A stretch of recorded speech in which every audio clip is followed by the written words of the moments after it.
On Liberty. John Stuart Mill. Chapter 1. Introductory. The subject of this essay is not the so-called liberty of the will, so unfortunately opposed to the misnamed doctrine of philosophical necessity, but civil, or social liberty, the nature and limits of the power which can be legitimately exercised by society over the individual. A question seldom stated, and hardly ever discussed, in general terms, but which profoundly influences the practical controversies of the age by its latent presence, and is likely soon to make itself recognized as the vital question of the future. It is so far from being new, that, in a certain sense, it has divided mankind, almost from the remotest ages, but in the stage of progress into which the more civilized portions of the species have now entered, it presents itself under new conditions, and requires a different and more fundamental treatment. The struggle between liberty and authority is the most conspicuous feature in the portions of history with which we are earliest familiar, particularly in that of Greece, Rome, and England. But in old times this contest was between subjects, or some classes of subjects, and the government. By liberty, was meant protection against the tyranny of the political rulers. The rulers were conceived, except in some of the popular governments of Greece, as in a necessarily antagonistic position to the people whom they ruled. They consisted of a governing one, or a governing tribe or caste, who derived their authority from inheritance or conquest, who, at all events, did not hold it at the pleasure of the governed, and whose supremacy men did not venture, perhaps did not desire, to contest, whatever precautions might be taken against its oppressive exercise. Their power was regarded as necessary, but also as highly dangerous, as a weapon which they would attempt to use against their subjects, no less than against external enemies. To prevent the weaker members of the community from being preyed upon by innumerable vultures, it was needful that there should be an animal of prey stronger than the rest, commissioned to keep them down.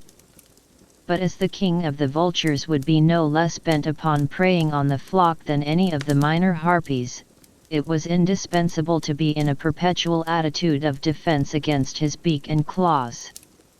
The aim, therefore, of patriots was to set limits to the power which the ruler should be suffered to exercise over the community, and this limitation was what they meant by liberty.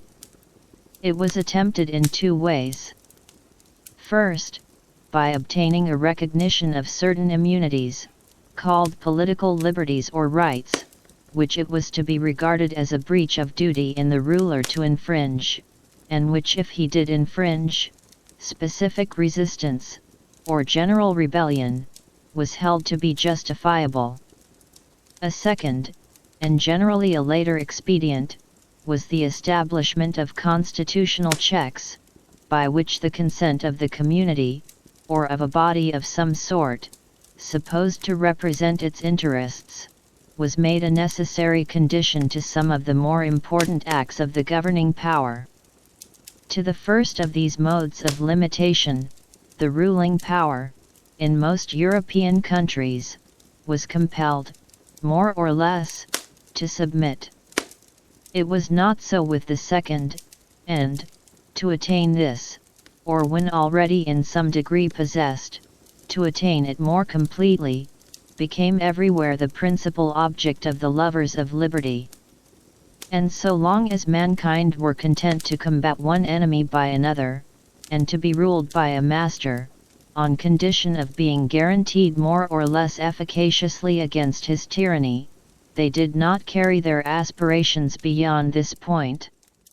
A time, however, came, in the progress of human affairs, when men ceased to think it a necessity of nature that their governors should be an independent power, opposed in interest to themselves. It appeared to them much better that the various magistrates of the state should be their tenants or delegates, revocable at their pleasure. In that way alone, it seemed, could they have complete security that the powers of government would never be abused to their disadvantage. By degrees this new demand for elective and temporary rulers became the prominent object of the exertions of the popular party, wherever any such party existed, and superseded, to a considerable extent, the previous efforts to limit the power of rulers. As the struggle proceeded for making the ruling power emanate from the periodical choice of the ruled, some persons began to think that too much importance had been attached to the limitation of the power itself. That, it might seem, was a resource against rulers whose interests were habitually opposed to those of the people. What was now wanted was, that the rulers should be identified with the people, that their interest and will should be the interest and will of the nation. The nation did not need to be protected against its own will. There was no fear of its tyrannizing over itself. Let the rulers be effectually responsible to it, promptly removable by it, and it could afford to trust them with power of which it could itself dictate the use to be made. Their power was but the nation's own power, concentrated, and in a form convenient for exercise. This mode of thought, or rather perhaps of feeling, was common among the last generation of European liberalism, in the continental section of which it still apparently predominates. Those who admit any limit to what a government may do, except in the case of such governments as they think ought not to exist, stand out as brilliant exceptions among the political thinkers of the continent. A similar tone of sentiment might by this time have been prevalent in our own country, if the circumstances which for a time encouraged it, had continued unaltered. But, in political and philosophical theories, as well as in persons, success discloses faults and infirmities which failure might have concealed from observation. The notion, that the people have no need to limit their power over themselves, might seem axiomatic, when popular government was a thing only dreamed about, or read of as having existed at some distant period of the past. Neither was that notion necessarily disturbed by such temporary aberrations as those of the French Revolution, the worst of which were the work of a usurping few, and which, in any case, belonged, not to the permanent working of popular institutions, but to a sudden and convulsive outbreak against monarchical and aristocratic despotism. In time, however, a democratic republic came to occupy a large portion of the earth's surface, and made itself felt as one of the most powerful members of the community of nations, and elective and responsible government became subject to the observations and criticisms which weighed upon a great existing fact. It was now perceived that such phrases as self-government, and the power of the people over themselves, do not express the true state of the case. The people who exercise the power are not always the same people with those over whom it is exercised, and the self-government spoken of is not the government of each by himself, but of each by all the rest. The will of the people, moreover, practically means the will of the most numerous or the most active part of the people, the majority, or those who succeed in making themselves accepted as the majority. The people, consequently, may desire to oppress a part of their number, and precautions are as much needed against this as against any other abuse of power. The limitation, therefore, of the power of government over individuals loses none of its importance when the holders of power are regularly accountable to the community, that is, to the strongest party therein. This view of things, recommending itself equally to the intelligence of thinkers and to the inclination of those important classes in European society to whose real or supposed interests democracy is adverse, has had no difficulty in establishing itself, and in political speculations the tyranny of the majority is now generally included among the evils against which society requires to be on its guard. Like other tyrannies, the tyranny of the majority was at first, and is still vulgarly, held in dread, chiefly as operating through the acts of the public authorities. But reflecting persons perceived that when society is itself the tyrant, society collectively over the separate individuals who compose it, its means of tyrannizing are not restricted to the acts which it may do by the hands of its political functionaries. Society can and does execute its own mandates, and if it issues wrong mandates instead of right, or any mandates at all in things with which it ought not to meddle, it practices a social tyranny more formidable than many kinds of political oppression, since, though not usually upheld by such extreme penalties, it leaves fewer means of escape,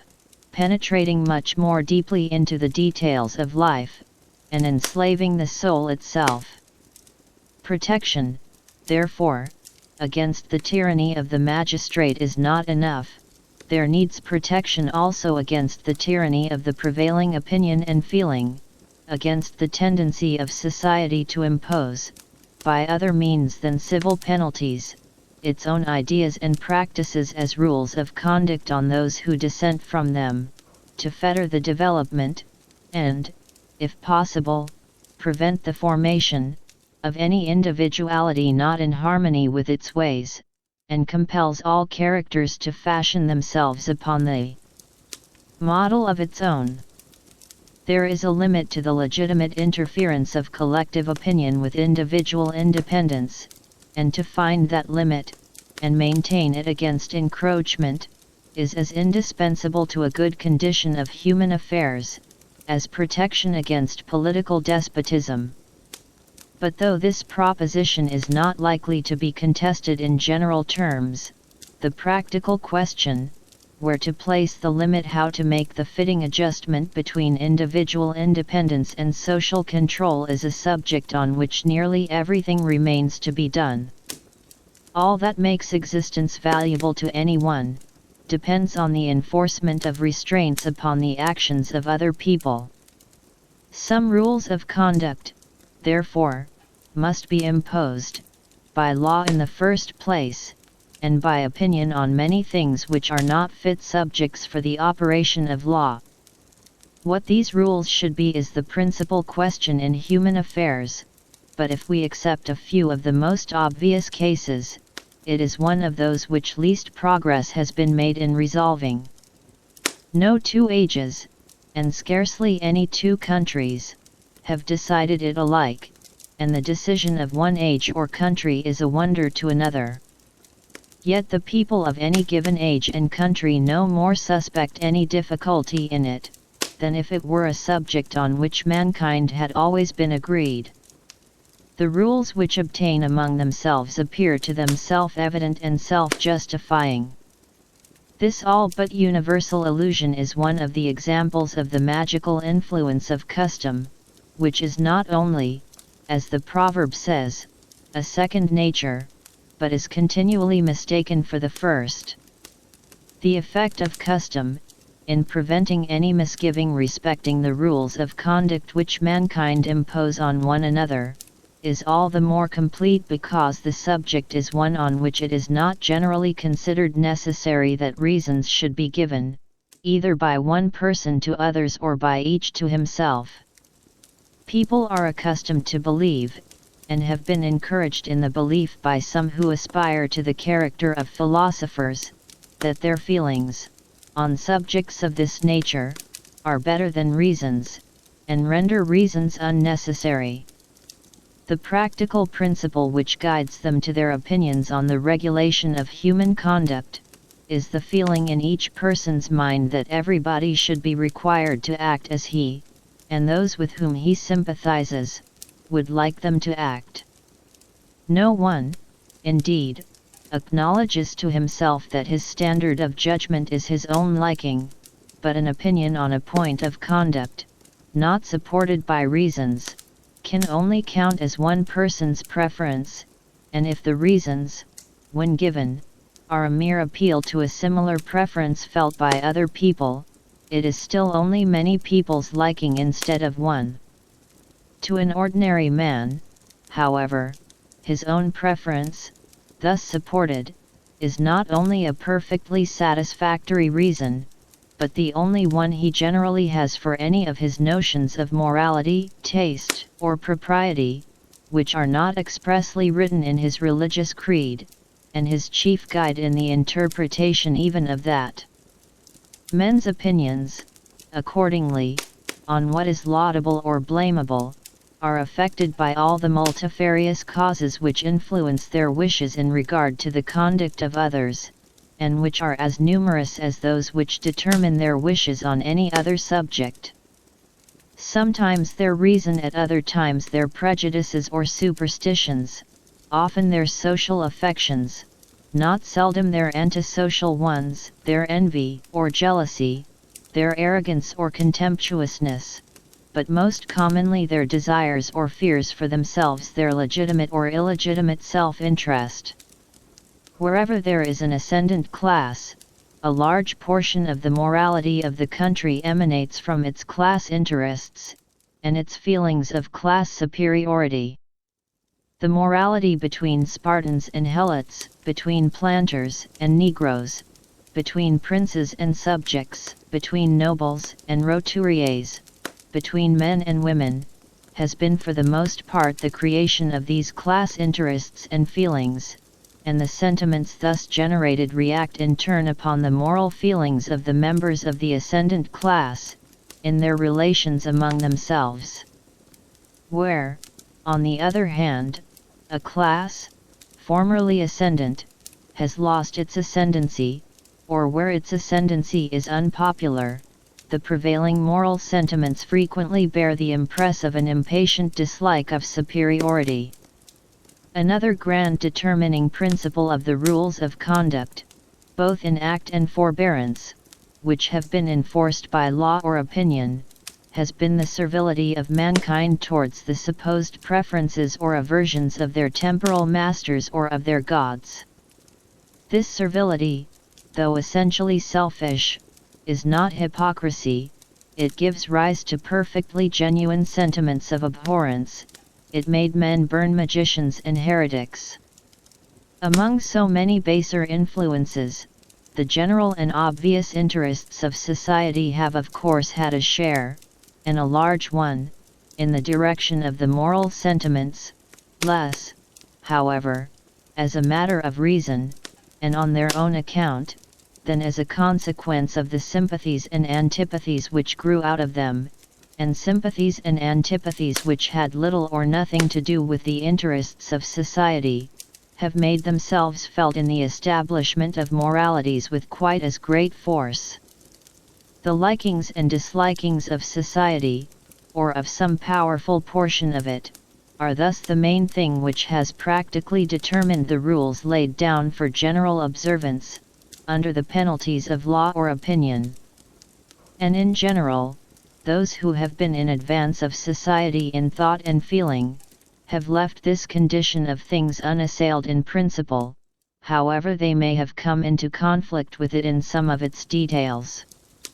They have occupied themselves rather in inquiring what things society ought to like or dislike, than in questioning whether its likings or dislikings should be a law to individuals.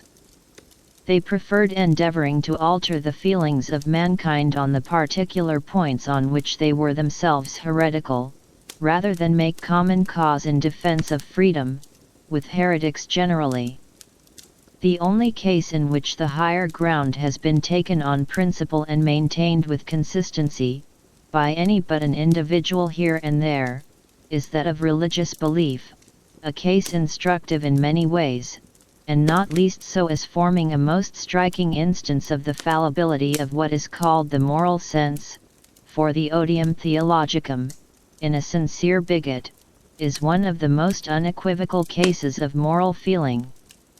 Those who first broke the yoke of what called itself the Universal Church, were in general as little willing to permit difference of religious opinion as that church itself. But when the heat of the conflict was over, without giving a complete victory to any party, and each church or sect was reduced to limit its hopes to retaining possession of the ground it already occupied, minorities, seeing that they had no chance of becoming majorities, were under the necessity of pleading to those whom they could not convert, for permission to differ.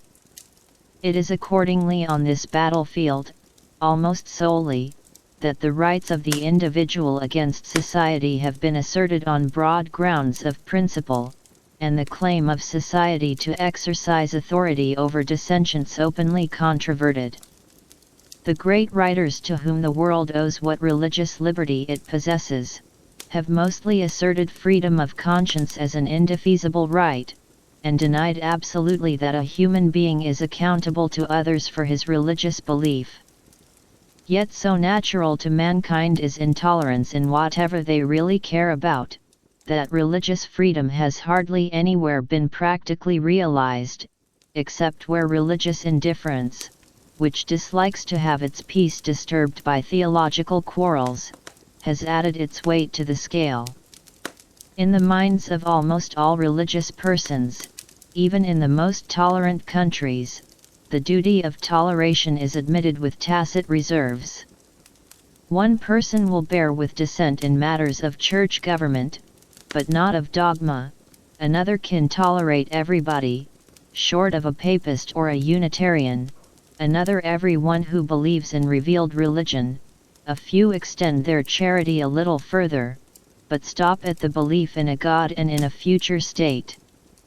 Wherever the sentiment of the majority is still genuine and intense, it is found to have abated little of its claim to be obeyed.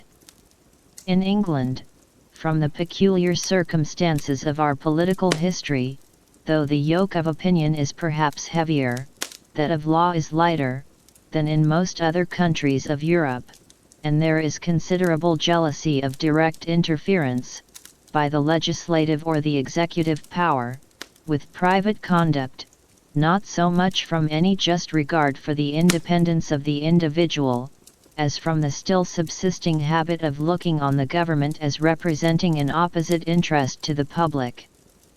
The majority have not yet learned to feel the power of the government their power, or its opinions their opinions.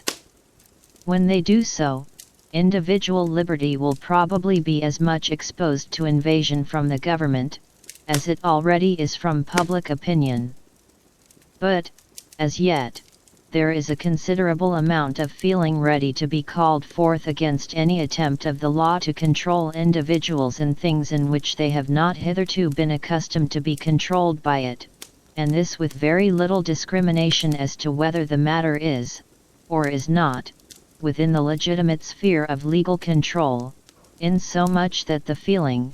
highly salutary on the whole, is perhaps quite as often misplaced as well grounded in the particular instances of its application. There is, in fact, no recognized principle by which the propriety or impropriety of government interference is customarily tested. People decide according to their personal preferences. Some, whenever they see any good to be done, or evil to be remedied, would willingly instigate the government to undertake the business, while others prefer to bear almost any amount of social evil, rather than add one to the departments of human interests amenable to governmental control. And men range themselves on one or the other side in any particular case, according to this general direction of their sentiments, or according to the degree of interest which they feel in the particular thing which it is proposed that the government should do, or according to the belief they entertain that the government would, or would not, do it in the manner they prefer, but very rarely on account of any opinion to which they consistently adhere, as to what things are fit to be done by a government.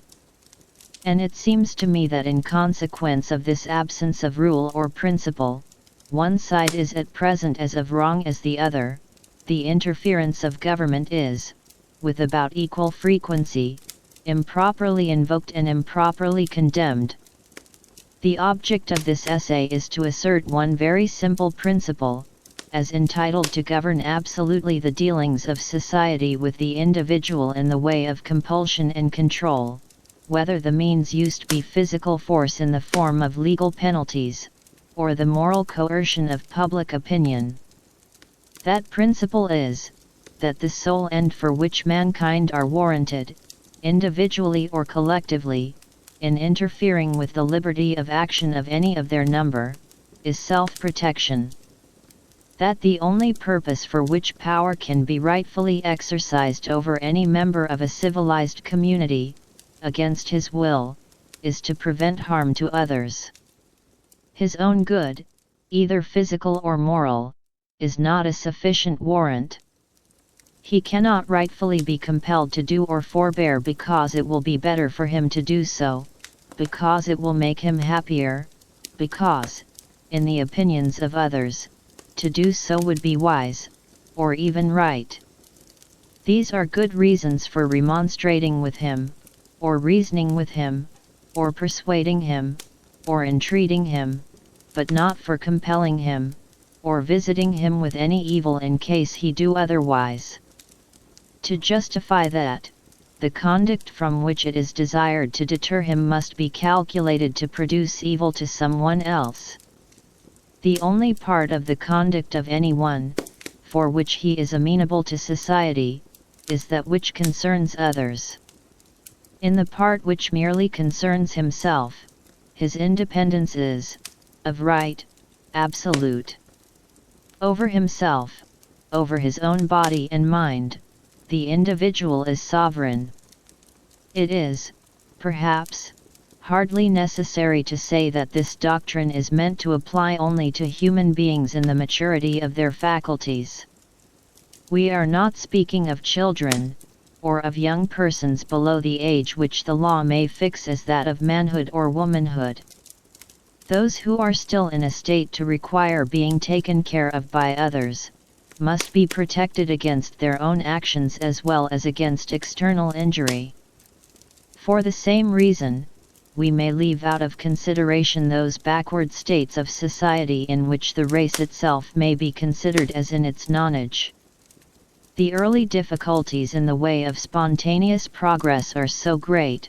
that there is seldom any choice of means for overcoming them, and a ruler full of the spirit of improvement is warranted in the use of any expedients that will attain an end, perhaps otherwise unattainable. Despotism is a legitimate mode of government in dealing with barbarians, provided the end be their improvement, and the means justified by actually effecting that end. Liberty, as a principle, has no application to any state of things anterior to the time when mankind have become capable of being improved by free and equal discussion. Until then, there is nothing for them but implicit obedience to an Akbar or a Charlemagne, if they are so fortunate as to find one. But as soon as mankind have attained the capacity of being guided to their own improvement by conviction or persuasion, a period long since reached in all nations with whom we need here concern ourselves, compulsion, either in the direct form or in that of pains and penalties for non-compliance, is no longer admissible as a means to their own good, and justifiable only for the security of others. It is proper to state that I forego any advantage which could be derived to my argument from the idea of abstract right, as a thing independent of utility. I regard utility as the ultimate appeal on all ethical questions, but it must be utility in the largest sense, grounded on the permanent interests of a man as a progressive being. Those interests, I contend, authorize the subjection of individual spontaneity to external control, only in respect to those actions of each, which concern the interest of other people. If anyone does an act hurtful to others, there is a prima facie case for punishing him, by law, or, where legal penalties are not safely applicable, by general disapprobation. There are also many positive acts for the benefit of others, which he may rightfully be compelled to perform, such as to give evidence in a court of justice, to bear his fair share in the common defense, or in any other joint work necessary to the interest of the society of which he enjoys the protection, and to perform certain acts of individual beneficence, such as saving a fellow creature's life, or interposing to protect the defenseless against ill usage, things which whenever it is obviously a man's duty to do, he may rightfully be made responsible to society for not doing. A person may cause evil to others not only by his actions but by his inaction, and in either case he is justly accountable to them for the injury. The latter case, it is true, requires a much more cautious exercise of compulsion than the former. To make anyone answerable for doing evil to others is the rule, to make him answerable for not preventing evil is, comparatively speaking, the exception. Yet there are many cases clear enough and grave enough to justify that exception. In all things which regard the external relations of the individual, he is de jure amenable to those whose interests are concerned, and, if need be, to society as their protector. There are often good reasons for not holding him to the responsibility, but these reasons must arise from the special expediencies of the case, either because it is a kind of case in which he is on the whole likely to act better, when left to his own discretion, than when controlled in any way in which society have it in their power to control him, or because the attempt to exercise control would produce other evils, greater than those which it would prevent. When such reasons as these preclude the enforcement of responsibility, the conscience of the agent himself should step into the vacant judgment seat, and protect those interests of others which have no external protection, judging himself all the more rigidly,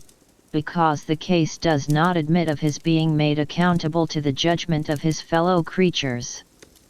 But there is a sphere of action in which society, as distinguished from the individual, has, if any, only an indirect interest, comprehending all that portion of a person's life and conduct which affects only himself, or if it also affects others, only with their free, voluntary, and undeceived consent and participation.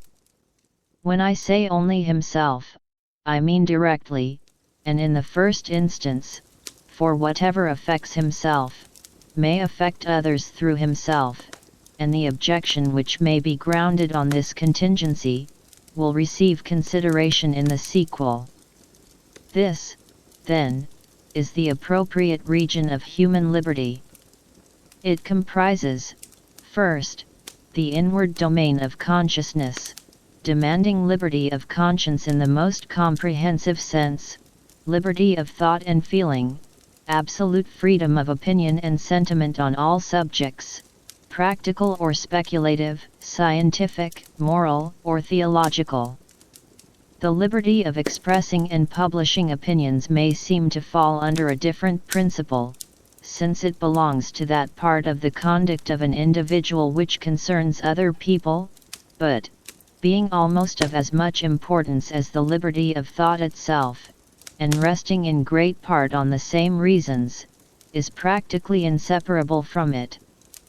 Secondly, the principle requires liberty of tastes and pursuits, of framing the plan of our life to suit our own character, of doing as we like, subject to such consequences as may follow, without impediment from our fellow creatures, so long as what we do does not harm them, even though they should think our conduct foolish, perverse, or wrong. Thirdly, from this liberty of each individual, follows the liberty, within the same limits, of combination among individuals, freedom to unite, for any purpose not involving harm to others, the persons combining being supposed to be of full age, and not forced or deceived. No society in which these liberties are not, on the whole, respected, is free, whatever may be its form of government, and none is completely free in which they do not exist absolute and unqualified. The only freedom which deserves the name, is that of pursuing our own good in our own way, so long as we do not attempt to deprive others of theirs, or impede their efforts to obtain it. Each is the proper guardian of his own health, whether bodily, or mental and spiritual. Mankind are greater gainers by suffering each other to live as seems good to themselves, than by compelling each to live as seems good to the rest. Though this doctrine is anything but new, and, to some persons, may have the air of a truism, there is no doctrine which stands more directly opposed to the general tendency of existing opinion and practice. Society has expended fully as much effort in the attempt, according to its lights, to compel people to conform to its notions of personal as of social excellence. The ancient commonwealths thought themselves entitled to practice, and the ancient philosophers countenanced, the regulation of every part of private conduct by public authority, on the ground that the state had a deep interest in the whole bodily and mental discipline of every one of its citizens, a mode of thinking which may have been admissible in small republics surrounded by powerful enemies, in constant peril of being subverted by foreign attack or internal commotion, and to which even a short interval of relaxed energy and self-command might so easily be fatal that they could not afford to wait for the salutary permanent effects of freedom. In the modern world, the greater size of political communities, and, above all, the separation between spiritual and temporal authority, which placed the direction of men's consciences in other hands than those which controlled their worldly affairs, prevented so great an interference by law in the details of private life, but the engines of moral repression have been wielded more strenuously against divergence from the reigning opinion in self-regarding, than even in social matters, religion. The most powerful of the elements which have entered into the formation of moral feeling, having almost always been governed either by the ambition of a hierarchy, seeking control over every department of human conduct, or by the spirit of Puritanism. And some of those modern reformers who have placed themselves in strongest opposition to the religions of the past, have been no way behind either churches or sects in their assertion of the right of spiritual domination. M. Comte, in particular, whose social system, as unfolded in his Système de politique positive, aims at establishing, though by moral more than by legal appliances, a despotism of society over the individual, surpassing anything contemplated in the political ideal of the most rigid disciplinarian among the ancient philosophers. Apart from the peculiar tenets of individual thinkers, there is also in the world at large an increasing inclination to stretch unduly the powers of society over the individual, both by the force of opinion and even by that of legislation, and as the tendency of all the changes taking place in the world is to strengthen society, and diminish the power of the individual, this encroachment is not one of the evils which tend spontaneously to disappear, but, on the contrary, to grow more and more formidable. The disposition of mankind, whether as rulers or as fellow citizens, to impose their own opinions and inclinations as a rule of conduct on others, is so energetically supported by some of the best and by some of the worst feelings incident to human nature, that it is hardly ever kept under restraint by anything but want of power, and as the power is not declining, but growing, unless a strong barrier of moral conviction can be raised against the mischief, we must expect, in the present circumstances of the world, to see it increase. It will be convenient for the argument, if, instead of at once entering upon the general thesis, we confine ourselves in the first instance to a single branch of it, on which the principle here stated is, if not fully, yet to a certain point, recognized by the current opinions. This one branch is the liberty of thought, from which it is impossible to separate the cognate liberty of speaking and of writing. Although these liberties, to some considerable amount, form part of the political morality of all countries which profess religious toleration and free institutions, the grounds, both philosophical and practical, on which they rest, are perhaps not so familiar to the general mind, nor so thoroughly appreciated by many even of the leaders of opinion, as might have been expected. Those grounds, when rightly understood, are of much wider application than to only one division of the subject, and a thorough consideration of this part of the question will be found the best introduction to the remainder. Those to whom nothing which I am about to say will be new, may therefore, I hope, excuse me, if on a subject which for now 3 centuries has been so often discussed, I venture on one discussion more. Chapter 2. Of the liberty of thought and discussion. The time, it is to be hoped, is gone by, when any defense would be necessary of the liberty of the press as one of the securities against corrupt or tyrannical government. No argument, we may suppose, can now be needed, against permitting a legislature or an executive, not identified in interest with the people, to prescribe opinions to them, and determine what doctrines or what arguments they shall be allowed to hear. This aspect of the question, besides, has been so of and so triumphantly enforced by preceding writers, that it needs not be specially insisted on in this place. Though the law of England, on the subject of the press, is as servile to this day as it was in the time of the Tudors, there is little danger of its being actually put in force against political discussion, except during some temporary panic, when fear of insurrection drives ministers and judges from their propriety, one and, speaking generally, it is not, in constitutional countries, to be apprehended, that the government, whether completely responsible to the people or not, will often attempt to control the expression of opinion, except when in doing so it makes itself the organ of the general intolerance of the public. Let us suppose, therefore, that the government is entirely at one with the people, and never thinks of exerting any power of coercion unless in agreement with what it conceives to be their voice. But I deny the right of the people to exercise such coercion, either by themselves or by their government. The power itself is illegitimate. The best government has no more title to it than the worst. It is as noxious, or more noxious, when exerted in accordance with public opinion, than when in opposition to it. If all mankind minus one were of one opinion, and only one person were of the contrary opinion, mankind would be no more justified in silencing that one person, than he, if he had the power, would be justified in silencing mankind.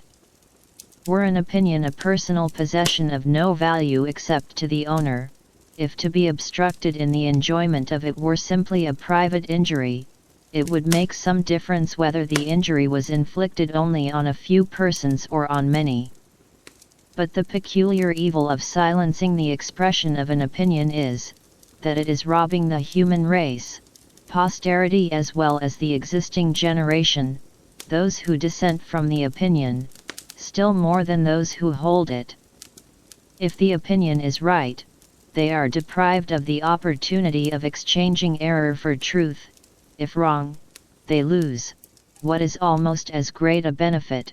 the clearer perception and livelier impression of truth, produced by its collision with error. It is necessary to consider separately these two hypotheses, each of which has a distinct branch of the argument corresponding to it. We can never be sure that the opinion we are endeavoring to stifle is a false opinion, and if we were sure, stifling it would be an evil still. First, the opinion which it is attempted to suppress by authority may possibly be true. Those who desire to suppress it, of course, deny its truth, but they are not infallible. They have no authority to decide the question for all mankind, and exclude every other person from the means of judging. To refuse a hearing to an opinion, because they are sure that it is false, is to assume that their certainty is the same thing as absolute certainty. All silencing of discussion is an assumption of infallibility. Its condemnation may be allowed to rest on this common argument, not the worse for being common. Unfortunately for the good sense of mankind, the fact of their fallibility is far from carrying the weight in their practical judgment which is always allowed to it in theory, for while everyone well knows himself to be fallible, few think it necessary to take any precautions against their own fallibility, or admit the supposition that any opinion, of which they feel very certain, may be one of the examples of the error to which they acknowledge themselves to be liable. Absolute princes, or others who are accustomed to unlimited deference, usually feel this complete confidence in their own opinions on nearly all subjects. People more happily situated, who sometimes hear their opinions disputed, and are not wholly unused to be set right when they are wrong, place the same unbounded reliance only on such of their opinions as are shared by all who surround them, or to whom they habitually defer, for in proportion to a man's want of confidence in his own solitary judgment, does he usually repose, with implicit trust, on the infallibility of the world in general. And the world, to each individual, means the part of it with which he comes in contact, his party, his sect, his church, his class of society. The man may be called, by comparison, almost liberal and large-minded to whom it means anything so comprehensive as his own country or his own age. Nor is his faith in this collective authority at all shaken by his being aware that other ages, countries, sects, churches, classes, and parties have thought, and even now think, the exact reverse. He devolves upon his own world the responsibility of being in the right against the dissentient worlds of other people, and it never troubles him that mere accident has decided which of these numerous worlds is the object of his reliance, and that the same causes which make him a churchman in London, would have made him a Buddhist or a Confucian in Peking. Yet it is as evident in itself, as any amount of argument can make it, that ages are no more infallible than individuals, every age having held many opinions which subsequent ages have deemed not only false but absurd, and it is as certain that many opinions now general will be rejected by future ages, as it is that many, once general, are rejected by the present. The objection likely to be made to this argument would probably take some such form as the following. There is no greater assumption of infallibility in forbidding the propagation of error, than in any other thing which is done by public authority on its own judgment and responsibility. Judgment is given to men that they may use it. Because it may be used erroneously, are men to be told that they ought not to use it at all? To prohibit what they think pernicious, is not claiming exemption from error, but fulfilling the duty incumbent on them, although fallible, of acting on their conscientious conviction. If we were never to act on our opinions, because those opinions may be wrong, we should leave all our interests uncared for, and all our duties unperformed. An objection which applies to all conduct can be no valid objection to any conduct in particular. It is the duty of governments, and of individuals, to form the truest opinions they can, to form them carefully, and never impose them upon others unless they are quite sure of being right. But when they are sure, such reasoners may say, it is not conscientiousness but cowardice to shrink from acting on their opinions, and allow doctrines which they honestly think dangerous to the welfare of mankind, either in this life or in another, to be scattered abroad without restraint, because other people, in less enlightened times, have persecuted opinions now believed to be true. Let us take care, it may be said, not to make the same mistake, but governments and nations have made mistakes in other things, which are not denied to be fit subjects for the exercise of authority. They have laid on bad taxes, made unjust wars. Ought we therefore to lay on no taxes, and, under whatever provocation, make no wars? Men, and governments, must act to the best of their ability. There is no such thing as absolute certainty, but there is assurance sufficient for the purposes of human life. We may, and must, assume our opinion to be true for the guidance of our own conduct, and it is assuming no more when we forbid bad men to pervert society by the propagation of opinions which we regard as false and pernicious. I answer, that it is assuming very much more. There is the greatest difference between presuming an opinion to be true, because, with every opportunity for contesting it, it has not been refuted, and assuming its truth for the purpose of not permitting its refutation. Complete liberty of contradicting and disproving our opinion is the very condition which justifies us in assuming its truth for purposes of action, and on no other terms can a being with human faculties have any rational assurance of being right. When we consider either the history of opinion, or the ordinary conduct of human life, to what is it to be ascribed that the one and the other are no worse than they are? Not certainly to the inherent force of the human understanding, for, on any matter not self-evident, there are 99 persons totally incapable of judging of it for one who is capable, and the capacity of the 100th person is only comparative, for the majority of the eminent men of every past generation held many opinions now known to be erroneous, and did or approved numerous things which no one will now justify. Why is it, then, that there is on the whole a preponderance among mankind of rational opinions and rational conduct? If there really is this preponderance, which there must be unless human affairs are, and have always been, in an almost desperate state, it is owing to a quality of the human mind, the source of everything respectable in man either as an intellectual or as a moral being,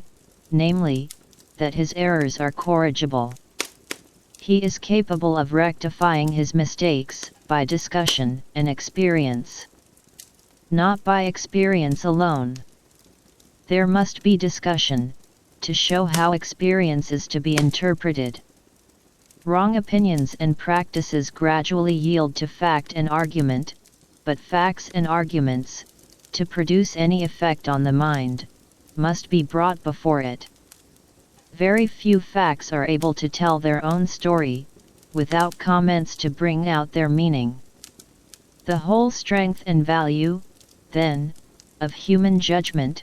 depending on the one property, that it can be set right when it is wrong, reliance can be placed on it only when the means of setting it right are kept constantly at hand. In the case of any person whose judgment is really deserving of confidence, how has it become so? Because he has kept his mind open to criticism of his opinions and conduct. Because it has been his practice to listen to all that could be said against him, to profit by as much of it as was just, and expound to himself, and upon occasion to others, the fallacy of what was fallacious. Because he has felt, that the only way in which a human being can make some approach to knowing the whole of a subject, is by hearing what can be said about it by persons of every variety of opinion, and studying all modes in which it can be looked at by every character of mind. No wise man ever acquired his wisdom in any mode but this, nor is it in the nature of human intellect to become wise in any other manner. The steady habit of correcting and completing his own opinion by collating it with those of others, so far from causing doubt and hesitation in carrying it into practice, is the only stable foundation for a just reliance on it. 4. Being cognizant of all that can, at least obviously, be said against him, and having taken up his position against all gainsayers, knowing that he has sought for objections and difficulties, instead of avoiding them, and has shut out no light which can be thrown upon the subject from any quarter, he has a right to think his judgment better than that of any person, or any multitude, who have not gone through a similar process. It is not too much to require that what the wisest of mankind, those who are best entitled to trust their own judgment, find necessary to warrant their relying on it, should be submitted to by that miscellaneous collection of a few wise and many foolish individuals, called the public. The most intolerant of churches, the Roman Catholic Church, even at the canonization of a saint, admits, and listens patiently to, a devil's advocate. The holiest of men, it appears, cannot be admitted to posthumous honors, until all that the devil could say against him is known and weighed. If even the Newtonian philosophy were not permitted to be questioned, mankind could not feel as complete assurance of its truth as they now do. The beliefs which we have most warrant for have no safeguard to rest on, but a standing invitation to the whole world to prove them unfounded. If the challenge is not accepted, or is accepted and the attempt fails, we are far enough from certainty still, but we have done the best that the existing state of human reason admits of. We have neglected nothing that could give the truth a chance of reaching us. If the lists are kept open, we may hope that if there be a better truth, it will be found when the human mind is capable of receiving it, and in the meantime we may rely on having attained such approach to truth as is possible in our own day. This is the amount of certainty attainable by a fallible being, and this the sole way of attaining it. Strange it is, that men should admit the validity of the arguments for free discussion, but object to their being pushed to an extreme, not seeing that unless the reasons are good for an extreme case, they are not good for any case. Strange that they should imagine that they are not assuming infallibility, when they acknowledge that there should be free discussion on all subjects which can possibly be doubtful, but think that some particular principle or doctrine should be forbidden to be questioned because it is so certain, that is, because they are certain that it is certain.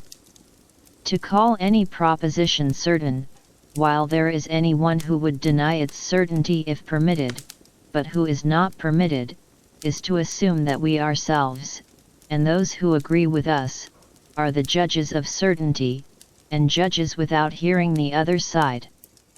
In the present age, which has been described as destitute of faith, but terrified at skepticism, in which people feel sure, not so much that their opinions are true, as that they should not know what to do without them, the claims of an opinion to be protected from public attack are rested not so much on its truth, as on its importance to society. There are, it is alleged, certain beliefs so useful, not to say indispensable, to well-being that it is as much the duty of governments to uphold those beliefs, as to protect any other of the interests of society. In a case of such necessity, and so directly in the line of their duty, something less than infallibility may, it is maintained, warrant, and even bind, governments to act on their own opinion, confirmed by the general opinion of mankind. It is also often argued, and still oftener thought, that none but bad men would desire to weaken these salutary beliefs, and there can be nothing wrong, it is thought, in restraining bad men, and prohibiting what only such men would wish to practice. This mode of thinking makes the justification of restraints on discussion not a question of the truth of doctrines, but of their usefulness, and flatters itself by that means to escape the responsibility of claiming to be an infallible judge of opinions. But those who thus satisfy themselves, do not perceive that the assumption of infallibility is merely shifted from one point to another. The usefulness of an opinion is itself matter of opinion, as disputable, as open to discussion, and requiring discussion as much as the opinion itself. There is the same need of an infallible judge of opinions to decide an opinion to be noxious, as to decide it to be false, unless the opinion condemned has full opportunity of defending itself. And it will not do to say that the heretic may be allowed to maintain the utility or harmlessness of his opinion, though forbidden to maintain its truth. The truth of an opinion is part of its utility. If we would know whether or not it is desirable that a proposition should be believed, is it possible to exclude the consideration of whether or not it is true? In the opinion, not of bad men, but of the best men, no belief which is contrary to truth can be really useful, and can you prevent such men from urging that plea, when they are charged with culpability for denying some doctrine which they are told is useful, but which they believe to be false? Those who are on the side of received opinions never fail to take all possible advantage of this plea. You do not find them handling the question of utility as if it could be completely abstracted from that of truth. On the contrary, it is, above all, because their doctrine is the truth, that the knowledge or the belief of it is held to be so indispensable. There can be no fair discussion of the question of usefulness when an argument so vital may be employed on one side, but not on the other. And in point of fact, when law or public feeling do not permit the truth of an opinion to be disputed, they are just as little tolerant of a denial of its usefulness. The utmost they allow is an extenuation of its absolute necessity, or of the positive guilt of rejecting it. In order more fully to illustrate the mischief of denying a hearing to opinions because we, in our own judgment, have condemned them, it will be desirable to fix down the discussion to a concrete case, and I choose, by preference, the cases which are least favorable to me, in which the argument against freedom of opinion, both on the score of truth and on that of utility, is considered the strongest. Let the opinions impugned be the belief in a God and in a future state, or any of the commonly received doctrines of morality. To fight the battle on such ground gives a great advantage to an unfair antagonist, since he will be sure to say, and many who have no desire to be unfair will say it internally, are these the doctrines which you do not deem sufficiently certain to be taken under the protection of law?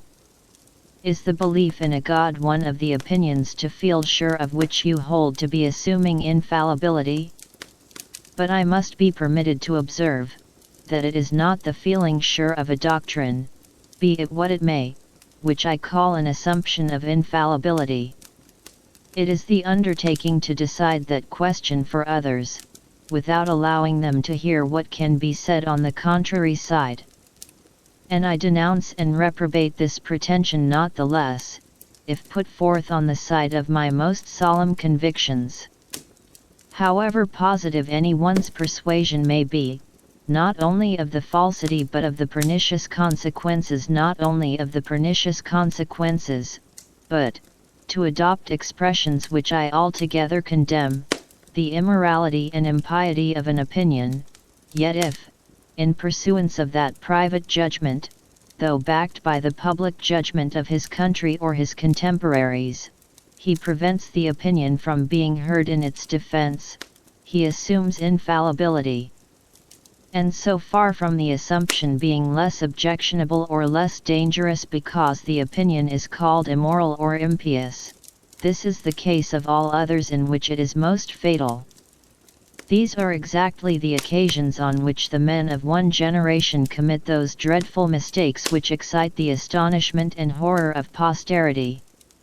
It is among such that we find the instances memorable in history, when the arm of the law has been employed to root out the best men and the noblest doctrines, with deplorable success as to the men, though some of the doctrines have survived to be, as if in mockery, invoked in defense of similar conduct towards those who dissent from them, or from their received interpretation. Mankind can hardly be too often reminded, that there was once a man named Socrates, between whom and the legal authorities and public opinion of his time there took place a memorable collision. Born in an age and country abounding in individual greatness, this man has been handed down to us by those who best knew both him and the age, as the most virtuous man in it, while we know him as the head and prototype of all subsequent teachers of virtue, the source equally of the lofty inspiration of Plato and the judicious utilitarianism of Aristotle, I mastery de color che suno, the two headsprings of ethical as of all other philosophy. This acknowledged master of all the eminent thinkers who have since lived, whose fame, still growing after more than 2,000 years, all but outweighs the whole remainder of the names which make his native city illustrious, was put to death by his countrymen, after a judicial conviction, for impiety and immorality. Impiety, in denying the gods recognized by the state, indeed his accuser asserted, see the Apologia, that he believed in no gods at all. Immorality, in being, by his doctrines and instructions, a corrupter of youth. Of these charges the tribunal, there is every ground for believing, honestly found him guilty, and condemned the man who probably of all then born had deserved best of mankind to be put to death as a criminal. To pass from this to the only other instance of judicial iniquity, the mention of which, after the condemnation of Socrates, would not be an anticlimax, the event which took place on Calvary rather more than 1800 years ago. The man who left on the memory of those who witnessed his life and conversation such an impression of his moral grandeur that 18 subsequent centuries have done homage to him as the Almighty in person, was ignominiously put to death, as what? As a blasphemer. Men did not merely mistake their benefactor, they mistook him for the exact contrary of what he was, and treated him as that prodigy of impiety which they themselves are now held to be for their treatment of him. The feelings with which mankind now regard these lamentable transactions, especially the later of the two, render them extremely unjust in their judgment of the unhappy actors. These were, to all appearance, not bad men, not worse than men commonly are, but rather the contrary, men who possessed in a full, or somewhat more than a full measure, the religious, moral, and patriotic feelings of their time and people, the very kind of men who, in all times, our own included, have every chance of passing through life blameless and respected. The high priest who rent his garments when the words were pronounced, which, according to all the ideas of his country, constituted the blackest guilt, was in all probability quite as sincere in his horror and indignation as the generality of respectable and pious men now are in the religious and moral sentiments they profess, and most of those who now shudder at his conduct, if they had lived in his time, and been born Jews, would have acted precisely as he did. Orthodox Christians who are tempted to think that those who stoned to death the first martyrs must have been worse men than they themselves are, ought to remember that one of those persecutors was Saint Paul. Let us add one more example, the most striking of all, if the impressiveness of an error is measured by the wisdom and virtue of him who falls into it. If ever anyone, possessed of power, had grounds for thinking himself the best and most enlightened among his contemporaries, it was the Emperor Marcus Aurelius. Absolute monarch of the whole civilized world, he preserved through life not only the most unblemished justice, but what was less to be expected from his stoical breeding, the tenderest heart. The few failings which are attributed to him were all on the side of indulgence, while his writings, the highest ethical product of the ancient mind, differ scarcely perceptibly, if they differ at all, from the most characteristic teachings of Christ. This man, a better Christian in all but the dogmatic sense of the word than almost any of the ostensibly Christian sovereigns who have since reigned, persecuted Christianity. Placed at the summit of all the previous attainments of humanity, with an open, unfettered intellect, and a character which led him of himself to embody in his moral writings the Christian ideal, he yet failed to see that Christianity was to be a good and not an evil to the world, with his duties to which he was so deeply penetrated. Existing society he knew to be in a deplorable state. But such as it was, he saw, or thought he saw, that it was held together, and prevented from being worse, by belief and reverence of the received divinities. As a ruler of mankind, he deemed it his duty not to suffer society to fall in pieces, and saw not how, if its existing ties were removed, any others could be formed which could again knit it together. The new religion openly aimed at dissolving these ties, unless, therefore, it was his duty to adopt that religion, it seemed to be his duty to put it down. Inasmuch then as the theology of Christianity did not appear to him true or of divine origin, inasmuch as this strange history of a crucified God was not credible to him, and a system which purported to rest entirely upon a foundation to him so wholly unbelievable, could not be foreseen by him to be that renovating agency which, after all abatements, it has in fact proved to be, the gentlest and most amiable of philosophers and rulers, under a solemn sense of duty, authorized the persecution of Christianity. To my mind this is one of the most tragical facts in all history. It is a bitter thought, how different a thing the Christianity of the world might have been, if the Christian faith had been adopted as the religion of the empire under the auspices of Marcus Aurelius instead of those of Constantine.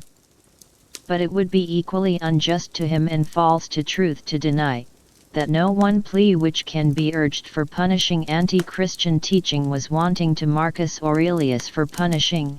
as he did, the propagation of Christianity.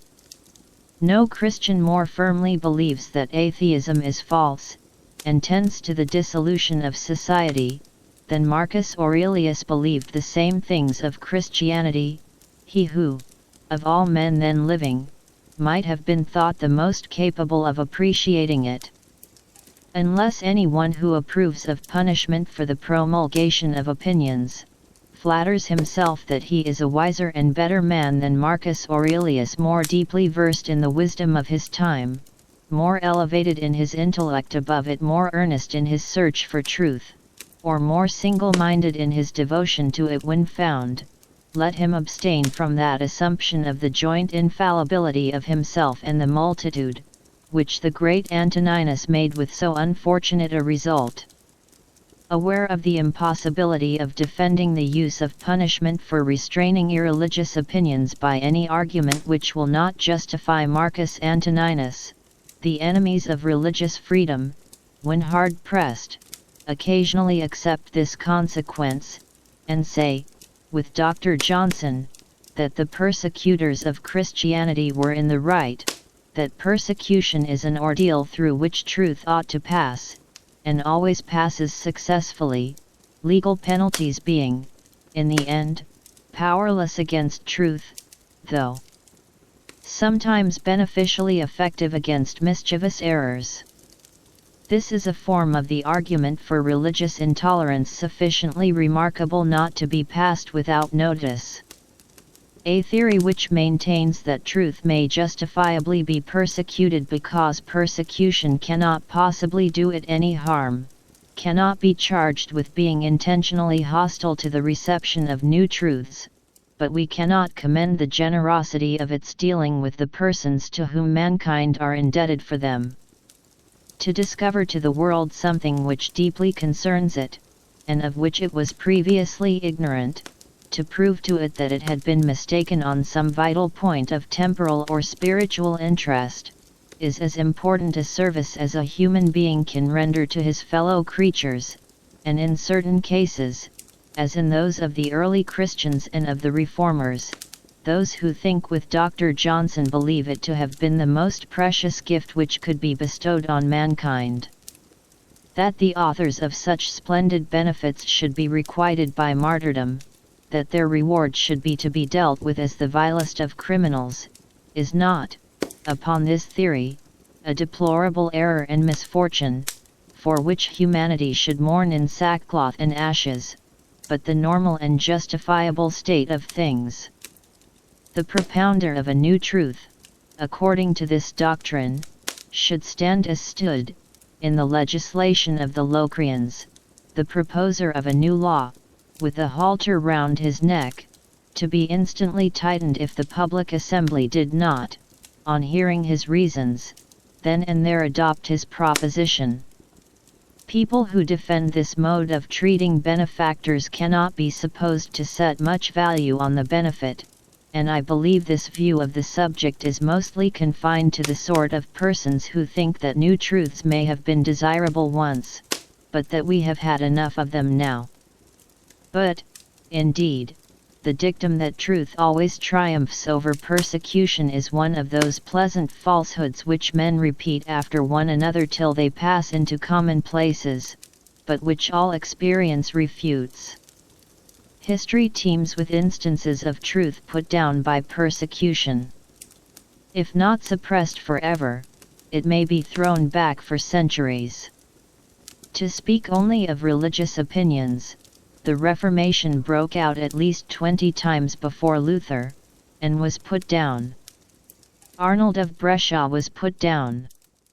Fra Dolcino was put down. Savonarola was put down. The Albigeois were put down. The Vaudois were put down. The Lollards were put down. The Hussites were put down. Even after the era of Luther, wherever persecution was persisted in, it was successful. In Spain, Italy, Flanders, the Austrian Empire, Protestantism was rooted out, and, most likely, would have been so in England, had Queen Mary lived, or Queen Elizabeth died. Persecution has always succeeded, save where the heretics were too strong a party to be effectually persecuted. No reasonable person can doubt that Christianity might have been extirpated in the Roman Empire. It spread, and became predominant, because the persecutions were only occasional, lasting but a short time, and separated by long intervals of almost undisturbed propagandism. It is a piece of idle sentimentality that truth, merely as truth, has any inherent power denied to error of prevailing against the dungeon and the stake. Men are not more zealous for truth than they often are for error, and a sufficient application of legal or even of social penalties will generally succeed in stopping the propagation of either. The real advantage which truth has consists in this, that when an opinion is true, it may be extinguished once, twice, or many times, but in the course of ages there will generally be found persons to rediscover it,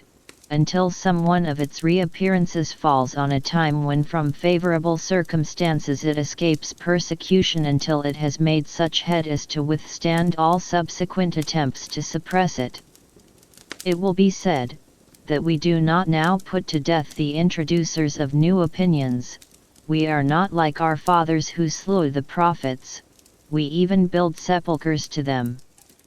It is true we no longer put heretics to death, and the amount of penal infliction which modern feeling would probably tolerate, even against the most obnoxious opinions, is not sufficient to extirpate them. But let us not flatter ourselves that we are yet free from the stain even of legal persecution. Penalties for opinion, or at least for its expression, still exist by law, and their enforcement is not, even in these times, so unexampled as to make it at all incredible that they may some day be revived in full force.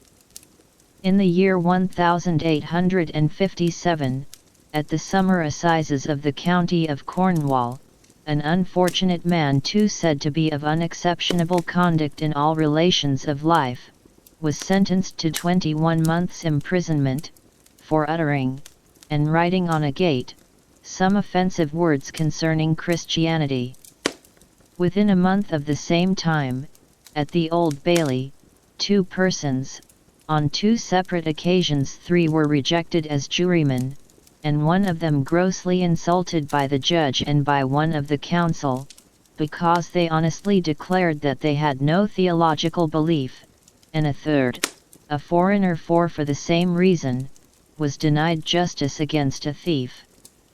This refusal of redress took place in virtue of the legal doctrine, that no person can be allowed to give evidence in a court of justice who does not profess belief in a God. Any God is sufficient, and in a future state, which is equivalent to declaring such persons to be outlaws, excluded from the protection of the tribunals, who may not only be robbed or assaulted with impunity, if no one but themselves, or persons of similar opinions, be present, but any one else may be robbed or assaulted with impunity, if the proof of the fact depends on their evidence. The assumption on which this is grounded is that the oath is worthless of a person who does not believe in a future state, a proposition which betokens much ignorance of history in those who assent to it, since it is historically true that a large proportion of infidels in all ages have been persons of distinguished integrity and honor, and would be maintained by no one who had the smallest conception how many of the persons in greatest repute with the world, both for virtues and attainments, are well known, at least to their intimates, to be unbelievers. The rule, besides, is suicidal, and cuts away its own foundation.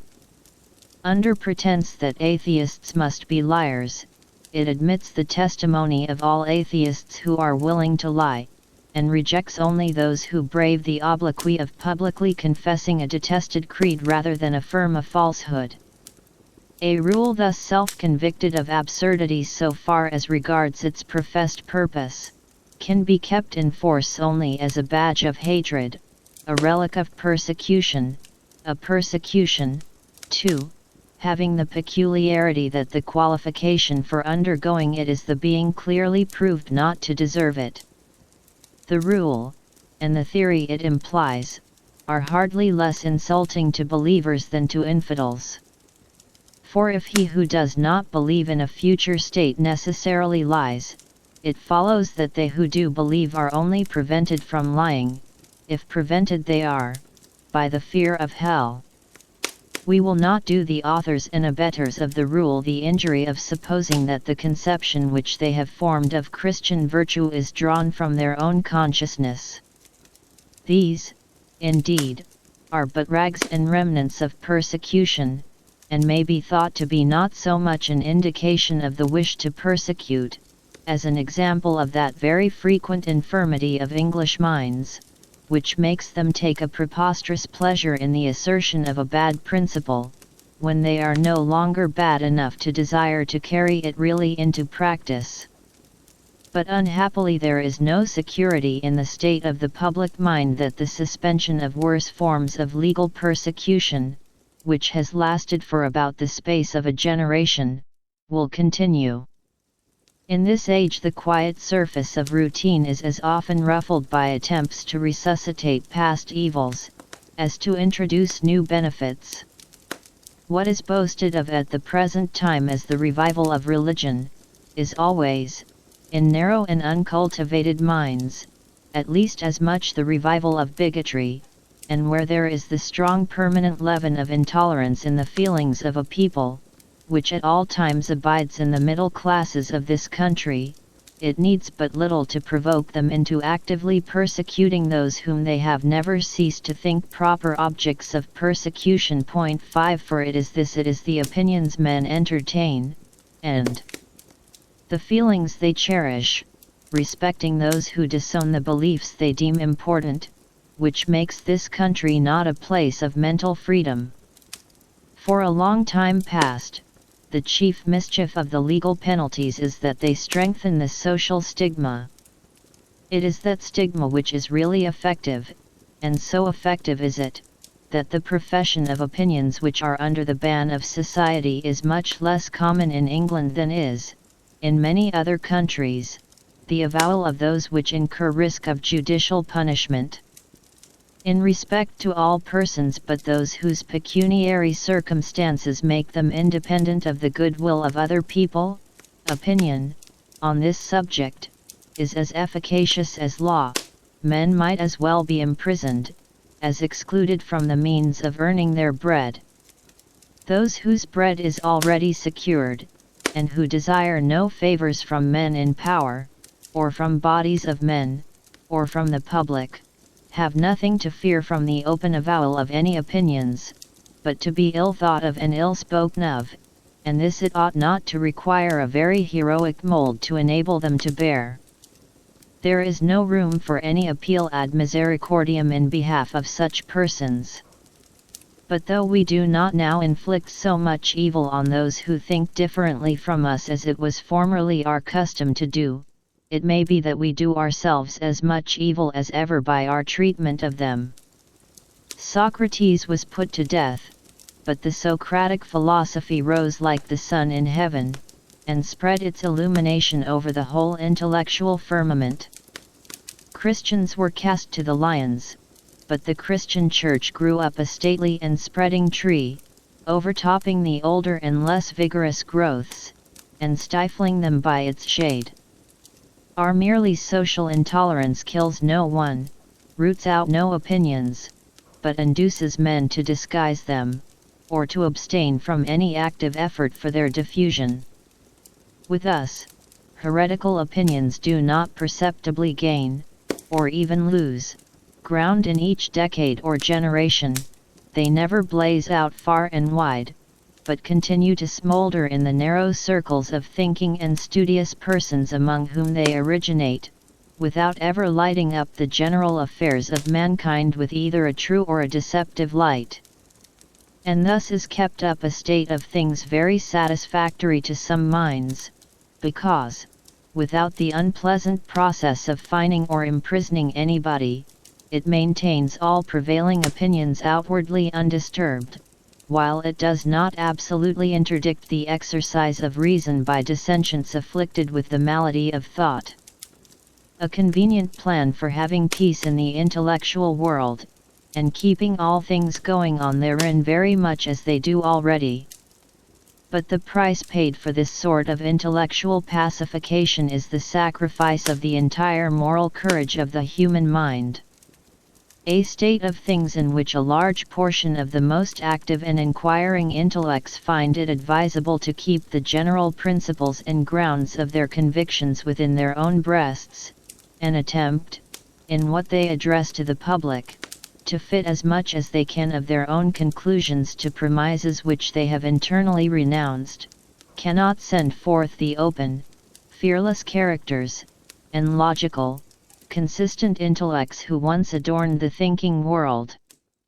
The sort of men who can be looked for under it, are either mere conformers to commonplace, or time servers for truth, whose arguments on all great subjects are meant for their hearers, and are not those which have convinced themselves. Those who avoid this alternative, do so by narrowing their thoughts and interests to things which can be spoken of without venturing within the region of principles, that is, to small practical matters, which would come right of themselves, if but the minds of mankind were strengthened and enlarged, and which will never be made effectually right until then, while that which would strengthen and enlarge men's minds, free and daring speculation on the highest subjects, is abandoned. Those in whose eyes this reticence on the part of heretics is no evil should consider, in the first place, that in consequence of it there is never any fair and thorough discussion of heretical opinions, and that such of them as could not stand such a discussion, though they may be prevented from spreading, do not disappear. But it is not the minds of heretics that are deteriorated most by the ban placed on all inquiry, which does not end in the orthodox conclusions. The greatest harm done is to those who are not heretics, and whose whole mental development is cramped, and their reason cowed, by the fear of heresy. Who can compute what the world loses in the multitude of promising intellects combined with timid characters, who dare not follow out any bold, vigorous, independent train of thought, lest it should land them in something which would admit of being considered irreligious or immoral? Among them we may occasionally see some man of deep conscientiousness, and subtle and refined understanding, who spends a life in sophisticating with an intellect which he cannot silence, and exhausts the resources of ingenuity in attempting to reconcile the promptings of his conscience and reason with orthodoxy, which yet he does not, perhaps, to the end succeed in doing. No one can be a great thinker who does not recognize, that as a thinker it is his first duty to follow his intellect to whatever conclusions it may lead. Truth gains more even by the errors of one who, with due study and preparation, thinks for himself,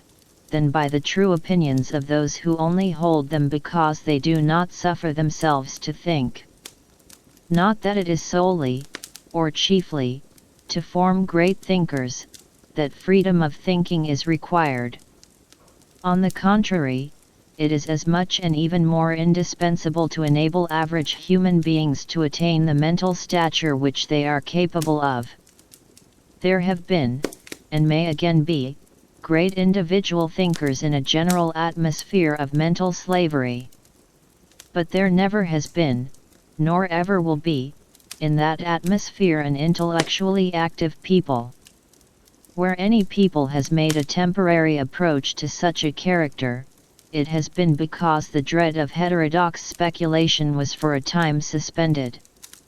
Where there is a tacit convention that principles are not to be disputed, where the discussion of the greatest questions which can occupy humanity is considered to be closed, we cannot hope to find that generally high scale of mental activity which has made some periods of history so remarkable.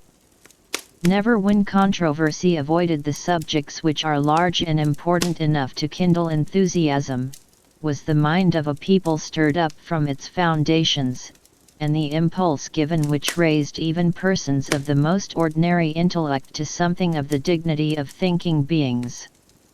Of such we have had an example in the condition of Europe during the times immediately following the Reformation, another, though limited to the continent and to a more cultivated class, in the speculative movement of the latter half of the 18th century, and a third, of still briefer duration, in the intellectual fermentation of Germany during the Gideon and Fichtian period.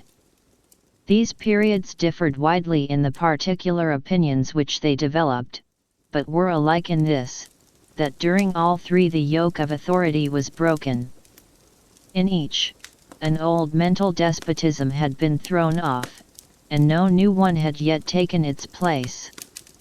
The impulse given at these three periods has made Europe what it now is. Every single improvement which has taken place either in the human mind or in institutions, may be traced distinctly to one or other of them. Appearances have for some time indicated that all three impulses are well nigh spent, and we can expect no fresh start until we again assert our mental freedom. Let us now pass to the second division of the argument, and dismissing the supposition that any of the received opinions may be false, let us assume them to be true, and examine into the worth of the manner in which they are likely to be held, when their truth is not freely and openly canvassed. However unwillingly a person who has a strong opinion may admit the possibility that his opinion may be false, he ought to be moved by the consideration that, however true it may be, if it is not fully, frequently, and fearlessly discussed, it will be held as a dead dogma, not a living truth. There is a class of persons, happily not quite so numerous as formerly, who think it enough if a person assents undoubtingly to what they think true, though he has no knowledge whatever of the grounds of the opinion, and could not make a tenable defense of it against the most superficial objections. Such persons, if they can once get their creed taught from authority, naturally think that no good, and some harm, comes of its being allowed to be questioned. Where their influence prevails, they make it nearly impossible for the received opinion to be rejected wisely and considerately, though it may still be rejected rashly and ignorantly, for to shut out discussion entirely is seldom possible, and when it once gets in, beliefs not grounded on conviction are apt to give way before the slightest semblance of an argument. Waiving, however, this possibility, assuming that the true opinion abides in the mind, but abides as a prejudice, a belief independent of, and proof against, argument, this is not the way in which truth ought to be held by a rational being. This is not knowing the truth. Truth, thus held, is but one superstition the more, accidentally clinging to the words which enunciate a truth. If the intellect and judgment of mankind ought to be cultivated, a thing which Protestants at least do not deny, on what can these faculties be more appropriately exercised by any one, than on the things which concern him so much that it is considered necessary for him to hold opinions on them? If the cultivation of the understanding consists in one thing more than in another, it is surely in learning the grounds of one's own opinions. Whatever people believe, on subjects on which it is of the first importance to believe rightly, they ought to be able to defend against at least the common objections. But, someone may say, let them be taught the grounds of their opinions. It does not follow that opinions must be merely parroted because they are never heard controverted. Persons who learn geometry do not simply commit the theorems to memory, but understand and learn likewise the demonstrations, and it would be absurd to say that they remain ignorant of the grounds of geometrical truths, because they never hear any one deny, and attempt to disprove them. Undoubtedly, and such teaching suffices on a subject like mathematics, where there is nothing at all to be said on the wrong side of the question. The peculiarity of the evidence of mathematical truths is that all the argument is on one side. There are no objections, and no answers to objections. But on every subject on which difference of opinion is possible, the truth depends on a balance to be struck between two sets of conflicting reasons. Even in natural philosophy, there is always some other explanation possible of the same facts, some geocentric theory instead of heliocentric, some phlogiston instead of oxygen, and it has to be shown why that other theory cannot be the true one, and until this is shown, and until we know how it is shown, we do not understand the grounds of our opinion. But when we turn to subjects infinitely more complicated, to morals, religion, politics, social relations, and the business of life, 3/4 of the arguments for every disputed opinion consist in dispelling the appearances which favor some opinion different from it. The greatest orator, save one, of antiquity, has left it on record that he always studied his adversary's case with as great, if not still greater, intensity than even his own. What Cicero practiced as the means of forensic success requires to be imitated by all who study any subject in order to arrive at the truth. He who knows only his own side of the case, knows little of that. His reasons may be good, and no one may have been able to refute them.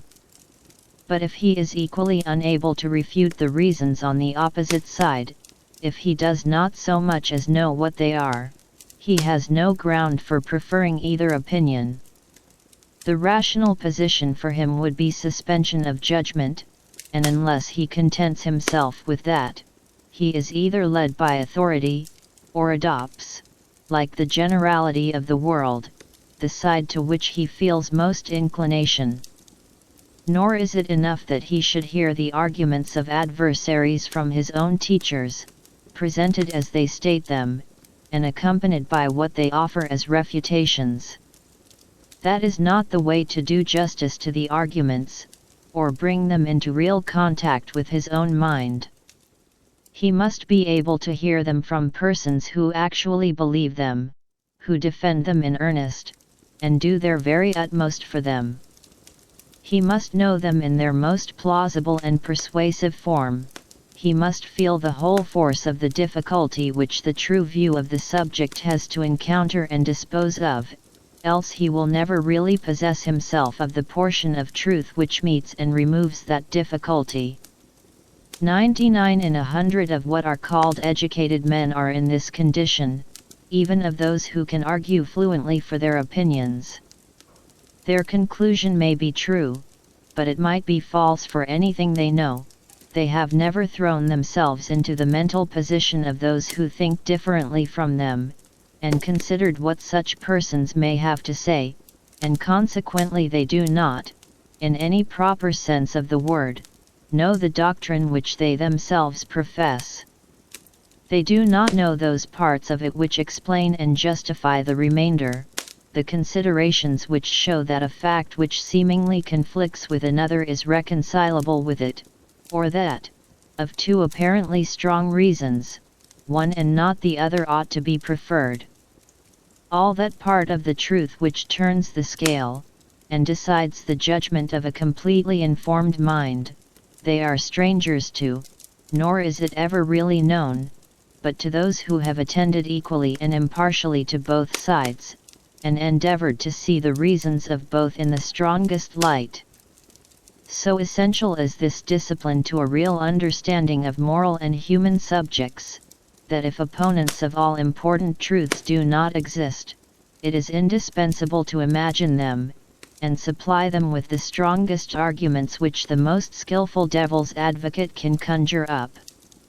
To abate the force of these considerations, an enemy of free discussion may be supposed to say,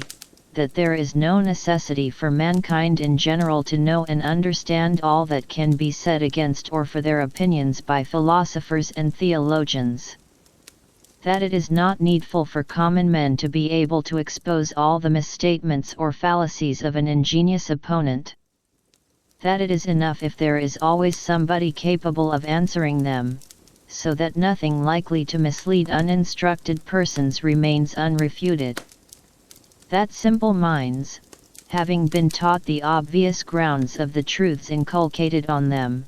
may trust to authority for the rest, and being aware that they have neither knowledge nor talent to resolve every difficulty which can be raised, may repose in the assurance that all those which have been raised have been or can be answered, by those who are specially trained to the task.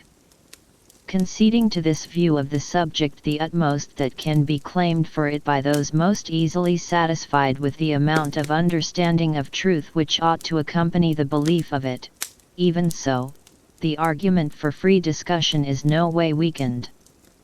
For even this doctrine acknowledges that mankind ought to have a rational assurance that all objections have been satisfactorily answered, and how are they to be answered if that which requires to be answered is not spoken? Or how can the answer be known to be satisfactory, if the objectors have no opportunity of showing that it is unsatisfactory? If not the public, at least the philosophers and theologians who are to resolve the difficulties, must make themselves familiar with those difficulties in their most puzzling form, and this cannot be accomplished unless they are freely stated, and placed in the most advantageous light which they admit of. The Catholic Church has its own way of dealing with this embarrassing problem. It makes a broad separation between those who can be permitted to receive its doctrines on conviction, and those who must accept them on trust. Neither, indeed, are allowed any choice as to what they will accept, but the clergy, such at least as can be fully confided in, may admissibly and meritoriously make themselves acquainted with the arguments of opponents, in order to answer them, and may, therefore, read heretical books. The laity, not unless by special permission, hard to be obtained. This discipline recognizes a knowledge of the enemy's case as beneficial to the teachers, but finds means, consistent with this, of denying it to the rest of the world, thus giving to the elite more mental culture, though not more mental freedom, than it allows to the mass. By this device it succeeds in obtaining the kind of mental superiority which its purposes require, for though culture without freedom never made a large and liberal mind, it can make a clever nisi prius advocate of a cause. But in countries professing Protestantism, this resource is denied, since Protestants hold, at least in theory, that the responsibility for the choice of a religion must be borne by each for himself, and cannot be thrown off upon teachers. Besides, in the present state of the world, it is practically impossible that writings which are read by the instructed can be kept from the uninstructed. If the teachers of mankind are to be cognizant of all that they ought to know, everything must be free to be written and published without restraint. If, however, the mischievous operation of the absence of free discussion, when the received opinions are true, were confined to leaving men ignorant of the grounds of those opinions, it might be thought that this, if an intellectual, is no moral evil, and does not affect the worth of the opinions, regarded in their influence on the character. The fact, however, is, that not only the grounds of the opinion are forgotten in the absence of discussion, but too often the meaning of the opinion itself. The words which convey it cease to suggest ideas, or suggest only a small portion of those they were originally employed to communicate. Instead of a vivid conception and a living belief, there remain only a few phrases retained by rote, or, if any part, the shell and husk only of the meaning is retained, the finer essence being lost. The great chapter in human history which this fact occupies and fills, cannot be too earnestly studied and meditated on. It is illustrated in the experience of almost all ethical doctrines and religious creeds. They are all full of meaning and vitality to those who originate them, and to the direct disciples of the originators. Their meaning continues to be felt in undiminished strength, and is perhaps brought out into even fuller consciousness, so long as the struggle lasts to give the doctrine or creed an ascendancy over other creeds. At last it either prevails, and becomes the general opinion, or its progress stops. It keeps possession of the ground it has gained, but ceases to spread further. When either of these results has become apparent, controversy on the subject flags, and gradually dies away. The doctrine has taken its place, if not as a received opinion, as one of the admitted sects or divisions of opinion. Those who hold it have generally inherited, not adopted it, and conversion from one of these doctrines to another, being now an exceptional fact, occupies little place in the thoughts of their professors. Instead of being, as at first, constantly on the alert either to defend themselves against the world, or to bring the world over to them, they have subsided into acquiescence, and neither listen, when they can help it, to arguments against their creed, nor trouble dissentients, if there be such, with arguments in its favor. From this time may usually be dated the decline in the living power of the doctrine.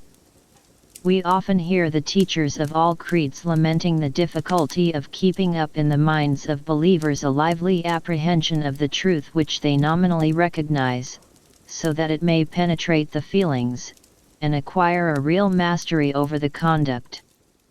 No such difficulty is complained of while the creed is still fighting for its existence. Even the weaker combatants then know and feel what they are fighting for, and the difference between it and other doctrines, and in that period of every creed's existence, not a few persons may be found, who have realized its fundamental principles in all the forms of thought, have weighed and considered them in all their important bearings, and have experienced the full effect on the character which belief in that creed ought to produce in a mind thoroughly imbued with it.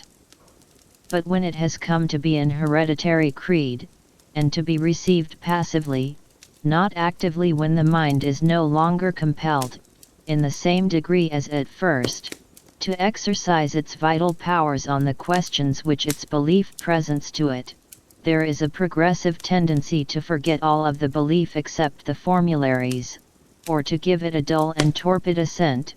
as if accepting it on trust dispensed with the necessity of realizing it in consciousness, or testing it by personal experience, until it almost ceases to connect itself at all with the inner life of the human being. Then are seen the cases, so frequent in this age of the world as almost to form the majority, in which the creed remains as it were outside the mind, encrusting and petrifying it against all other influences addressed to the higher parts of our nature, manifesting its power by not suffering any fresh and living conviction to get in, but itself doing nothing for the mind or heart, except standing sentinel over them to keep them vacant. To what an extent doctrines intrinsically fitted to make the deepest impression upon the mind may remain in it as dead beliefs, without being ever realized in the imagination, the feelings, or the understanding, is exemplified by the manner in which the majority of believers hold the doctrines of Christianity.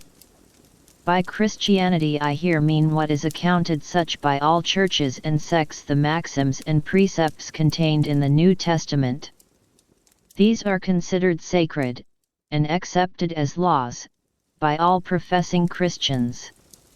Yet it is scarcely too much to say that not one Christian in 1,000 guides or tests his individual conduct by reference to those laws. The standard to which he does refer it, is the custom of his nation, his class, or his religious profession. He has thus, on the one hand, a collection of ethical maxims, which he believes to have been vouchsafed to him by infallible wisdom as rules for his government, and on the other a set of everyday judgments and practices, which go a certain length with some of those maxims, not so great a length with others, stand in direct opposition to some, and are, on the whole, a compromise between the Christian creed and the interests and suggestions of worldly life. To the first of these standards he gives his homage, to the other his real allegiance. All Christians believe that the blessed are the poor and humble, and those who are ill-used by the world,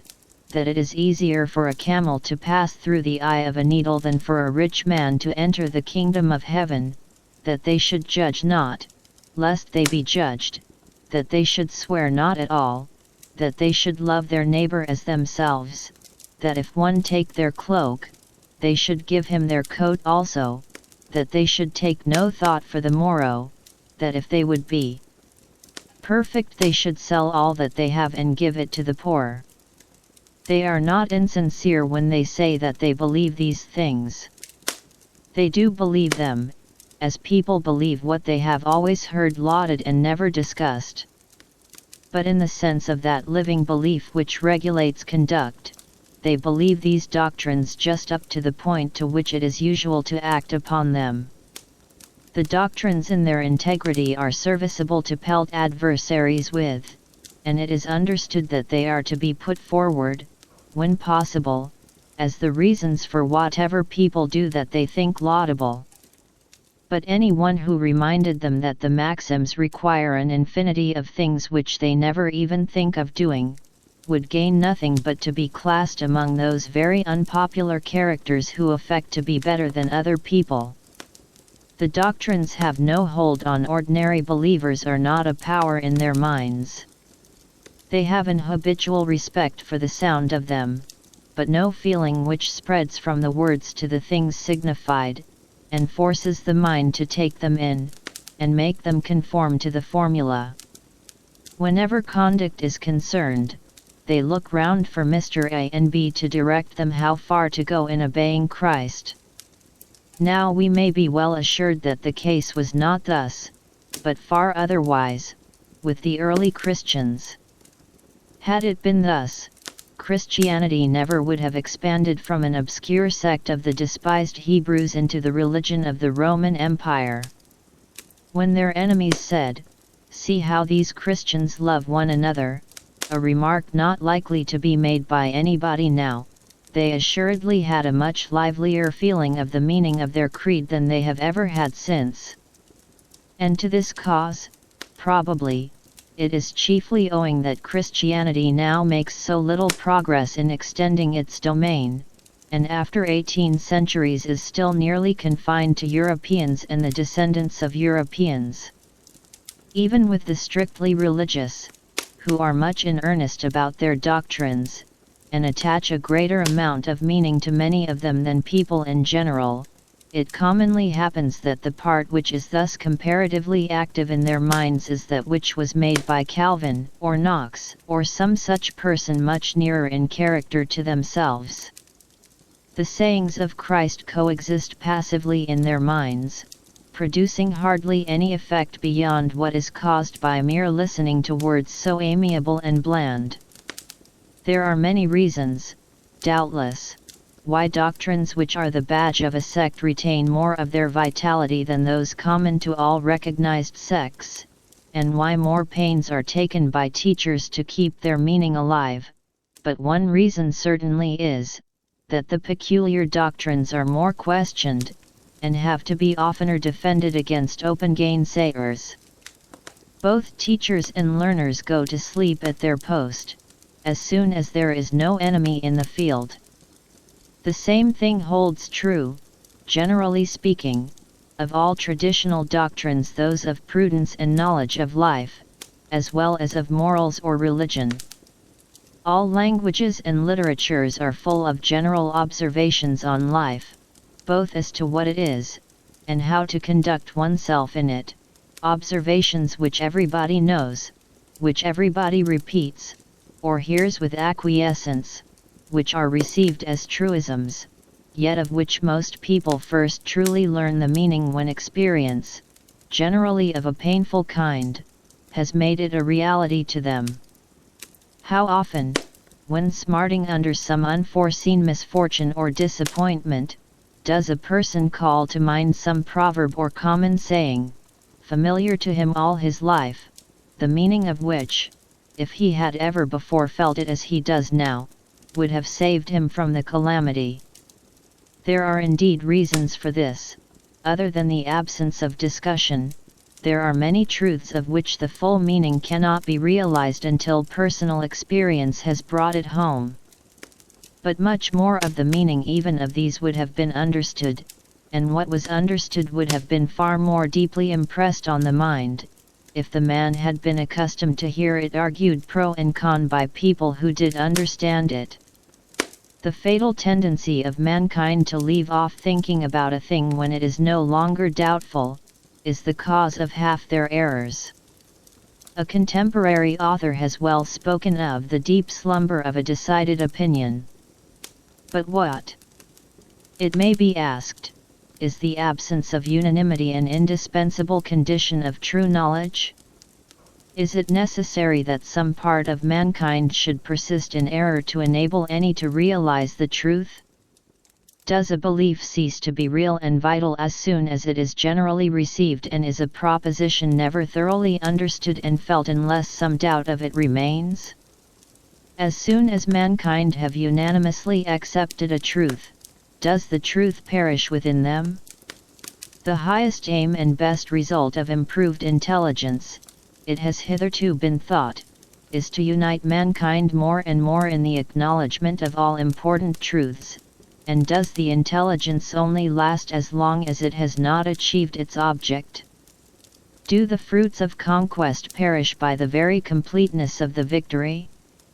I affirm no such thing. As mankind improve, the number of doctrines which are no longer disputed or doubted will be constantly on the increase, and the well-being of mankind may almost be measured by the number and gravity of the truths which have reached the point of being uncontested. The cessation, on one question after another, of serious controversy, is one of the necessary incidents of the consolidation of opinion, a consolidation as salutary in the case of true opinions, as it is dangerous and noxious when the opinions are erroneous. But though this gradual narrowing of the bounds of diversity of opinion is necessary in both senses of the term, being at once inevitable and indispensable, we are not therefore obliged to conclude that all its consequences must be beneficial. The loss of so important an aid to the intelligent and living apprehension of a truth, as is afforded by the necessity of explaining it to, or defending it against, opponents, though not sufficient to outweigh, is no trifling drawback from, the benefit of its universal recognition. Where this advantage can no longer be had, I confess I should like to see the teachers of mankind endeavoring to provide a substitute for it, some contrivance for making the difficulties of the question as present to the learner's consciousness, as if they were pressed upon him by a dissentient champion, eager for his conversion. But instead of seeking contrivances for this purpose, they have lost those they formerly had. The Socratic dialectics, so magnificently exemplified in the dialogues of Plato, were a contrivance of this description. They were essentially a negative discussion of the great question of philosophy and life, directed with consummate skill to the purpose of convincing anyone who had merely adopted the commonplaces of received opinion that he did not understand the subject, that he as yet attached no definite meaning to the doctrines he professed, in order that, becoming aware of his ignorance, he might be put in the way to obtain a stable belief, resting on a clear apprehension both of the meaning of doctrines and of their evidence. The school disputations of the Middle Ages had a somewhat similar object. They were intended to make sure that the pupil understood his own opinion, and, by necessary correlation, the opinion opposed to it, and could enforce the grounds of the one and confute those of the other. These last-mentioned contests had indeed the incurable defect, that the premises appealed to were taken from authority, not from reason, and, as a discipline to the mind, they were in every respect inferior to the powerful dialectics which formed the intellects of the Socratici viri, but the modern mind owes far more to both than it is generally willing to admit, and the present modes of education contain nothing which in the smallest degree supplies the place either of the one or of the other. A person who derives all his instruction from teachers or books, even if he escape the besetting temptation of contenting himself with cram, is under no compulsion to hear both sides. Accordingly, it is far from a frequent accomplishment, even among thinkers, to know both sides, and the weakest part of what everybody says in defense of his opinion is what he intends as a reply to antagonists. It is the fashion of the present time to disparage negative logic, that which points out weaknesses in theory or errors in practice, without establishing positive truths. Such negative criticism would indeed be poor enough as an ultimate result,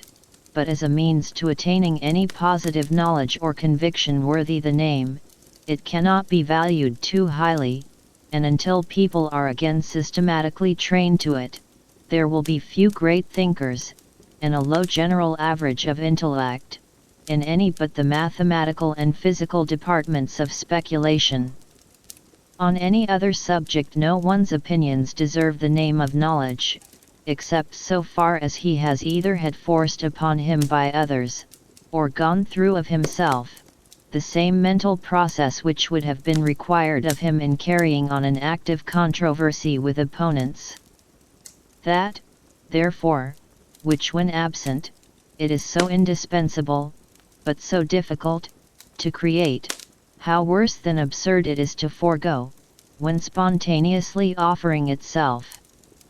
If there are any persons who contest a received opinion, or who will do so if law or opinion will let them, let us thank them for it,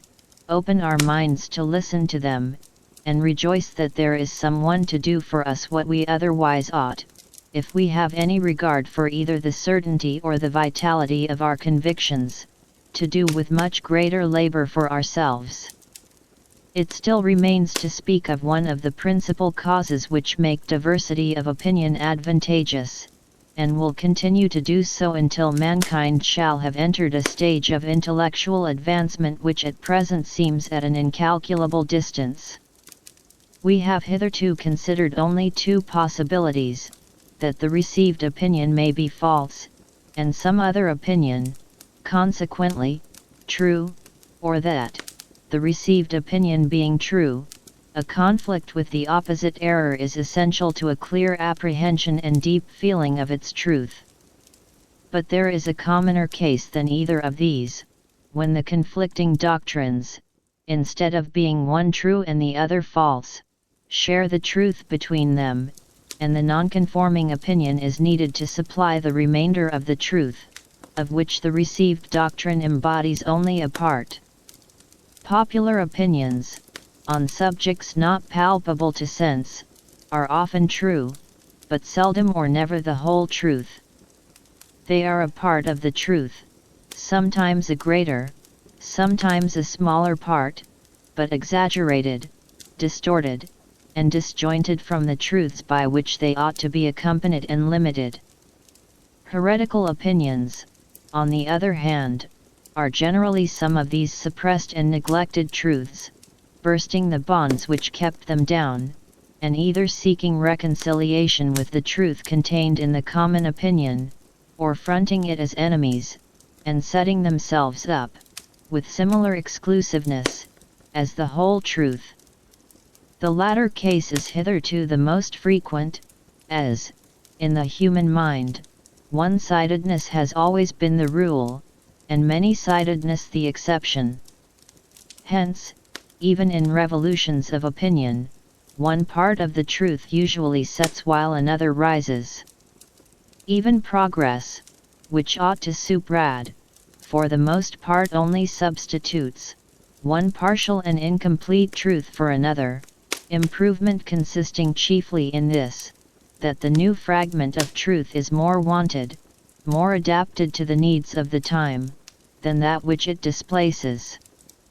Such being the partial character of prevailing opinions, even when resting on a true foundation, every opinion which embodies somewhat of the portion of truth which the common opinion omits, ought to be considered precious, with whatever amount of error and confusion that truth may be blended.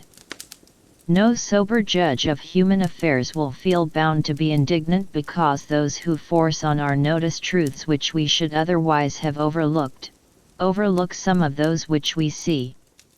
Rather, he will think that so long as popular truth is one-sided, it is more desirable than otherwise that unpopular truth should have one-sided assertors too, such being usually the most energetic, and the most likely to compel reluctant attention to the fragment of wisdom which they proclaim as if it were the whole. Thus, in the 18th century, when nearly all the instructed, and all those of the uninstructed who were led by them, were lost in admiration of what is called civilization, and of the marvels of modern science, literature, and philosophy, and while greatly overrating the amount of unlikeness between the men of modern and those of ancient times, indulged the belief that the whole of the difference was in their own favor. With what a salutary shock did the paradoxes of Rousseau explode like bombshells in the midst, dislocating the compact mass of one-sided opinion, and forcing its elements to recombine in a better form and with additional ingredients. Not that the current opinions were on the whole farther from the truth than Rousseau's were; on the contrary, they were nearer to it. They contained more of positive truth, and very much less of error. Nevertheless, there lay in Rousseau's doctrine, and has floated down the stream of opinion along with it, a considerable amount of exactly those truths which the popular opinion wanted, and these are the deposit which was left behind when the flood subsided. The superior worth of simplicity of life,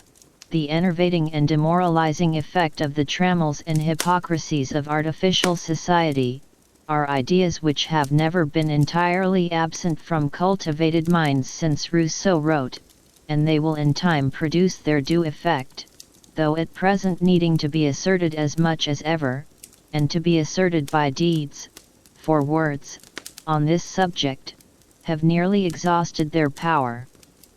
In politics, again, it is almost a commonplace, that a party of order or stability, and a party of progress or reform, are both necessary elements of a healthy state of political life,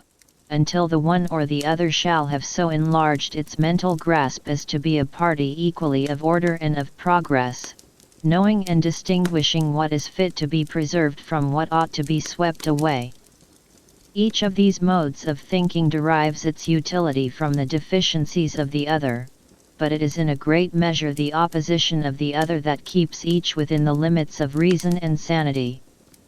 Unless opinions favorable to democracy and to aristocracy, to property and to equality, to cooperation and to competition, to luxury and to abstinence, to sociality and individuality, to liberty and discipline,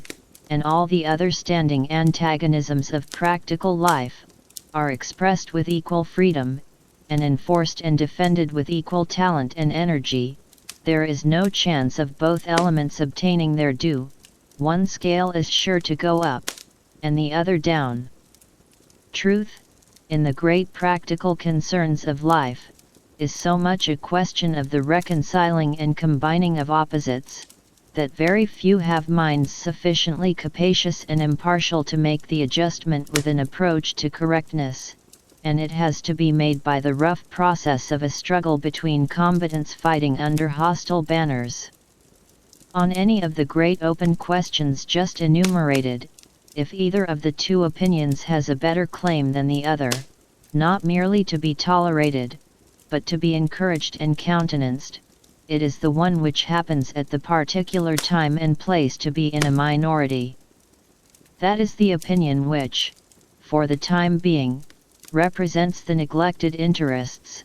the side of human well-being which is in danger of obtaining less than its share.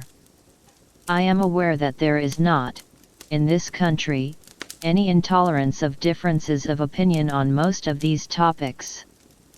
They are adduced to show, by admitted and multiplied examples, the universality of the fact, that only through diversity of opinion is there, in the existing state of human intellect, a chance of fair play to all sides of the truth. When there are persons to be found who form an exception to the apparent unanimity of the world on any subject, even if the world is in the right, it is always probable that dissentients have something worth hearing to say for themselves, and that truth would lose something by their silence.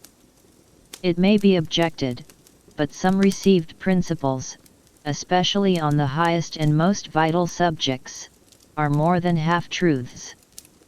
The Christian morality, for instance, is the whole truth on that subject, and if any one teaches a morality which varies from it, he is wholly in error.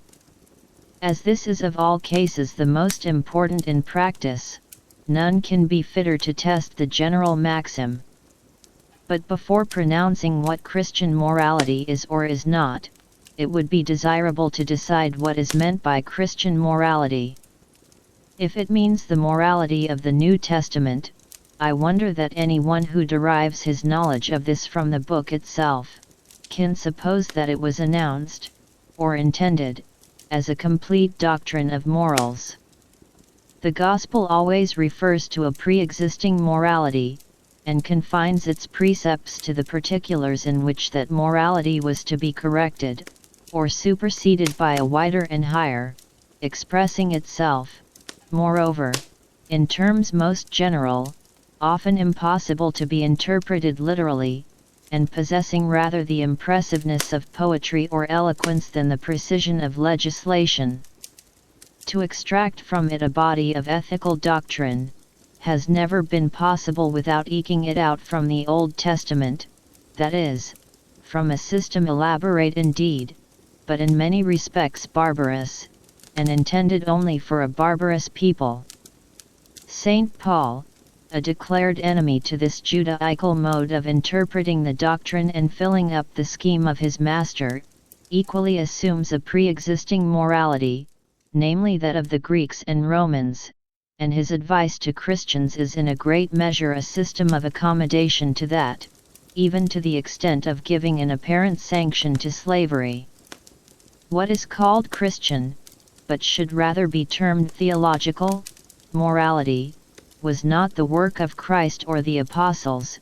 but is of much later origin, having been gradually built up by the Catholic Church of the first 5 centuries, and though not implicitly adopted by moderns and Protestants, has been much less modified by them than might have been expected.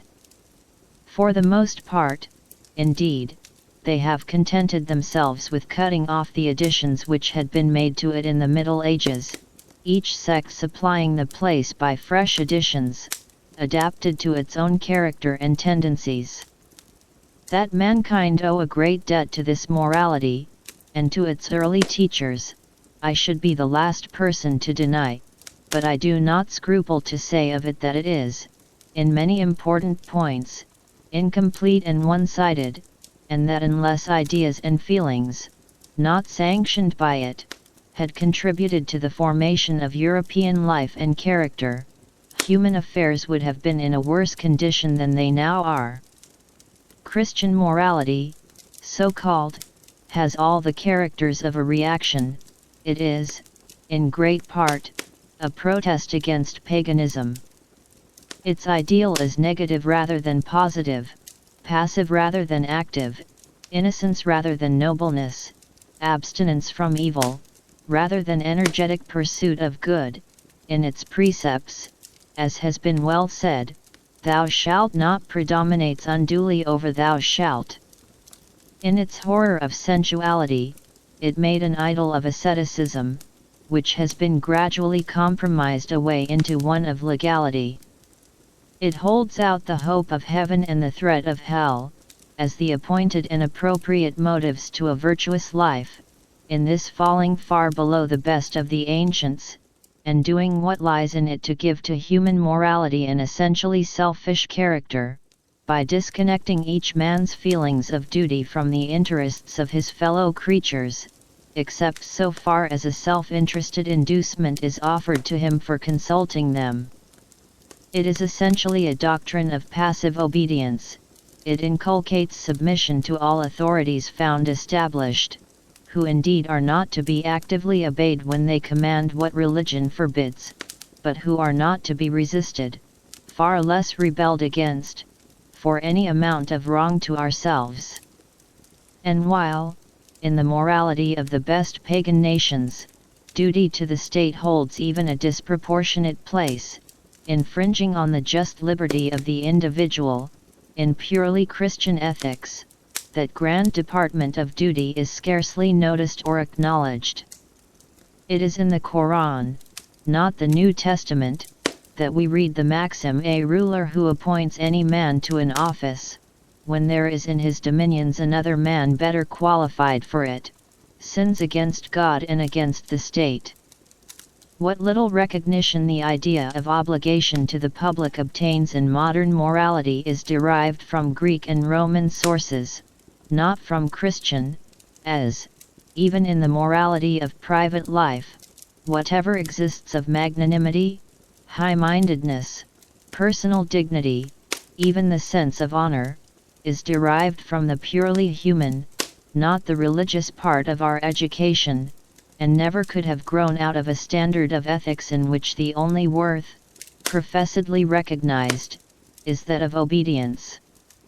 I am as far as anyone from pretending that these defects are necessarily inherent in the Christian ethics in every manner in which it can be conceived, or that the many requisites of a complete moral doctrine which it does not contain do not admit of being reconciled with it. Far less would I insinuate this of the doctrines and precepts of Christ himself. I believe that the sayings of Christ are all that I can see any evidence of their having been intended to be, that they are irreconcilable with nothing which a comprehensive morality requires, that everything which is excellent in ethics may be brought within them, with no greater violence to their language than has been done to it by all who have attempted to deduce from them any practical system of conduct whatever. But it is quite consistent with this to believe that they contain, and were meant to contain, only a part of the truth, that many essential elements of the highest morality are among the things which are not provided for, nor intended to be provided for, in the recorded deliverances of the founder of Christianity, and which have been entirely thrown aside in the system of ethics erected on the basis of those deliverances by the Christian Church. And this being so, I think it a great error to persist in attempting to find in the Christian doctrine that complete rule for our guidance which its author intended it to sanction and enforce, but only partially to provide. I believe, too, that this narrow theory is becoming a grave practical evil, detracting greatly from the moral training and instruction which so many well-meaning persons are now at length exerting themselves to promote. I much fear that by attempting to form the mind and feelings on an exclusively religious type, and discarding those secular standards, as for want of a better name they may be called, which heretofore coexisted with and supplemented the Christian ethics, receiving some of its spirit, and infusing into it some of theirs, there will result, and is even now resulting, a low, abject, servile type of character, which, submit itself as it may to what it deems the supreme will, is incapable of rising to or sympathizing in the conception of supreme goodness. I believe that other ethics than any which can be evolved from exclusively Christian sources, must exist side by side with Christian ethics to produce the moral regeneration of mankind, and that the Christian system is no exception to the rule, that in an imperfect state of the human mind the interests of truth require a diversity of opinions. It is not necessary that in ceasing to ignore the moral truths not contained in Christianity men should ignore any of those which it does contain. Such prejudice, or oversight, when it occurs, is altogether an evil, but it is one from which we cannot hope to be always exempt, and must be regarded as the price paid for an inestimable good. The exclusive pretension made by a part of the truth to be the whole, must and ought to be protested against, and if a reactionary impulse should make the protesters unjust in their turn, this one-sidedness, like the other, may be lamented, but must be tolerated. If Christians would teach infidels to be just to Christianity, they should themselves be just to infidelity. It can do truth no service to blink the fact, known to all who have the most ordinary acquaintance with literary history, that a large portion of the noblest and most valuable moral teaching has been the work, not only of men who did not know, but of men who knew and rejected, the Christian faith. I do not pretend that the most unlimited use of the freedom of enunciating all possible opinions would put an end to the evils of religious or philosophical sectarianism. Every truth which men of narrow capacity are in earnest about, is sure to be asserted, inculcated, and in many ways even acted on, as if no other truth existed in the world, or at all events none that could limit or qualify the first. I acknowledge that the tendency of all opinions to become sectarian is not cured by the freest discussion, but is often heightened and exacerbated thereby. The truth which ought to have been, but was not, seen, being rejected all the more violently because proclaimed by persons regarded as opponents. But it is not on the impassioned partisan, it is on the calmer and more disinterested bystander, that this collision of opinions works its salutary effect. Not the violent conflict between parts of the truth, but the quiet suppression of half of it, is the formidable evil. There is always hope when people are forced to listen to both sides. It is when they attend only to one that errors harden into prejudices, and truth itself ceases to have the effect of truth, by being exaggerated into falsehood. And since there are few mental attributes more rare than that judicial faculty which can sit in intelligent judgment between two sides of a question, of which only one is represented by an advocate before it, truth has no chance but in proportion as every side of it, every opinion which embodies any fraction of the truth, not only finds advocates, but is so advocated as to be listened to. We have now recognized the necessity to the mental well-being of mankind, on which all their other well-being depends, of freedom of opinion, and freedom of the expression of opinion, on 4 distinct grounds, which we will now briefly recapitulate. First, if any opinion is compelled to silence, that opinion may, for aught we can certainly know, be true. To deny this is to assume our own infallibility. Secondly, though the silenced opinion be an error, it may, and very commonly does, contain a portion of truth, and since the general or prevailing opinion on any subject is rarely or never the whole truth, it is only by the collision of adverse opinions that the remainder of the truth has any chance of being supplied. Thirdly, even if the received opinion be not only true, but the whole truth, unless it is suffered to be, and actually is, vigorously and earnestly contested, it will, by most of those who receive it, be held in the manner of a prejudice, with little comprehension or feeling of its rational grounds. And not only this, but, fourthly, the meaning of the doctrine itself will be in danger of being lost, or enfeebled, and deprived of its vital effect on the character and conduct, the dogma becoming a mere formal profession, inefficacious for good, but cumbering the ground, and preventing the growth of any real and heartfelt conviction, from reason or personal experience. Before quitting the subject of freedom of opinion, it is fit to take some notice of those who say that the free expression of all opinions should be permitted, on condition that the manner be temperate, and do not pass the bounds of fair discussion. Much might be said on the impossibility of fixing where these supposed bounds are to be placed, for if the test be offense to those whose opinions are attacked, I think experience testifies that this offense is given whenever the attack is telling and powerful, and that every opponent who pushes them hard, and whom they find it difficult to answer, appears to them, if he shows any strong feeling on the subject, an intemperate opponent. But this, though an important consideration in a practical point of view, merges in a more fundamental objection. Undoubtedly the manner of asserting an opinion, even though it be a true one, may be very objectionable, and may justly incur severe censure. But the principal offences of the kind are such as it is mostly impossible, unless by accidental self-betrayal, to bring home to conviction.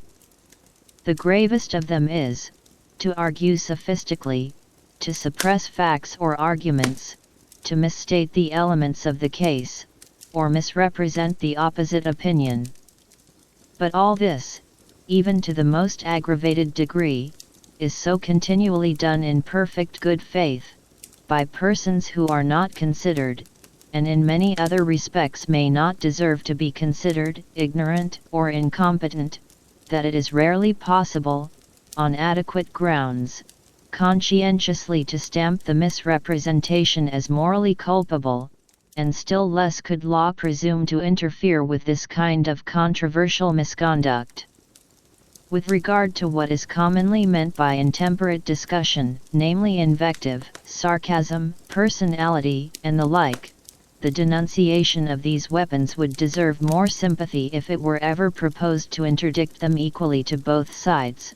but it is only desired to restrain the employment of them against the prevailing opinion. Against the unprevailing they may not only be used without general disapproval, but will be likely to obtain for him who uses them the praise of honest zeal and righteous indignation. Yet whatever mischief arises from their use is greatest when they are employed against the comparatively defenseless, and whatever unfair advantage can be derived by any opinion from this mode of asserting it, accrues almost exclusively to received opinions.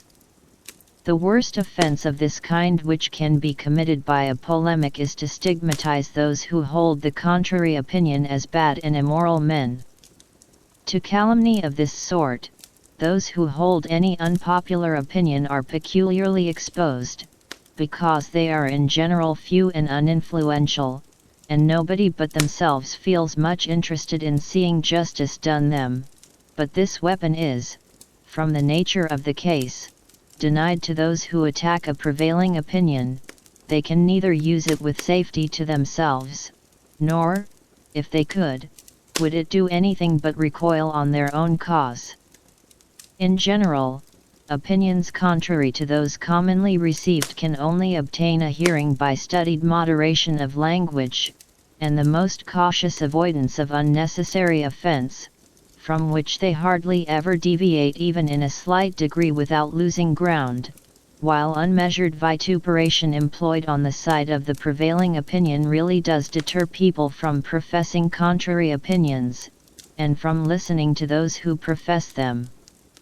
For the interest, therefore, of truth and justice, it is far more important to restrain this employment of vituperative language than the other, and, for example, if it were necessary to choose, there would be much more need to discourage offensive attacks on infidelity than on religion. It is, however, obvious that law and authority have no business with restraining either, while opinion ought, in every instance, to determine its verdict by the circumstances of the individual case, condemning every one, on whichever side of the argument he places himself, in whose mode of advocacy either want of candor, or malignity, bigotry, or intolerance of feeling manifest themselves, but not inferring these vices from the side which a person takes, though it be the contrary side of the question to our own, and giving merited honor to every one, whatever opinion he may hold, who has calmness to see and honesty to state what his opponents and their opinions really are, exaggerating nothing to their discredit, keeping nothing back which tells, or can be supposed to tell, in their favor. This is the real morality of public discussion, and if often violated, I am happy to think that there are many controversialists who to a great extent observe it, and a still greater number who conscientiously strive towards it. Chapter 3. Of Individuality, as one of the elements of well-being. Such being the reasons which make it imperative that human beings should be free to form opinions, and to express their opinions without reserve, and such the baneful consequences to the intellectual, and through that to the moral nature of man, unless this liberty is either conceded, or asserted in spite of prohibition, let us next examine whether the same reasons do not require that men should be free to act upon their opinions to carry these out in their lives, without hindrance, either physical or moral, from their fellow men, so long as it is at their own risk and peril. This last proviso is of course indispensable. No one pretends that actions should be as free as opinions.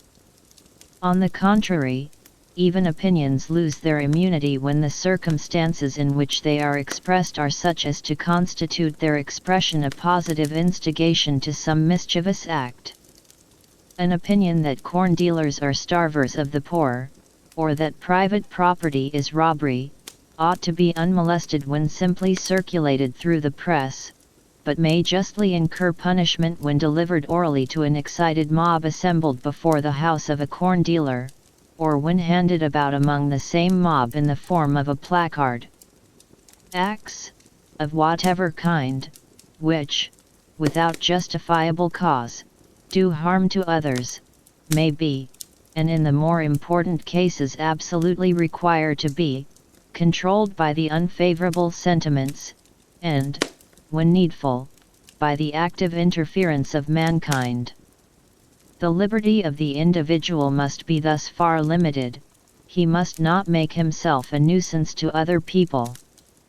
But if he refrains from molesting others in what concerns them, and merely acts according to his own inclination and judgment in things which concern himself, the same reasons which show that opinion should be free, prove also that he should be allowed, without molestation, to carry his opinions into practice at his own cost. That mankind are not infallible, that their truths, for the most part, are only half-truths, that unity of opinion, unless resulting from the fullest and freest comparison of opposite opinions, is not desirable, and diversity not an evil, but a good, until mankind are much more capable than at present of recognizing all sides of the truth, are principles applicable to men's modes of action, not less than to their opinions. As it is useful that while mankind are imperfect there should be different opinions, so it is that there should be different experiments of living, that free scope should be given to varieties of character, short of injury to others, and that the worth of different modes of life should be proved practically, when anyone thinks fit to try them. It is desirable, in short, that in things which do not primarily concern others, individuality should assert itself. Where, not the person's own character, but the traditions or customs of other people are the rule of conduct, there is wanting one of the principal ingredients of human happiness, and quite the chief ingredient of individual and social progress. In maintaining this principle, the greatest difficulty to be encountered does not lie in the appreciation of means towards an acknowledged end, but in the indifference of persons in general to the end itself. If it were felt that the free development of individuality is one of the leading essentials of well-being, that it is not only a coordinate element with all that is designated by the terms civilization, instruction, education, culture, but is itself a necessary part and condition of all those things, there would be no danger that liberty should be undervalued, and the adjustment of the boundaries between it and social control would present no extraordinary difficulty. But the evil is, that individual spontaneity is hardly recognized by the common modes of thinking as having any intrinsic worth, or deserving any regard on its own account. The majority, being satisfied with the ways of mankind as they now are, for it is they who make them what they are, cannot comprehend why those ways should not be good enough for everybody, and what is more, spontaneity forms no part of the ideal of the majority of moral and social reformers, but is rather looked on with jealousy, as a troublesome and perhaps rebellious obstruction to the general acceptance of what these reformers, in their own judgment, think would be best for mankind. Few persons, out of Germany, even comprehend the meaning of the doctrine which Wilhelm von Humboldt, so eminent both as a savant and as a politician,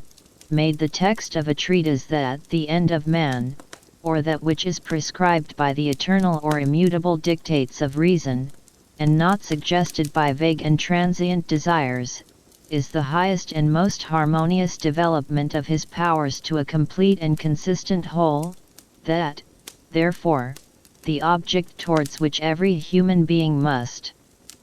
ceaselessly direct his efforts, and on which especially those who design to influence their fellow men must ever keep their eyes, is the individuality of power and development, that for this there are two requisites, freedom and variety of situations, and that from the union of these arise individual vigor and manifold diversity, which combine themselves in originality. 6. Little, however, as people are accustomed to a doctrine like that of von Humboldt, and surprising as it may be to them to find so high a value attached to individuality, the question, one must nevertheless think, can only be one of degree.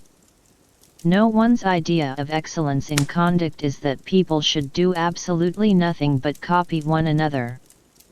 No one would assert that people ought not to put into their mode of life, and into the conduct of their concerns, any impress whatever of their own judgment, or of their own individual character.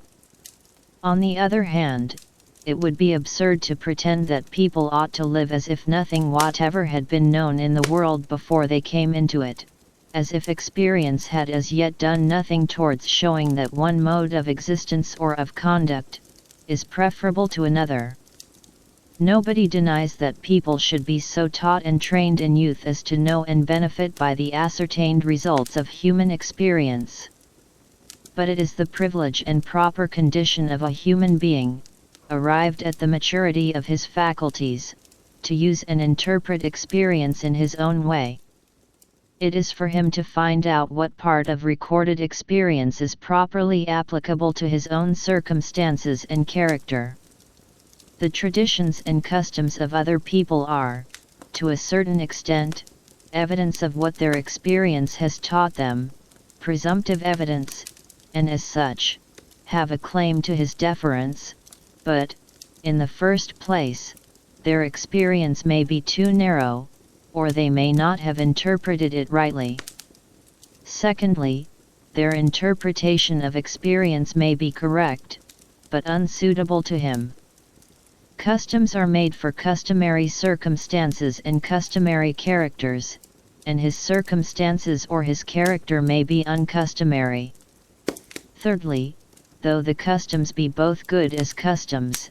and suitable to him, yet to conform to custom, merely as custom, does not educate or develop in him any of the qualities which are the distinctive endowment of a human being. The human faculties of perception, judgment, discriminative feeling, mental activity, and even moral preference, are exercised only in making a choice. He who does anything because it is the custom makes no choice. He gains no practice either in discerning or in desiring what is best.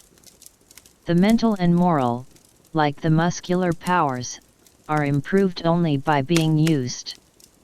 The faculties are called into no exercise by doing a thing merely because others do it, no more than by believing a thing only because others believe it. If the grounds of an opinion are not conclusive to the person's own reason, his reason cannot be strengthened, but is likely to be weakened,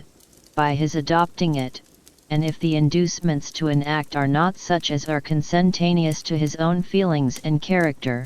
where affection,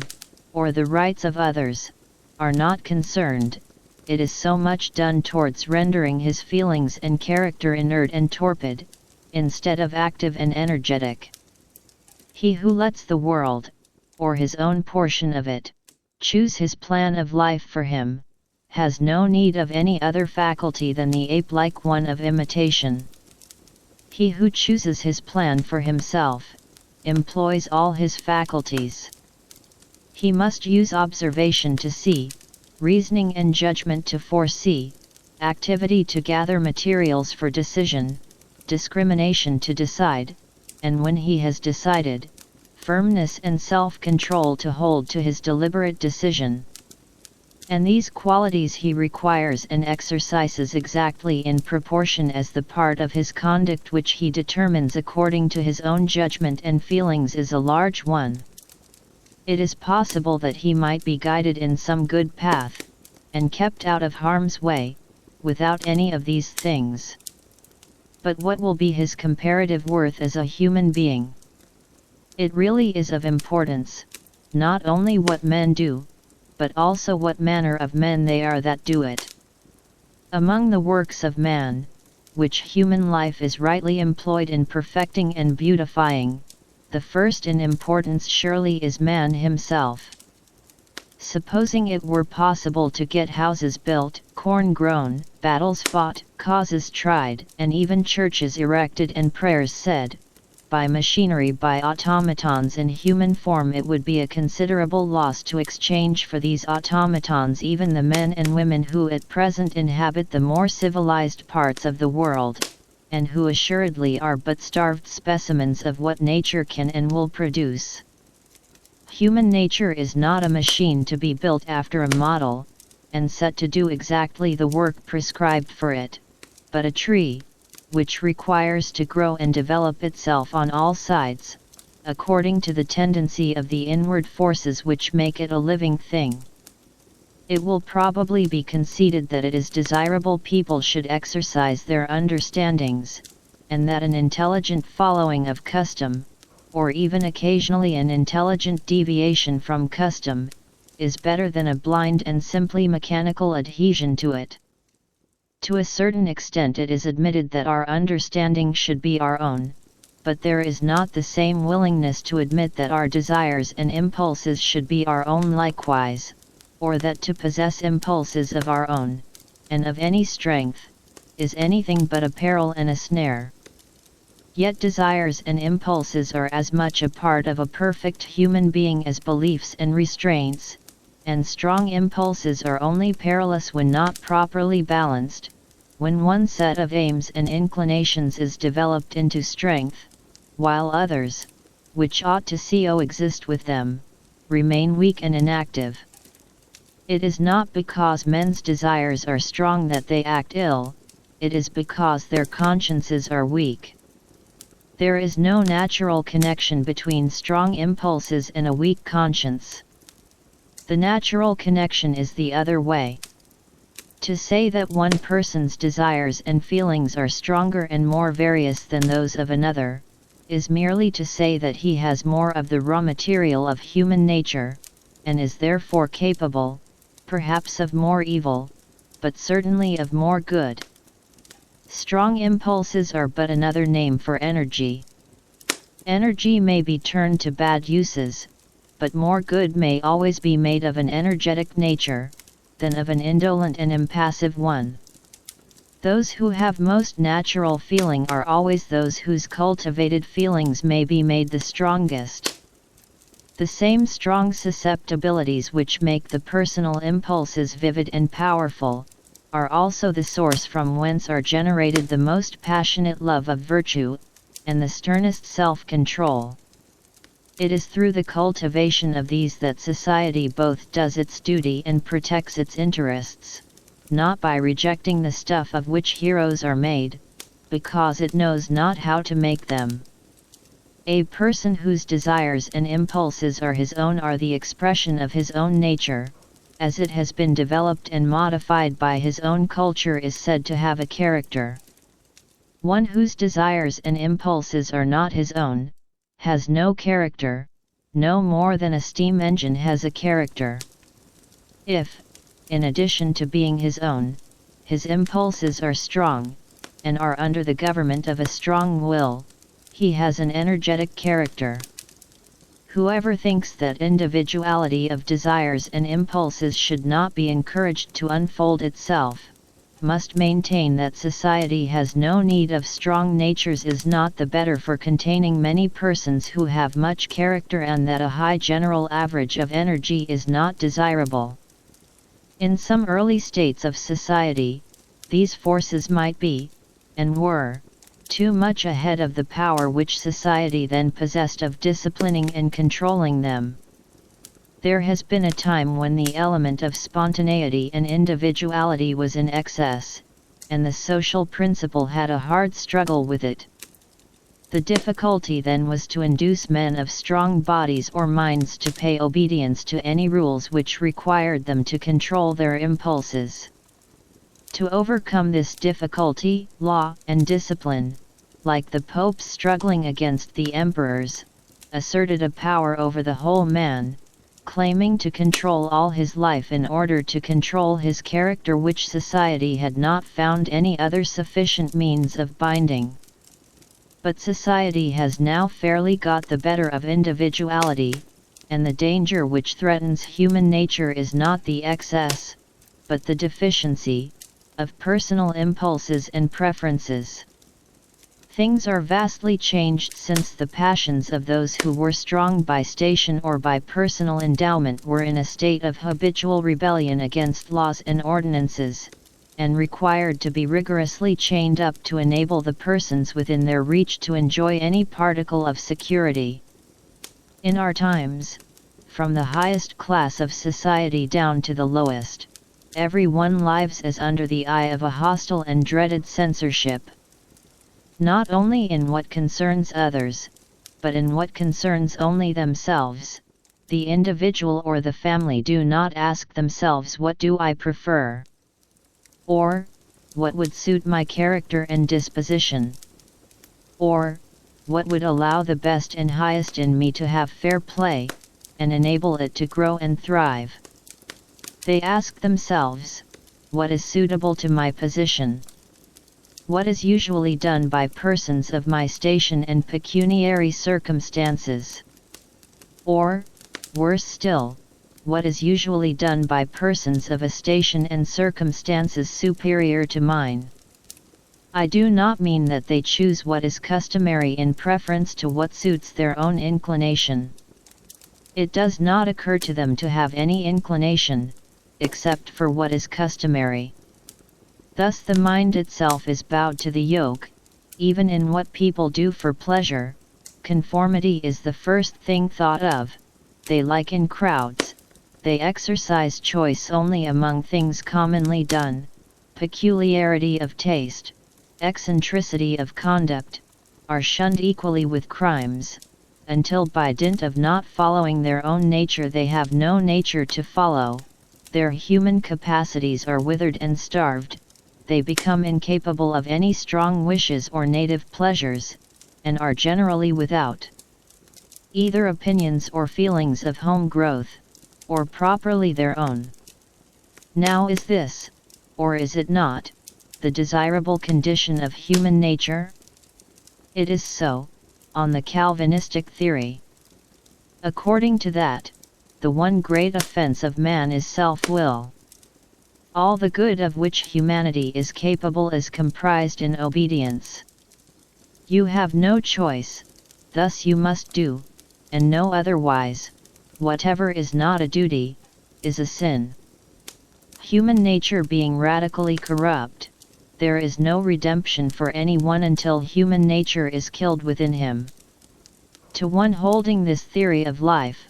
crushing out any of the human faculties, capacities, and susceptibilities, is no evil. Man needs no capacity, but that of surrendering himself to the will of God, and if he uses any of his faculties for any other purpose but to do that supposed will more effectually, he is better without them. This is the theory of Calvinism, and it is held, in a mitigated form, by many who do not consider themselves Calvinists, the mitigation consisting in giving a less ascetic interpretation to the alleged will of God, asserting it to be his will that mankind should gratify some of their inclinations, of course not in the manner they themselves prefer, but in the way of obedience, that is, in a way prescribed to them by authority, and, therefore, by the necessary condition of the case, the same for all. In some such insidious form there is at present a strong tendency to this narrow theory of life, and to the pinched and hidebound type of human character which it patronizes. Many persons, no doubt, sincerely think that human beings thus cramped and dwarfed are as their Maker designed them to be, just as many have thought that trees are a much finer thing when clipped into polyds, or cut out into figures of animals, than as nature made them. But if it be any part of religion to believe that man was made by a good being, it is more consistent with that faith to believe that this being gave all human faculties that they might be cultivated and unfolded, not rooted out and consumed, and that he takes delight in every nearer approach made by his creatures to the ideal conception embodied in them, every increase in any of their capabilities of comprehension, of action, or of enjoyment. There is a different type of human excellence from the Calvinistic, a conception of humanity as having its nature bestowed on it for other purposes than merely to be abnegated. Pagan self-assertion is one of the elements of human worth, as well as Christian self-denial. 7. There is a Greek ideal of self-development, which the Platonic and Christian ideal of self-government blends with, but does not supersede. It may be better to be a John Knox than an Alcibiades, but it is better to be a Pericles than either, nor would a Pericles, if we had one in these days, be without anything good which belonged to John Knox. It is not by wearing down into uniformity all that is individual in themselves, but by cultivating it, and calling it forth, within the limits imposed by the rights and interests of others, that human beings become a noble and beautiful object of contemplation, and as the works partake the character of those who do them, by the same process human life also becomes rich, diversified, and animating, furnishing more abundant aliment to high thoughts and elevating feelings, and strengthening the tie which binds every individual to the race, by making the race infinitely better worth belonging to. In proportion to the development of his individuality, each person becomes more valuable to himself, and is therefore capable of being more valuable to others. There is a greater fullness of life about his own existence, and when there is more life in the units there is more in the mass which is composed of them. As much compression as is necessary to prevent the stronger specimens of human nature from encroaching on the rights of others cannot be dispensed with, but for this there is ample compensation even in the point of view of human development. The means of development which the individual loses by being prevented from gratifying his inclinations to the injury of others, are chiefly obtained at the expense of the development of other people. And even to himself there is a full equivalent in the better development of the social part of his nature, rendered possible by the restraint put upon the selfish part. To be held to rigid rules of justice for the sake of others, develops the feelings and capacities which have the good of others for their object. But to be restrained in things not affecting their good, by their mere displeasure, develops nothing valuable, except such force of character as may unfold itself in resisting the restraint. If acquiesced in, it dulls and blunts the whole nature. To give any fair play to the nature of each, it is essential that different persons should be allowed to lead different lives. In proportion as this latitude has been exercised in any age, has that age been noteworthy to posterity. Even despotism does not produce its worst effects, so long as individuality exists under it, and whatever crushes individuality is despotism, by whatever name it may be called, and whether it professes to be enforcing the will of God or the injunctions of men. Having said that the individuality is the same thing with development, and that it is only the cultivation of individuality which produces, or can produce, well-developed human beings, I might here close the argument, for what more or better can be said of any condition of human affairs than that it brings human beings themselves nearer to the best thing they can be. Or what worse can be said of any obstruction to good than that it prevents this? Doubtless, however, these considerations will not suffice to convince those who most need convincing, and it is necessary further to show that these developed human beings are of some use to the undeveloped, to point out to those who do not desire liberty, and would not avail themselves of it, that they may be in some intelligible manner rewarded for allowing other people to make use of it without hindrance. In the first place, then, I would suggest that they might possibly learn something from them. It will not be denied by anybody that originality is a valuable element in human affairs. There is always need of persons not only to discover new truths, and point out when what were once truths are true no longer, but also to commence new practices, and set the example of more enlightened conduct, and better taste and sense in human life. This cannot well be gainsaid by anybody who does not believe that the world has already attained perfection in all its ways and practices. It is true that this benefit is not capable of being rendered by everybody alike. There are but few persons, in comparison with the whole of mankind, whose experiments, if adopted by others, would be likely to be any improvement on established practice. But these few are the salt of the earth. Without them, human life would become a stagnant pool. Not only is it they who introduce good things which did not before exist, it is they who keep the life in those which already exist. If there were nothing new to be done, would human intellect cease to be necessary?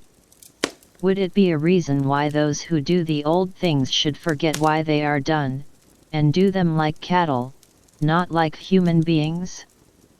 There is only too great a tendency in the best beliefs and practices to degenerate into the mechanical, and unless there were a succession of persons whose ever-recurring originality prevents the grounds of those beliefs and practices from becoming merely traditional, such dead matter would not resist the smallest shock from anything really alive, and there would be no reason why civilization should not die out, as in the Byzantine Empire.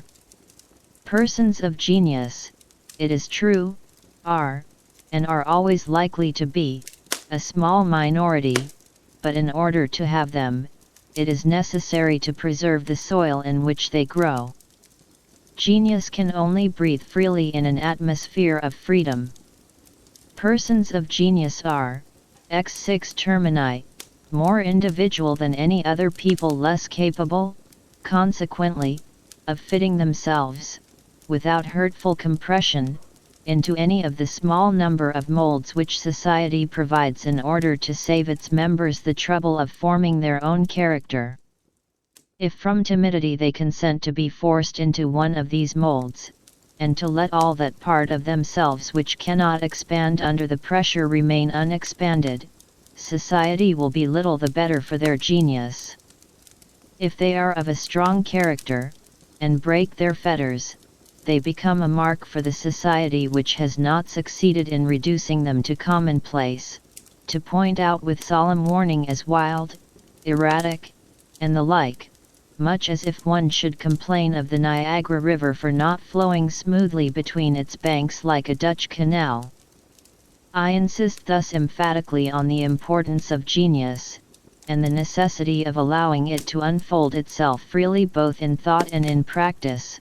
being well aware that no one will deny the position in theory, but knowing also that almost everyone, in reality, is totally indifferent to it. People think genius a fine thing if it enables a man to write an exciting poem, or paint a picture. But in its true sense, that of originality in thought and action, though no one says that it is not a thing to be admired, nearly all, at heart, think that they can do very well without it. Unhappily, this is too natural to be wondered at. Originality is the one thing which unoriginal minds cannot feel the use of. They cannot see what it is to do for them. How should they? If they could see what it would do for them, it would not be originality. The first service which originality has to render them, is that of opening their eyes, which being once fully done, they would have a chance of being themselves original. Meanwhile, recollecting that nothing was ever yet done which someone was not the first to do, and that all good things which exist are the fruits of originality, let them modest enough to believe that there is something still left for it to accomplish, and assure themselves that they are more in need of originality, the less they are conscious of the want. In sober truth, whatever homage may be professed, or even paid, to real or supposed mental superiority, the general tendency of things throughout the world is to render mediocrity the ascendant power among mankind. In ancient history, in the Middle Ages, and in a diminishing degree through the long transition from feudality to the present time, the individual was a power in himself, and if he had either great talents or a high social position, he was a considerable power. At present individuals are lost in the crowd. In politics it is almost a triviality to say that public opinion now rules the world. The only power deserving the name is that of masses, and of governments while they make themselves the organ of the tendencies and instincts of masses. This is as true in the moral and social of private life as in public transactions. Those whose opinions go by the name of public opinion are not always the same sort of public. In America they are the whole white population, in England, chiefly the middle class. But they are always a mass, that is to say, collective mediocrity. And what is a still greater novelty, the mass do not now take their opinions from dignitaries in church or state, from ostensible leaders, or from books. Their thinking is done for them by men much like themselves, addressing them, or speaking in their name, on the spur of the moment, through the newspapers. I am not complaining of all this. I do not assert that anything better is compatible, as a general rule, with the present low state of the human mind. But that does not hinder the government of mediocrity from being mediocre government. No government by a democracy or a numerous aristocracy, either in its political acts or in the opinions, qualities, and tone of mind which it fosters, ever did or could rise above mediocrity, except in so far as the sovereign many have let themselves be guided, which in their best times they always have done, by the counsels and influence of a more highly gifted and instructed one or few. The initiation of all wise or noble things comes and must come from individuals, generally at first from some one individual. The honor and glory of the average man is that he is capable of following that initiative, that he can respond internally to wise and noble things, and be led to them with his eyes open. I am not countenancing the sort of hero worship which applauds the strong man of genius for forcibly seizing on the government of the world and making it do his bidding in spite of itself. All he can claim is freedom to point out the way. The power of compelling others into it is not only inconsistent with the freedom and development of all the rest, but corrupting to the strong man himself. It does seem, however, that when the opinions of masses of merely average men are everywhere becoming the dominant power, the counterpoise and corrective to that tendency would be the more and more pronounced individuality of those who stand on the higher eminences of thought. It is in these circumstances most especially, that exceptional individuals, instead of being deterred, should be encouraged in acting differently from the mass. In other times there was no advantage in their doing so, unless they acted not only differently but better. In this age, the mere example of nonconformity, the mere refusal to bend the knee to custom, is itself a service. Precisely because the tyranny of opinion is such as to make eccentricity a reproach, it is desirable, in order to break through that tyranny, that people should be eccentric. Eccentricity has always abounded when and where strength of character has abounded, and the amount of eccentricity in a society has generally been proportional to the amount of genius, mental vigor, and moral courage it contained. That so few now dare to be eccentric marks the chief danger of the time. I have said that it is important to give the freest scope possible to uncustomary things, in order that it may in time appear which of these are fit to be converted into customs.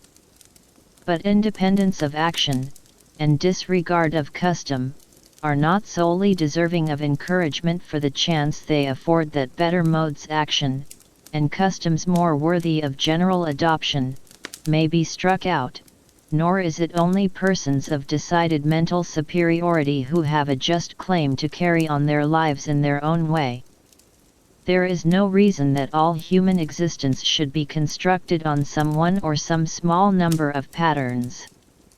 If a person possesses any tolerable amount of common sense and experience, his own mode of laying out his existence is the best, not because it is the best in itself, but because it is his own mode. Human beings are not like sheep, and even sheep are not undistinguishably alike. A man cannot get a coat or a pair of boots to fit him unless they are either made to his measure, or he has a whole warehouseful to choose from, and is it easier to fit him with a life than with a coat, or are human beings more like one another in their whole physical and spiritual conformation than in the shape of their feet? If it were only that people have diversities of taste, that is reason enough for not attempting to shape them all after one model. But different persons also require different conditions for their spiritual development, and can no more exist healthily in the same moral, than all the variety of plants can in the same physical, atmosphere and climate. The same things which are helps to one person towards the cultivation of his higher nature are hindrances to another. The same mode of life is a healthy excitement to one, keeping all his faculties of action and enjoyment in their best order, while to another it is a distracting burthen, which suspends or crushes all internal life. Such are the differences among human beings in their sources of pleasure, their susceptibilities of pain, and the operation on them of different physical and moral agencies, that unless there is a corresponding diversity in their modes of life, they neither obtain their fair share of happiness, nor grow up to the mental, moral, and aesthetic stature of which their nature is capable. Why then should tolerance, as far as the public sentiment is concerned, extend only to tastes and modes of life which extort acquiescence by the multitude of their adherents? Nowhere, except in some monastic institutions, is diversity of taste entirely unrecognized. A person may, without blame, either like or dislike rowing, or smoking, or music, or athletic exercises, or chess, or cards, or study, because both those who like each of these things, and those who dislike them, are too numerous to be put down. But the man, and still more the woman, who can be accused either of doing what nobody does, or of not doing what everybody does, is the subject of as much depreciatory remark as if he or she had committed some grave moral delinquency. Persons require to possess a title, or some other badge of rank, or of the consideration of people of rank, to be able to indulge somewhat in the luxury of doing as they like without detriment to their estimation. To indulge somewhat, I repeat, for whoever allow themselves much of that indulgence, incur the risk of something worse than disparaging speeches. They are in peril of a commission de lunatico, and of having their property taken from them and given to their relations. 8. There is one characteristic of the present direction of public opinion peculiarly calculated to make it intolerant of any marked demonstration of individuality. The general average of mankind are not only moderate in intellect, but also moderate in inclinations, they have no tastes or wishes strong enough to incline them to do anything unusual, and they consequently do not understand those who have, and class all such with the wild and intemperate whom they are accustomed to look down upon. Now, in addition to this fact which is general, we have only to suppose that a strong movement has set in towards the improvement of morals, and it is evident what we have to expect. In these days such a movement has set in, much has actually been effected in the way of increased regularity of conduct and discouragement of excesses, and there is a philanthropic spirit abroad, for the exercise of which there is no more inviting field than the moral and prudential improvement of our fellow creatures. These tendencies of the times cause the public to be more disposed than at most former periods to prescribe general rules of conduct, and endeavor to make every one conform to the approved standard. And that standard, express or tacit, is to desire nothing strongly. Its ideal of character is to be without any marked character, to maim by compression, like a Chinese lady's foot, every part of human nature which stands out prominently, and tends to make the person markedly dissimilar in outline to commonplace humanity. As is usually the case with ideals which exclude one half of what is desirable, the present standard of approbation produces only an inferior imitation of the other half. Instead of great energies guided by vigorous reason, and strong feelings strongly controlled by a conscientious will, its result is weak feelings and weak energies, which therefore can be kept in outward conformity to rule without any strength either of will or of reason. Already energetic characters on any large scale are becoming merely traditional. There is now scarcely any outlet for energy in this country except business. The energy expended in this may still be regarded as considerable. What little is left from that employment is expended on some hobby, which may be a useful, even a philanthropic hobby, but is always some one thing, and generally a thing of small dimensions. The greatness of England is now all collective, individually small. We only appear capable of anything great by our habit of combining, and with this our moral and religious philanthropists are perfectly contented. But it was men of another stamp than this that made England what it has been, and men of another stamp will be needed to prevent its decline. The despotism of custom is everywhere the standing hindrance to human advancement, being in unceasing antagonism to that disposition to aim at something better than customary, which is called, according to circumstances, the spirit of liberty, or that of progress or improvement. The spirit of improvement is not always a spirit of liberty, for it may aim at forcing improvements on an unwilling people, and the spirit of liberty, in so far as it resists such attempts, may ally itself locally and temporarily with the opponents of improvement, but the only unfailing and permanent source of improvement is liberty, since by it there are as many possible independent centers of improvement as there are individuals. The progressive principle, however, in either shape, whether as the love of liberty or of improvement, is antagonistic to the sway of custom, involving at least emancipation from that yoke,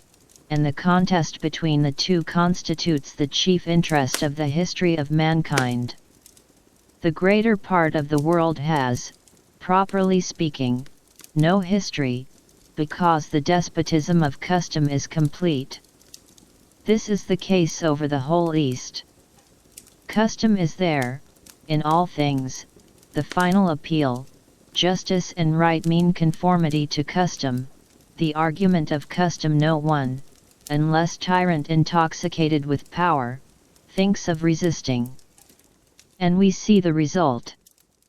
Those nations must once have had originality. They did not start out of the ground populous, lettered, and versed in many of the arts of life. They made themselves all this, and were then the greatest and most powerful nations of the world. What are they now? The subjects or dependents of tribes whose forefathers wandered in the forests when theirs had magnificent palaces and gorgeous temples, but over whom custom exercised only a divided rule with liberty and progress. A people, it appears, may be progressive for a certain length of time, and then stop. When does it stop? When it ceases to possess individuality. If a similar change should befall the nations of Europe, it will not be in exactly the same shape. The despotism of custom with which these nations are threatened is not precisely stationariness.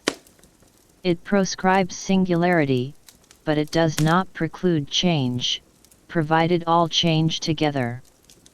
We have discarded the fixed costumes of our forefathers. Every one must still dress like other people, but the fashion may change once or twice a year. We thus take care that when there is a change, it shall be for change's sake, and not from any idea of beauty or convenience, for the same idea of beauty or convenience would not strike all the world at the same moment, and be simultaneously thrown aside by all at another moment. But we are progressive as well as changeable. We continually make new inventions in mechanical things, and keep them until they are again superseded by better. We are eager for improvement in politics, in education, even in morals, though in this last our idea of improvement chiefly consists in persuading or forcing other people to be as good as ourselves.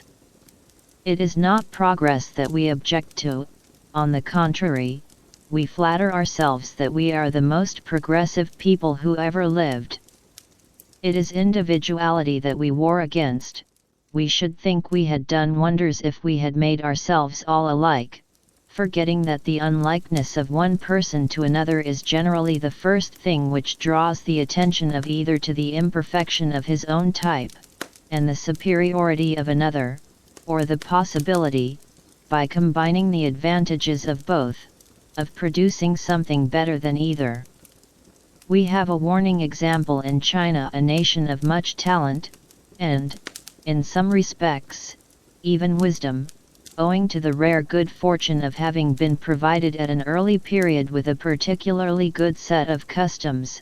the work, in some measure, of men to whom even the most enlightened European must accord, under certain limitations, the title of sages and philosophers. They are remarkable, too, in the excellence of their apparatus for impressing, as far as possible, the best wisdom they possess upon every mind in the community, and securing that those who have appropriated most of it shall occupy the posts of honor and power. Surely the people who did this have discovered the secret of human progressiveness, and must have kept themselves steadily at the head of the movement of the world. On the contrary, they have become stationary, have remained so for thousands of years, and if they are ever to be farther improved, it must be by foreigners. They have succeeded beyond all hope in what English philanthropists are so industriously working at, in making a people all alike, all governing their thoughts and conduct by the same maxims and rules, and these are the fruits. The modern regime of public opinion is, in an unorganized form, what the Chinese educational and political systems are in an organized, and unless individuality shall be able successfully to assert itself against this yoke, Europe, notwithstanding its noble antecedents and its professed Christianity, will tend to become another China. What is it that has hitherto preserved Europe from this lot? What has made the European family of nations an improving, instead of a stationary portion of mankind? Not any superior excellence in them, which, when it exists, exists as the effect not as the cause, but their remarkable diversity of character and culture. Individuals, classes, nations, have been extremely unlike one another. They have struck out a great variety of paths, each leading to something valuable, and although at every period those who traveled in different paths have been intolerant of one another, and each would have thought it an excellent thing if all the rest could have been compelled to travel his road. Their attempts to thwart each other's development have rarely had any permanent success, and each has in time endured to receive the good which the others have offered. Europe is, in my judgment, wholly indebted to this plurality of paths for its progressive and many-sided development. But it already begins to possess this benefit in a considerably less degree. It is decidedly advancing towards the Chinese ideal of making all people alike. M. de Tocqueville, in his last important work, remarks how much more the Frenchmen of the present day resemble one another than did those even of the last generation. The same remark might be made of Englishmen in a far greater degree. In a passage already quoted from Wilhelm von Humboldt, he points out two things as necessary conditions of human development, because necessary to render people unlike one another, namely, freedom, and variety of situations. The second of these two conditions is in this country every day diminishing. The circumstances which surround different classes and individuals, and shape their characters, are daily becoming more assimilated. Formerly different ranks, different neighborhoods, different trades and professions, lived in what might be called different worlds, at present to a great degree in the same.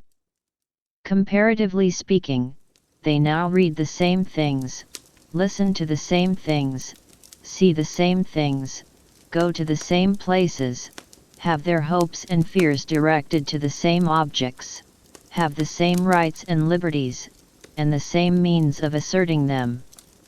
Great as are the differences of position which remain, they are nothing to those which have ceased. And the assimilation is still proceeding. All the political changes of the age promote it, since they all tend to raise the low and to lower the high. Every extension of education promotes it, because education brings people under common influences, and gives them access to the general stock of facts and sentiments. Improvement in the means of communication promotes it, by bringing the inhabitants of distant places into personal contact, and keeping up a rapid flow of changes of residence between one place and another. The increase of commerce and manufactures promotes it, by diffusing more widely the advantages of easy circumstances, and opening all objects of ambition, even the highest, to general competition, whereby the desire of rising becomes no longer the character of a particular class, but of all classes. A more powerful agency than even all these, in bringing about a general similarity among mankind, is the complete establishment, in this and other free countries, of the ascendancy of public opinion in the state. As the various social eminences which enabled persons entrenched on them to disregard the opinion of the multitude gradually become leveled, as the very idea of resisting the will of the public, when it is positively known that they have a will, disappears more and more from the minds of practical politicians, there ceases to be any social support for nonconformity, any substantive power in society which, itself opposed to the ascendancy of numbers, is interested in taking under its protection opinions and tendencies at variance with those of the public. The combination of all these causes forms so great a mass of influences hostile to individuality, that it is not easy to see how it can stand its ground. It will do so with increasing difficulty, unless the intelligent part of the public can be made to feel its value, to see that it is good there should be differences, even though not for the better, even though, as it may appear to them, some should be for the worse. If the claims of individuality are ever to be asserted, the time is now, while much is still wanting to complete the enforced assimilation. It is only in the earlier stages that any stand can be successfully made against the encroachment. The demand that all other people shall resemble ourselves grows by what it feeds on. If resistance waits till life is reduced nearly to one uniform type, all deviations from that type will come to be considered impious, immoral, even monstrous, and contrary to nature. Mankind speedily become unable to conceive diversity, when they have been for some time unaccustomed to see it. Chapter 4. Of the limits to the authority of society over the individual. What, then, is the rightful limit to the sovereignty of the individual over himself? Where does the authority of society begin? How much of human life should be assigned to individuality, and how much to society? Each will receive its proper share, if each has that which more particularly concerns it. To individuality should belong the part of life in which it is chiefly the individual that is interested, to society, the part which chiefly interests society. Though society is not founded on a contract, and though no good purpose is answered by inventing a contract in order to deduce social obligations from it, everyone who receives the protection of society owes a return for the benefit,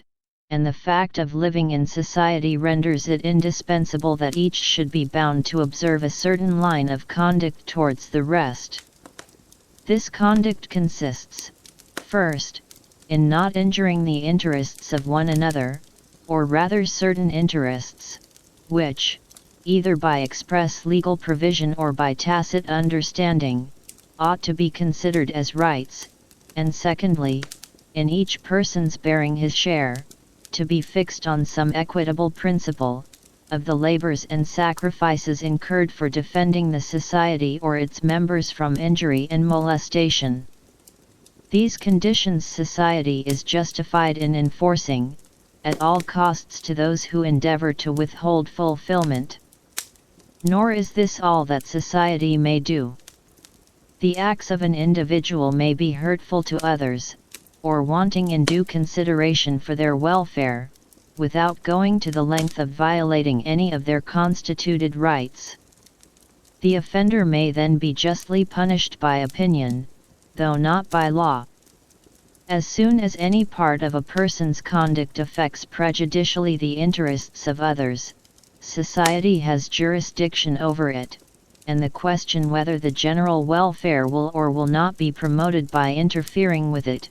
becomes open to discussion. But there is no room for entertaining any such question when a person's conduct affects the interests of no persons besides himself, or needs not affect them unless they like, all the persons concerned being of full age, and the ordinary amount of understanding. In all such cases, there should be perfect freedom, legal and social, to do the action and stand the consequences.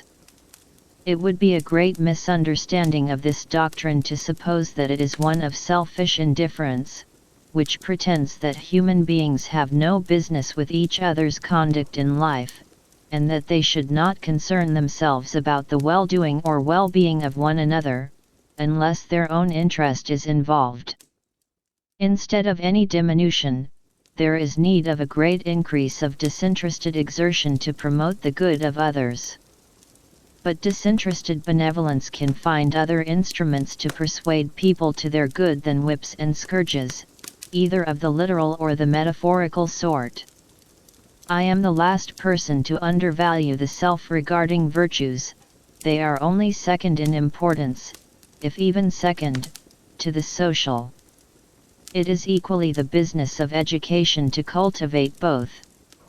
But even education works by conviction and persuasion as well as by compulsion, and it is by the former only that, when the period of education is past, the self-regarding virtues should be inculcated. Human beings owe to each other help to distinguish the better from the worse, and encouragement to choose the former and avoid the latter. They should be forever stimulating each other to increased exercise of their higher faculties, and increased direction of their feelings and aims towards wise instead of foolish, elevating instead of degrading, objects and contemplations. But neither one person, nor any number of persons, is warranted in saying to another human creature of ripe years, that he shall not do with his life for his own benefit what he chooses to do with it. He is the person most interested in his own well-being. The interest which any other person, except in cases of strong personal attachment, can have in it, is trifling, compared with that which he himself has. The interest which society has in him individually, except as to his conduct to others, is fractional, and altogether indirect, while with respect to his own feelings and circumstances, the most ordinary man or woman has means of knowledge immeasurably surpassing those that can be possessed by anyone else. The interference of society to overrule his judgment and purposes in what only regards himself must be grounded on general presumptions, which may be altogether wrong, and even if right, are as likely as not to be misapplied to individual cases, by persons no better acquainted with the circumstances of such cases than those are who look at them merely from without. In this department, therefore, of human affairs, individuality has its proper field of action. In the conduct of human beings towards one another it is necessary that general rules should for the most part be observed, in order that people may know what they have to expect, but in each person's own concerns his individual spontaneity is entitled to free exercise. Considerations to aid his judgment, exhortations to strengthen his will, may be offered to him, even obtruded on him, by others, but he himself is the final judge. All errors which he is likely to commit against advice and warning are far outweighed by the evil of allowing others to constrain him to what they deem his good. I do not mean that the feelings with which a person is regarded by others ought not to be in any way affected by his self-regarding qualities or deficiencies. This is neither possible nor desirable. If he is eminent in any of the qualities which conduce to his own good, he is, so far, a proper object of admiration. He is so much the nearer to the ideal perfection of human nature. If he is grossly deficient in those qualities, a sentiment the opposite of admiration will follow. There is a degree of folly, and a degree of what may be called, though the phrase is not unobjectionable, lowness or deprivation of taste, which, though it cannot justify doing harm to the person who manifests it, renders him necessarily and properly a subject of distaste, or, in extreme cases, even of contempt. A person could not have the opposite qualities in due strength without entertaining these feelings. Though doing no wrong to anyone, a person may so act as to compel us to judge him, and feel to him, as a fool, or as a being of an inferior order, and since this judgment and feeling are a fact which he would prefer to avoid, it is doing him a service to warn him of it beforehand, as of any other disagreeable consequence to which he exposes himself. It would be well, indeed, if this good office were much more freely rendered than the common notions of politeness at present permit, and if one person could honestly point out to another that he thinks him in fault, without being considered unmannerly or presuming. We have a right, also, in various ways, to act upon our unfavorable opinion of anyone, not to the oppression of his individuality, but in the exercise of ours. We are not bound, for example, to seek his society. We have a right to avoid it, though not to parade the avoidance, for we have a right to choose the society most acceptable to us. We have a right, and it may be our duty, to caution others against him, if we think his example or conversation likely to have a pernicious effect on those with whom he associates. We may give others a preference over him in optional good offices, except those which tend to his improvement. In these various modes a person may suffer very severe penalties at the hands of others for faults which directly concern only himself,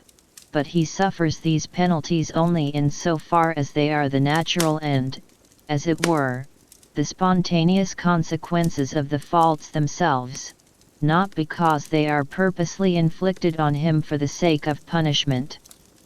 A person who shows rashness, obstinacy, self-conceit, who cannot live within moderate means, who cannot restrain himself from hurtful indulgences, who pursues animal pleasures at the expense of those of feeling and intellect, must expect to be lowered in the opinion of others, and to have a less share of their favorable sentiments, but of this he has no right to complain, unless he has merited their favor by special excellence in his social relations, and has thus established a title to their good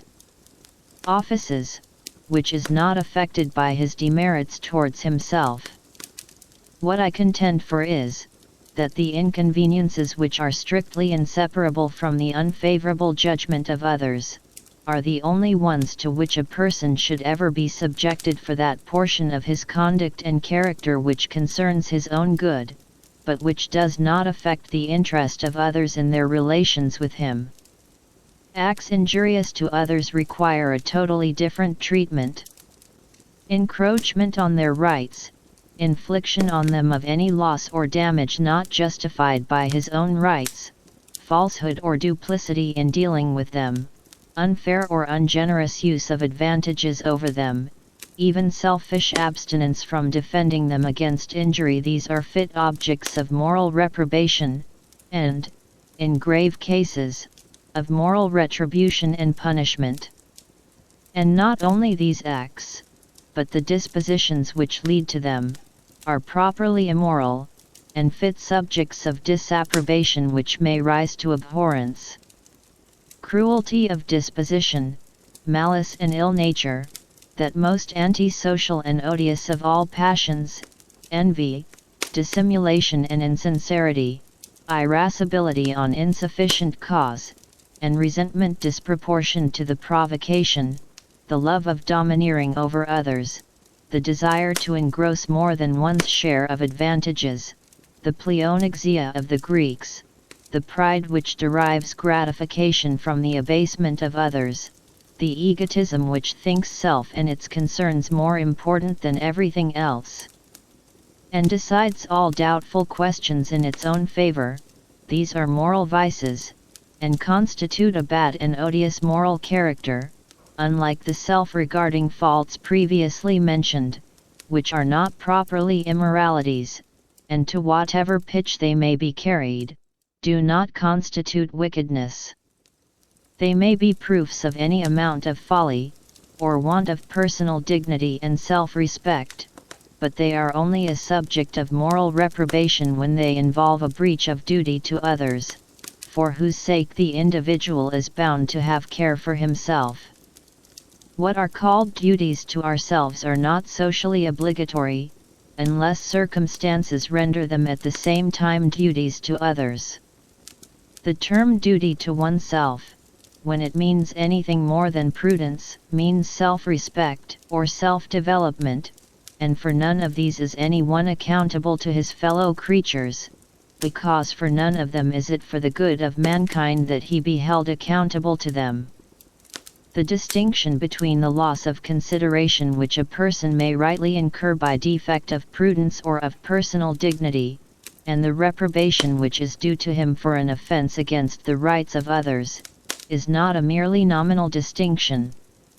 It makes a vast difference both in our feelings and in our conduct towards him whether he displeases us in things in which we think we have a right to control him, or in things in which we know that we have not. If he displeases us, we may express our distaste, and we may stand aloof from a person as well as from a thing that displeases us, but we shall not therefore feel called on to make his life uncomfortable. We shall reflect that he already bears, or will bear, the whole penalty of his error. If he spoils his life by mismanagement, we shall not, for that reason, desire to spoil it still further, instead of wishing to punish him, we shall rather endeavor to alleviate his punishment, by showing him how he may avoid or cure the evils his conduct tends to bring upon him. He may be to us an object of pity, perhaps of dislike, but not of anger or resentment. We shall not treat him like an enemy of society. The worst we shall think ourselves justified in doing is leaving him to himself, if we do not interfere benevolently by showing interest or concern for him. It is far otherwise if he has infringed the rules necessary for the protection of his fellow creatures, individually or collectively. The evil consequences of his acts do not then fall on himself, but on others, and society, as the protector of all its members, must retaliate on him, must inflict pain on him for the express purpose of punishment, and must take care that it be sufficiently severe. In the one case, he is an offender at our bar, and we are called on not only to sit in judgment on him, but, in one shape or another, to execute our own sentence. In the other case, it is not our part to inflict any suffering on him, except what may incidentally follow from our using the same liberty in the regulation of our own affairs, which we allow to him in his. The distinction here pointed out between the part of a person's life which concerns only himself, and that which concerns others, many persons will refuse to admit. How, it may be asked, can any part of the conduct of a member of society be a matter of indifference to the other members? No person is an entirely isolated being. It is impossible for a person to do anything seriously or permanently hurtful to himself, without mischief reaching at least to his near connections, and often far beyond them. If he injures his property, he does harm to those who directly or indirectly derived support from it, and usually diminishes, by a greater or less amount, the general resource of the community. If he deteriorates his bodily or mental faculties, he not only brings evil upon all who depended on him for any portion of their happiness, but disqualifies himself for rendering the services which he owes to his fellow creatures generally, perhaps becomes a burthen on their affection or benevolence, and if such conduct were very frequent, hardly any offense that is committed would detract more from the general sum of good. Finally, if by his vices or follies a person does no direct harm to others, he is nevertheless, it may be said, injurious by his example, and ought to be compelled to control himself, for the sake of those whom the sight or knowledge of his conduct might corrupt or mislead. And even, it will be added, if the consequences of misconduct could be confined to the vicious or thoughtless individual, ought society to abandon to their own guidance those who are manifestly unfit for it? If protection against themselves is confessedly due to children and persons under age, is not society equally bound to afford it to persons of mature years who are equally incapable of self-government? If gambling, or drunkenness, or incontinence, or idleness, or uncleanliness, are as injurious to happiness, and as great a hindrance to improvement, as many or most of the acts prohibited by law, why, it may be asked, should not law, so far as is consistent with practicability and social convenience, endeavor to repress these also? And as a supplement to the unavoidable imperfections of law, ought not opinion at least to organize a powerful police against these vices, and visit rigidly with social penalties those who are known to practice them? There is no question here, it may be said, about restricting individuality, or impeding the trial of new and original experiments in living. The only things it is sought to prevent are things which have been tried and condemned from the beginning of the world until now, things which experience has shown not to be useful or suitable to any person's individuality. There must be some length of time and amount of experience after which a moral or prudential truth may be regarded as established, and it is merely desired to prevent generation after generation from falling over the same precipice which has been fatal to their predecessors.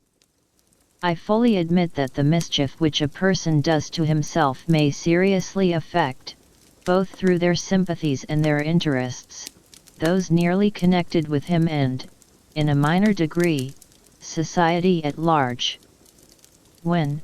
by conduct of this sort, a person is led to violate a distinct and assignable obligation to any other person or persons, the case is taken out of the self-regarding class, and becomes amenable to moral disapprobation in the proper sense of the term. If, for example, a man, through intemperance or extravagance, becomes unable to pay his debts, or, having undertaken the moral responsibility of a family, becomes from the same cause incapable of supporting or educating them, he is deservedly reprobated, and might be justly punished, but it is for the breach of duty to his family or creditors, not for the extravagance. If the resources which ought to have been devoted to them, had been diverted from them for the most prudent investment, the moral culpability would have been the same. George Barnwell murdered his uncle to get money for his mistress, but if he had done it to set himself up in business, he would equally have been hanged. Again, in the frequent case of a man who causes grief to his family by addiction to bad habits, he deserves reproach for his unkindness or ingratitude, but so he may for cultivating habits not in themselves vicious, if they are painful to those with whom he passes his life, who from personal ties are dependent on him for their comfort. Whoever fails in the consideration generally due to the interests and feelings of others, not being compelled by some more imperative duty, or justified by allowable self-preference, is a subject of moral disapprobation for that failure, but not for the cause of it, nor for the errors, merely personal to himself, which may have remotely led to it. In like manner, when a person disables himself, by conduct purely self-regarding, from the performance of some definite duty incumbent on him to the public, he is guilty of a social offense. No person ought to be punished simply for being drunk, but a soldier or a policeman should be punished for being drunk on duty. Whenever, in short, there is a definite damage, or a definite risk of damage, either to an individual or to the public, the case is taken out of the province of liberty, and placed in that of morality or law. But with regard to the merely contingent, or, as it may be called, constructive injury which a person causes to society, by conduct which neither violates any specific duty to the public, nor occasions perceptible hurt to any assignable individual except himself, the inconvenience is one which society can afford to bear, for the sake of the greater good of human freedom. If grown persons are to be punished for not taking proper care of themselves, I would rather it were for their own sake, than under pretense of preventing them from impairing their capacity or rendering to society benefits which society does not pretend it has a right to exact. But I cannot consent to argue the point as if society had no means of bringing its weaker members up to its ordinary standard of rational conduct, except waiting till they do something irrational, and then punishing them, legally or morally, for it. Society has had absolute power over them during all the early portion of their existence. It has had the whole period of childhood and nonage in which to try whether it could make them capable of rational conduct in life.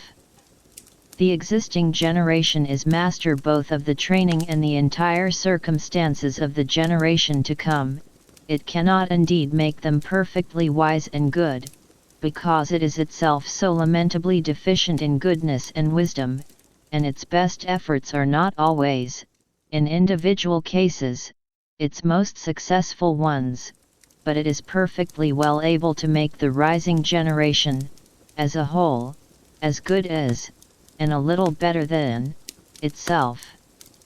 If society lets any considerable number of its members grow up mere children, incapable of being acted on by rational consideration of distant motives, society has itself to blame for the consequences. Armed not only with all the powers of education,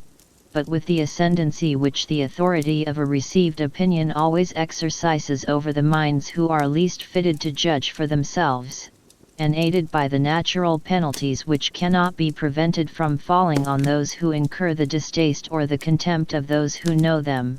let not society pretend that it needs,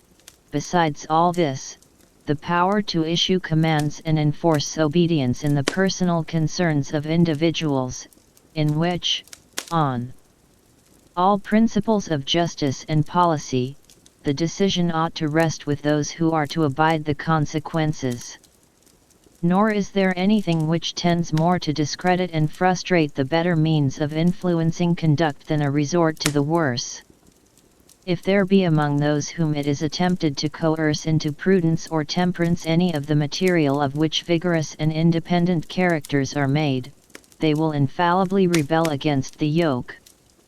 No such person will ever feel that others have a right to control him in his concerns, such as they have to prevent him from injuring them in theirs, and it easily comes to be considered a mark of spirit and courage to fly in the face of such usurped authority, and do with ostentation the exact opposite of what it enjoins, as in the fashion of grossness which succeeded, in the time of Charles II,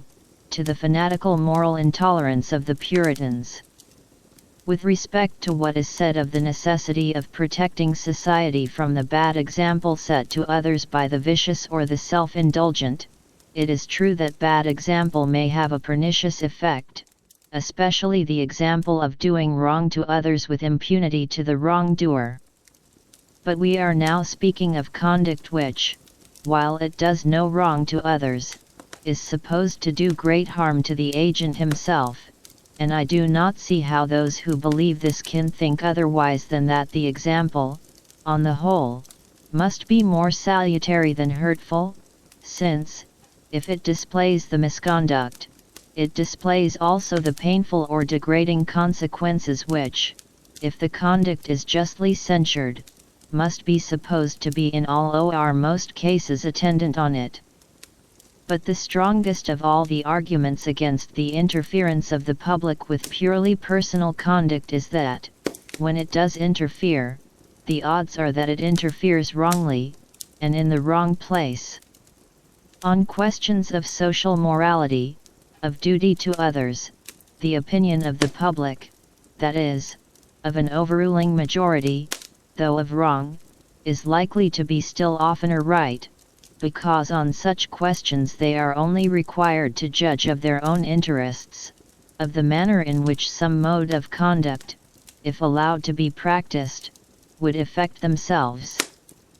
But the opinion of a similar majority, imposed as a law on the minority, on questions of self-regarding conduct, is quite as likely to be wrong as right, for in these cases public opinion means, at the best, some people's opinion of what is good or bad for other people, while very of it does not even mean that,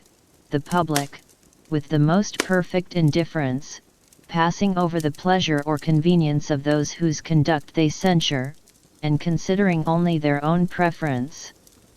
There are many who consider as an injury to themselves any conduct which they have a distaste for,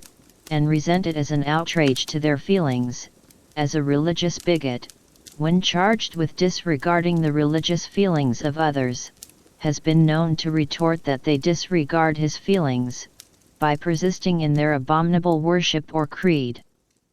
But there is no parity between the feeling of a person for his own opinion, and the feeling of another who is offended at his holding it, no more than between the desire of a thief to take a purse, and the desire of the right owner to keep it.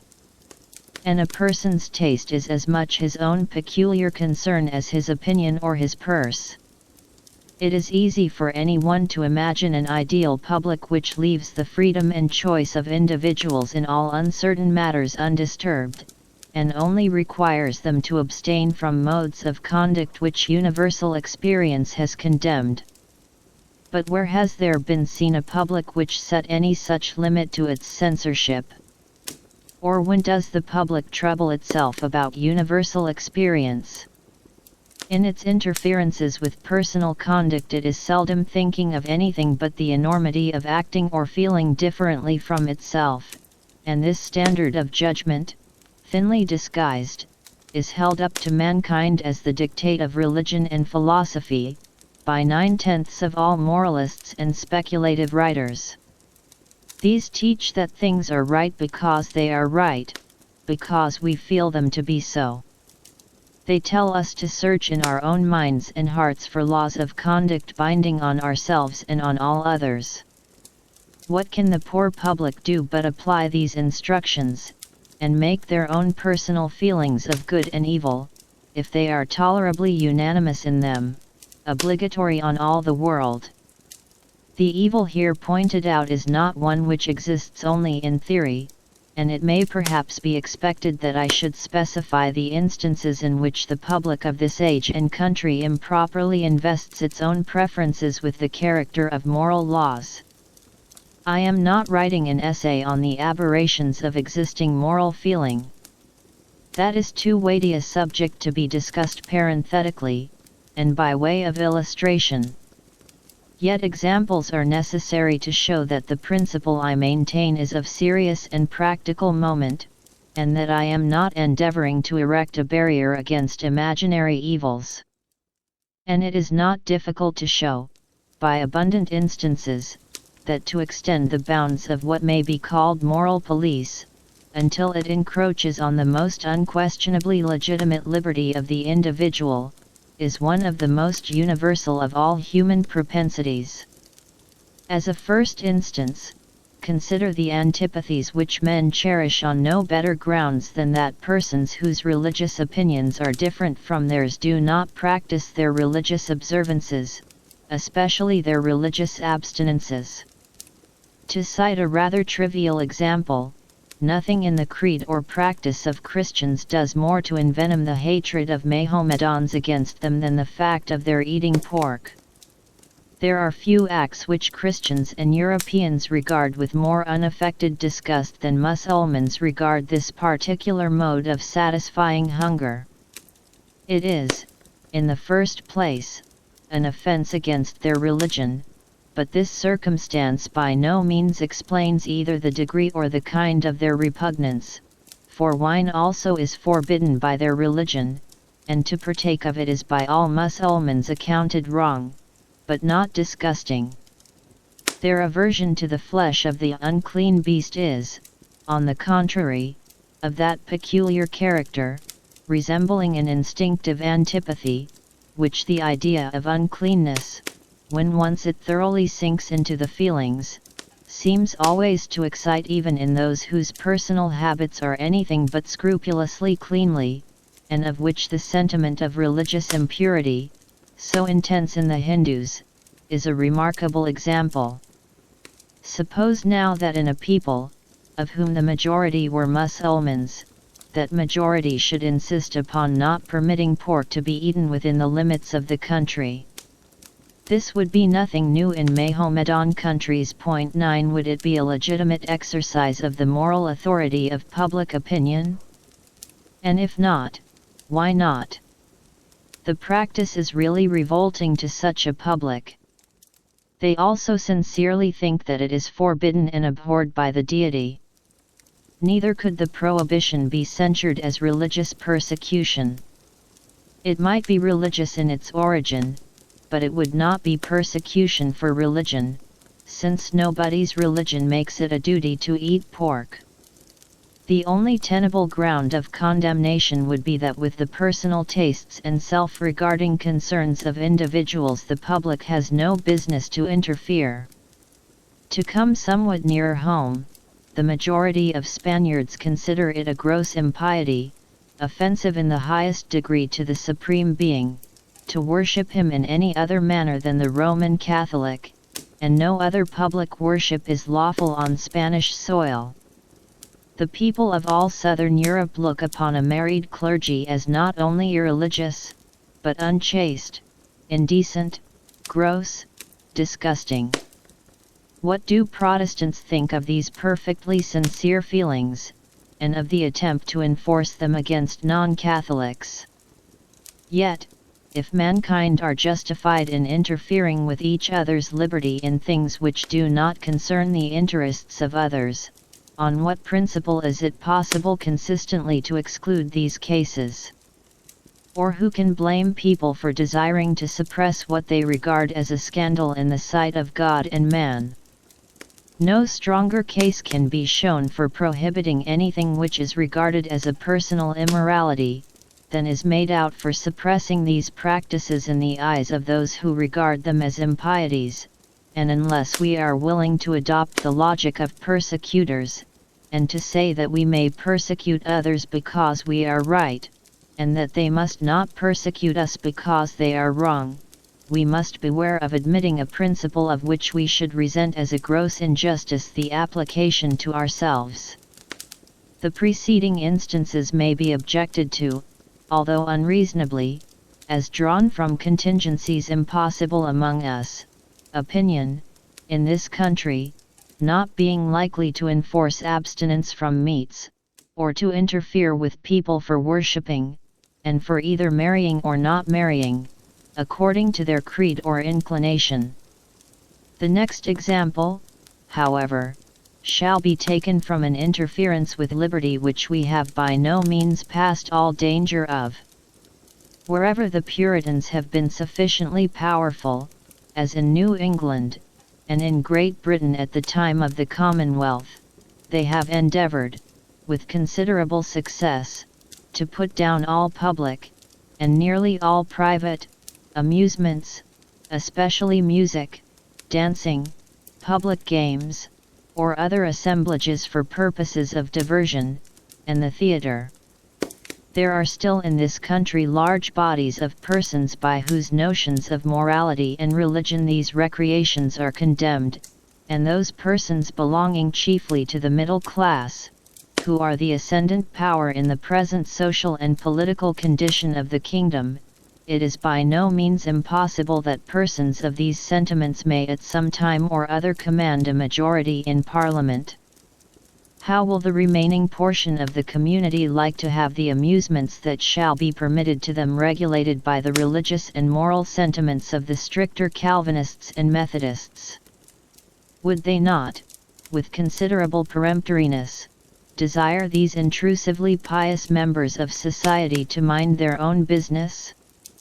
This is precisely what should be said to every government and every public, who have the pretension that no person shall enjoy any pleasure which they think wrong. But if the principle of the pretension be admitted, no one can reasonably object to its being acted on in the sense of the majority, or other preponderating power in the country, and all persons must be ready to conform to the idea of a Christian commonwealth, as understood by the early settlers in New England, if a religious profession similar to theirs should ever succeed in regaining its lost ground, as religions supposed to be declining have so often been known to do. To imagine another contingency, perhaps more likely to be realized than the one last mentioned. There is confessedly a strong tendency in the modern world towards a democratic constitution of society, accompanied or not by popular political institutions. It is affirmed that in the country where this tendency is most completely realized, where both society and the government are most democratic, the United States, the feeling of the majority, to whom any appearance of a more showy or costly style of living than they can hope to rival is disagreeable, operates as a tolerably effectual sumptuary law, and that in many parts of the Union it is really difficult for a person possessing a very large income to find any mode of spending it which will not incur popular disapprobation. Though such statements as these are doubtless much exaggerated as a representation of existing facts, the state of things they describe is not only a conceivable and possible, but a probable result of democratic feeling, combined with the notion that the public has a right to a veto on the manner in which individuals shall spend their incomes. We have only further to suppose a considerable diffusion of socialist opinions, and it may become infamous in the eyes of the majority to possess more property than some very small amount, or any income not earned by manual labor. Opinions similar in principle to these already prevail widely among the artisan class, and weigh oppressively on those who are amenable to the opinion chiefly of that class, namely, its own members. It is known that the bad workmen who form the majority of the operatives in many branches of industry, are decidedly of opinion that bad workmen ought to receive the same wages as good, and that no one ought to be allowed, through piecework or otherwise, to earn by superior skill or industry more than others can without it. And they employ a moral police, which occasionally becomes a physical one, to deter skillful workmen from receiving, and employers from giving, a larger remuneration for a more useful service. If the public have any jurisdiction over private concerns, I cannot see that these people are in fault, or that any individual's particular public can be blamed for asserting the same authority over his individual conduct which the general public asserts over people in general. But, without dwelling upon supposititious cases, there are, in our own day, gross usurpations upon the liberty of private life actually practiced, and still greater ones threatened with some expectation of success, and opinions propounded which assert an unlimited right in the public not only to prohibit by law everything which it thinks wrong, but, in order to get at what it thinks wrong, to prohibit a number of things which it admits to be innocent. Under the name of preventing intemperance, the people of one English colony, and of nearly half the United States, have been interdicted by law from making any use whatever of fermented drinks, except for medical purposes, for prohibition of their sale is in fact, as it is intended to be, prohibition of their use.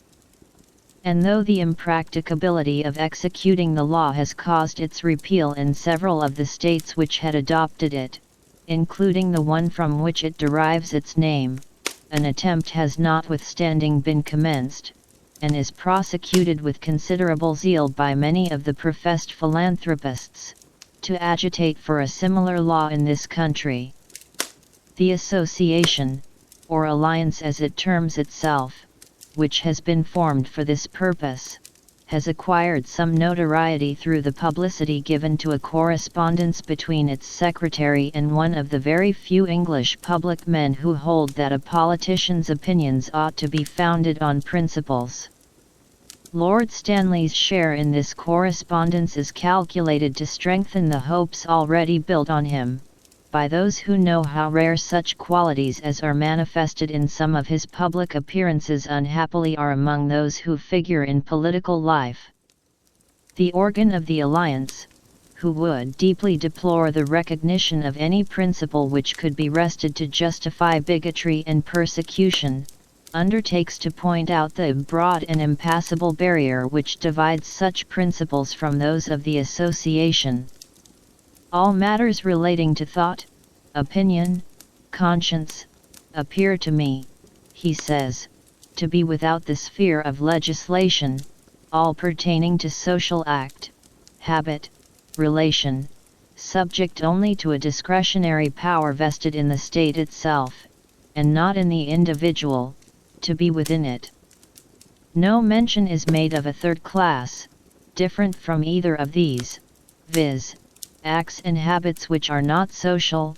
but individual, although it is to this class, surely, that the act of drinking fermented liquors belongs.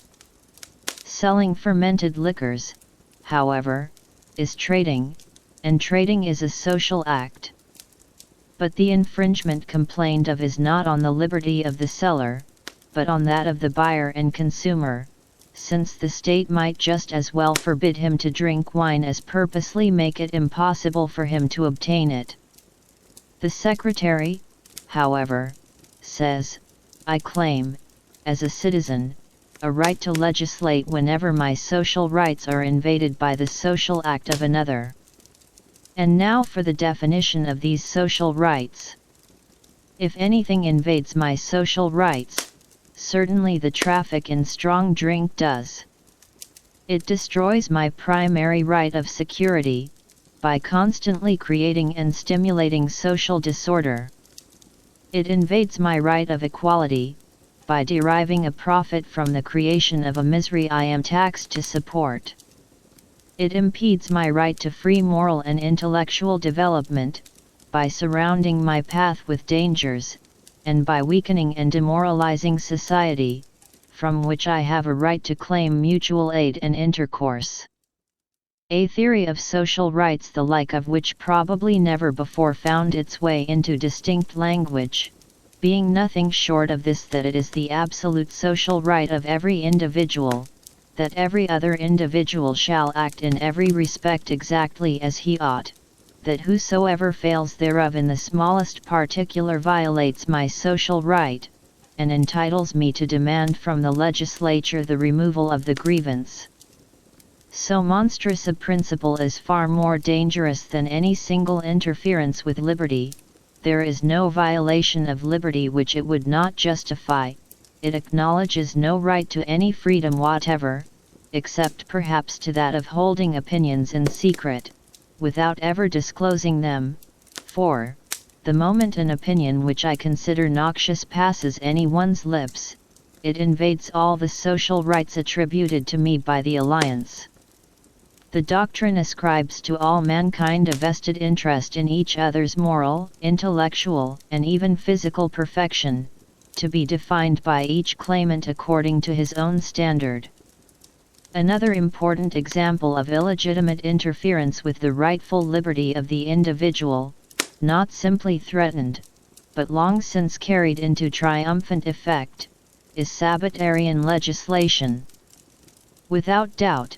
abstinence on one day in the week, so far as the exigencies of life permit, from the usual daily occupation,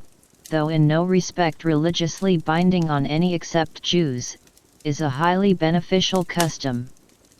And inasmuch as this custom cannot be observed without a general consent to that effect among the industrious classes, therefore, in so far as some persons by working may impose the same necessity on others, it may be allowable and right that the law should guarantee to each the observance by others of the custom, by suspending the greater operations of industry on a particular day. But this justification, grounded on the direct interest which others have in each individual's observance of the practice, does not apply to the self-chosen occupations in which a person may think fit to employ his leisure, nor does it hold good, in the smallest degree, for legal restrictions on amusements. It is true that the amusement of some is the day's work of others, but the pleasure, not to say the useful recreation, of many, is worth the labor of a few, provided the occupation is freely chosen, and can be freely resigned. The operatives are perfectly right in thinking that if all worked on Sunday, 7 days' work would have to be given for 6 days' wages, but so long as the great mass of employments are suspended, the small number who for the enjoyment of others must still work, obtain a proportional increase of earnings, and they are not obliged to follow those occupations if they prefer leisure to emolument. If a further remedy is sought, it might be found in the establishment by custom of a holiday on some other day of the week for those particular classes of persons. The only ground, therefore, on which restrictions on Sunday amusements can be defended, must be that they are religiously wrong, a motive of legislation which can never be too earnestly protested against. Deorum injuriae diis curi. It remains to be proved that society or any of its officers holds a commission from on high to avenge any supposed offense to omnipotence, which is not also a wrong to our fellow creatures. The notion that it is one man's duty that another should be religious, was the foundation of all the religious persecutions ever perpetrated, and, if admitted,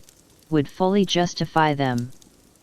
Though the feeling which breaks out in the repeated attempts to stop railway travelling on Sunday, in the resistance to the opening of museums, and the like, has not the cruelty of the old persecutors, the state of mind indicated by it is fundamentally the same.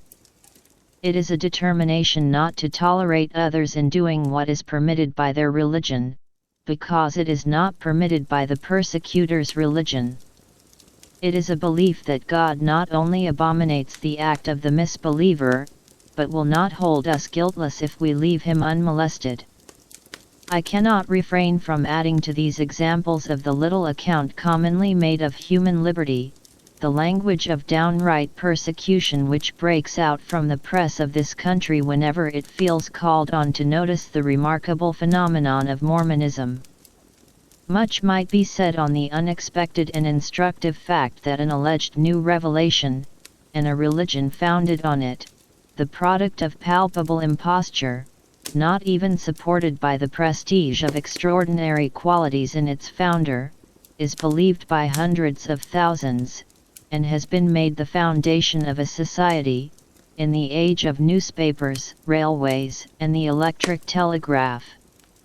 What here concerns us is,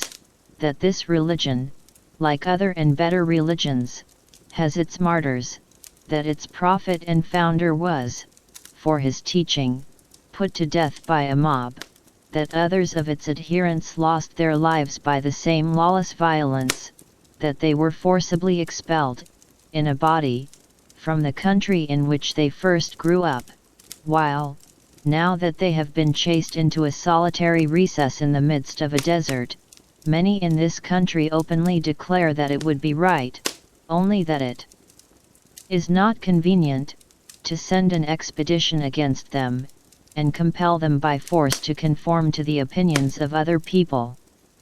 The article of the Mormonite doctrine which is the chief provocative to the antipathy which thus breaks through the ordinary restraints of religious tolerance, is its sanction of polygamy, which, though permitted to Mohammedans, and Hindus, and Chinese, seems to excite unquenchable animosity when practiced by persons who speak English and profess to be a kind of Christians. No one has a deeper disapprobation than I have of this Mormon institution, both for other reasons, and because, far from being in any way countenanced by the principle of liberty, it is a direct infraction of that principle, being a mere riveting of the chains of one half of the community, and an emancipation of the other from reciprocity of obligation towards them. Still, it must be remembered that this relation is as much voluntary on the part of the women concerned in it, and who may be deemed the sufferers by it, as is the case with any other form of the marriage institution, and however surprising this fact may appear, it has its explanation in the common ideas and customs of the world, which teaching women to think marriage the one thing needful, make it intelligible that many women should prefer being one of several wives, to not being a wife at all. Other countries are not asked to recognize such unions, or release any portion of their inhabitants from their own laws on the score of Mormonite opinions. But when the dissentients have conceded to the hostile sentiments of others far more than could justly be demanded, when they have left the countries to which their doctrines were unacceptable, and established themselves in a remote corner of the earth, which they have been the first to render habitable to human beings, it is difficult to see on what principles but those of tyranny they can be prevented from living there under what laws they please, provided they commit no aggression on other nations, and allow perfect freedom of departure to those who are dissatisfied with their ways. A recent writer, in some respects of considerable merit, proposes, to use his own words, not a crusade,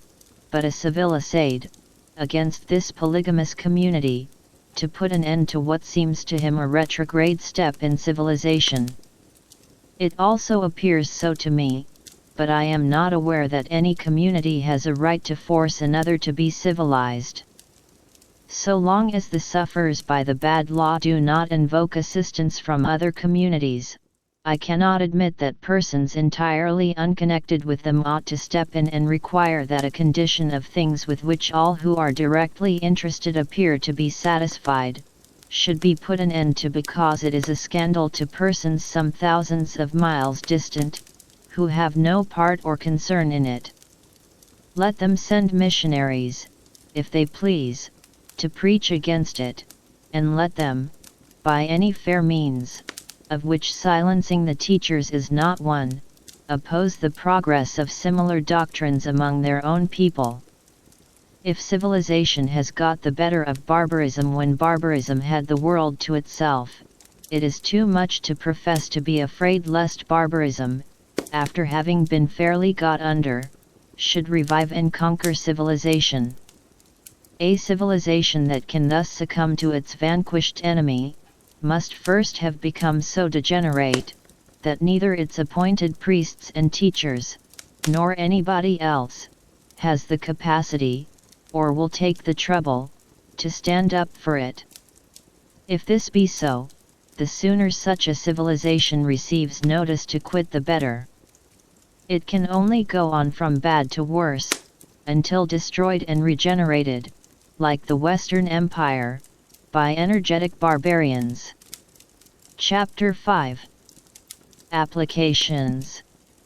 The principles asserted in these pages must be more generally admitted as the basis for discussion of details, before a consistent application of them to all the various departments of government and morals can be attempted with any prospect of advantage. The few observations I propose to make on questions of detail are designed to illustrate the principles, rather than to follow them out to their consequences. I offer, not so much applications, as specimens of application, which may serve to bring into greater clearness the meaning and limits of the two maxims which together form the entire doctrine of this essay, and to assist the judgment in holding the balance between them, in the cases where it appears doubtful which of them is applicable to the case. The maxims are, first, that the individual is not accountable to society for his actions, in so far as these concern the interests of no person but himself.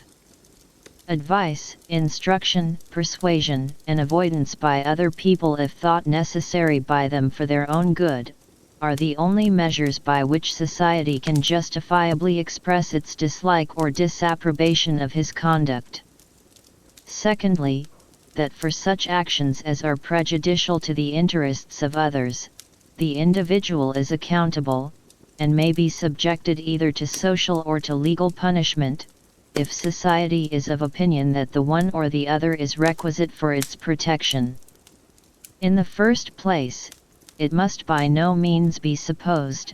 because damage, or probability of damage, to the interests of others, can alone justify the interference of society, that therefore it always does justify such interference. In many cases, an individual, in pursuing a legitimate object, necessarily and therefore legitimately causes pain or loss to others, or intercepts a good which they had a reasonable hope of obtaining. Such oppositions of interest between individuals often arise from bad social institutions, but are unavoidable while those institutions last, and some would be unavoidable under any institutions. Whoever succeeds in an overcrowded profession, or in a competitive examination, whoever is preferred to another in any contest for an object which both desire, reaps benefit from the loss of others, from their wasted exertion and their disappointment. But it is, by common admission, better for the general interest of mankind, that persons should pursue their objects undeterred by this sort of consequences. In other words, society admits no right, either legal or moral, in the disappointed competitors to immunity from this kind of suffering, and feels called on to interfere, only when means of success have been employed which it is contrary to the general interest to permit, namely, fraud or treachery, and force. Again, trade is a social act. Whoever undertakes to sell any description of goods to the public, does what affects the interest of other persons, and of society in general, and thus his conduct, in principle, comes within the jurisdiction of society. Accordingly, it was once held to be the duty of governments, in all cases which were considered of importance, to fix prices, and regulate the processes of manufacture.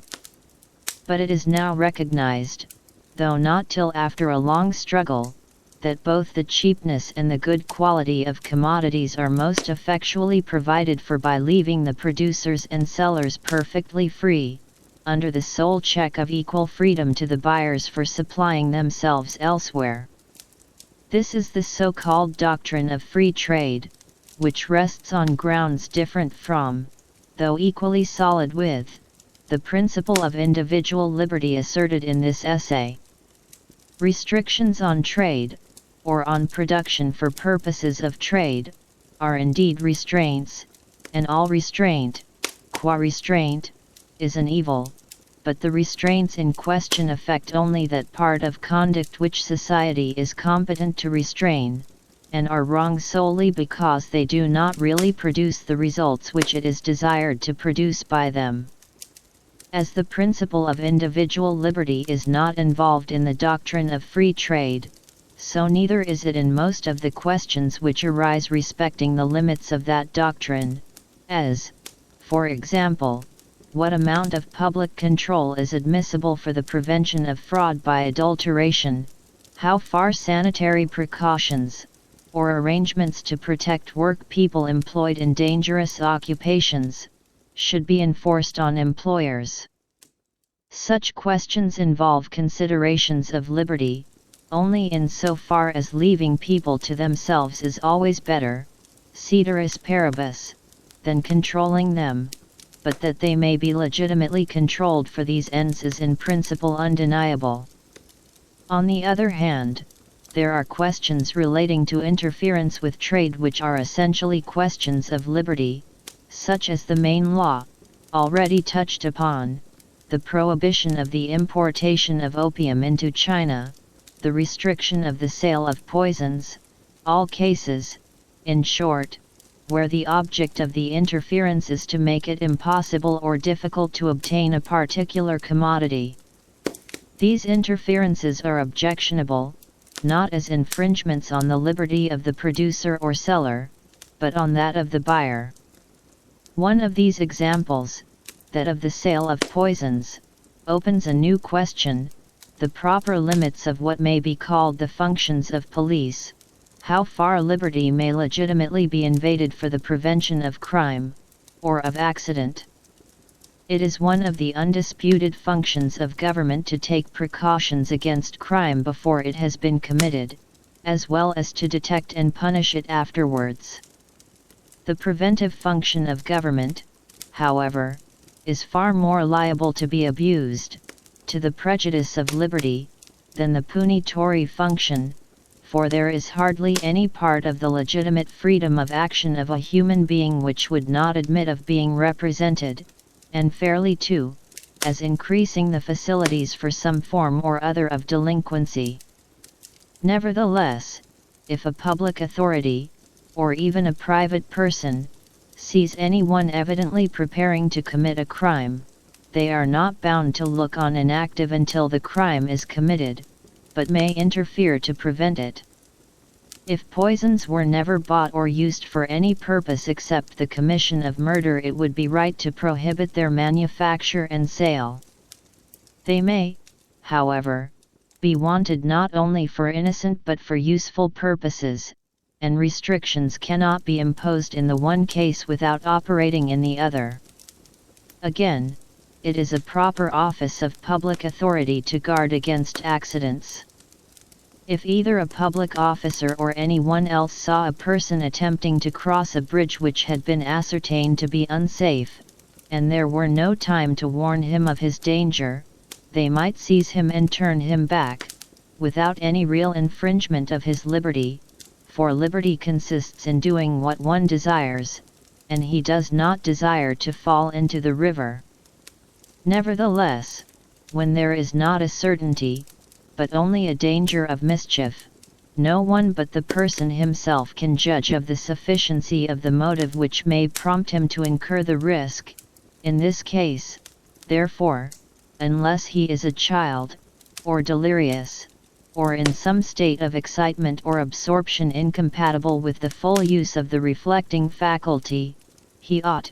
I conceive, to be only warned of the danger, not forcibly prevented from exposing himself to it. Similar considerations, applied to such a question as the sale of poisons, may enable us to decide which among the possible modes of regulation are or are not contrary to principle. Such a precaution, for example, as that of labeling the drug with some word expressive of its dangerous character, may be enforced without violation of liberty. The buyer cannot wish not to know that the thing he possesses has poisonous qualities. But to require in all cases the certificate of a medical practitioner would make it sometimes impossible, always expensive, to obtain the article for legitimate uses.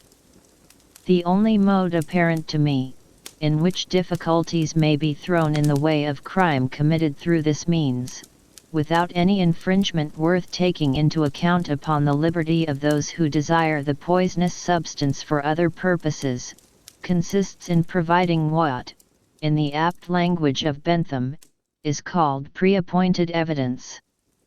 This provision is familiar to every one in the case of contracts.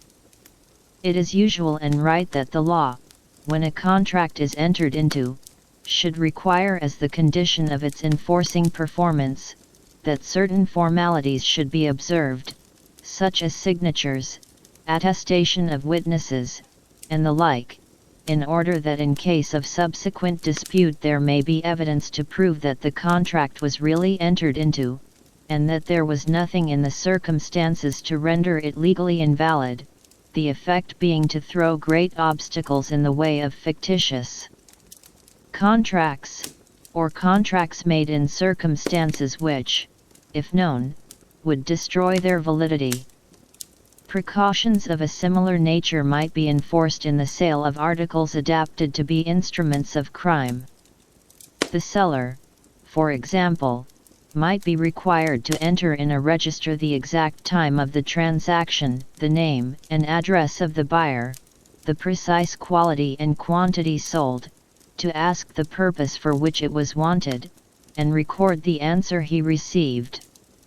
When there was no medical prescription, the presence of some third person might be required, to bring home the fact to the purchaser, in case there should afterwards be reason to believe that the article had been applied to criminal purposes. Such regulations would in general be no material impediment to obtaining the article, but a very considerable one to making an improper use of it without detection. The right inherent in society, to ward off crimes against itself by antecedent precautions, suggests the obvious limitations to the maxim, that purely self-regarding misconduct cannot properly be meddled with in the way of prevention or punishment. Drunkenness, for example, in ordinary cases, is not a fit subject for legislative interference, but I should deem it perfectly legitimate that a person, who had once been convicted of any act of violence to others under the influence of drink, should be placed under a special legal restriction, personal to himself, that if he were afterwards found drunk, he should be liable to a penalty, and that if when in that state he committed another offense,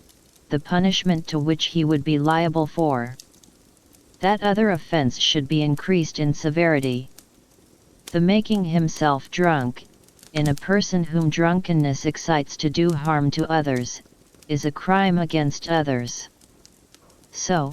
again, idleness, except in a person receiving support from the public, or except when it constitutes a breach of contract, cannot without tyranny be made a subject of legal punishment, but if, either from idleness or from any other avoidable cause, a man fails to perform his legal duties to others, as for instance to support his children, it is no tyranny to force him to fulfill that obligation, by compulsory labor, if no other means are available. Again, there are many acts which,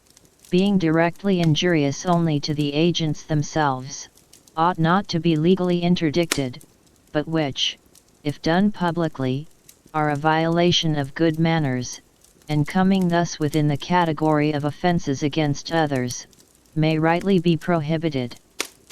Of this kind are offences against decency, on which it is unnecessary to dwell, the rather as they are only connected indirectly with our subject, the objection to publicity being equally strong in the case of many actions not in themselves condemnable, nor supposed to be so. There is another question to which an answer must be found,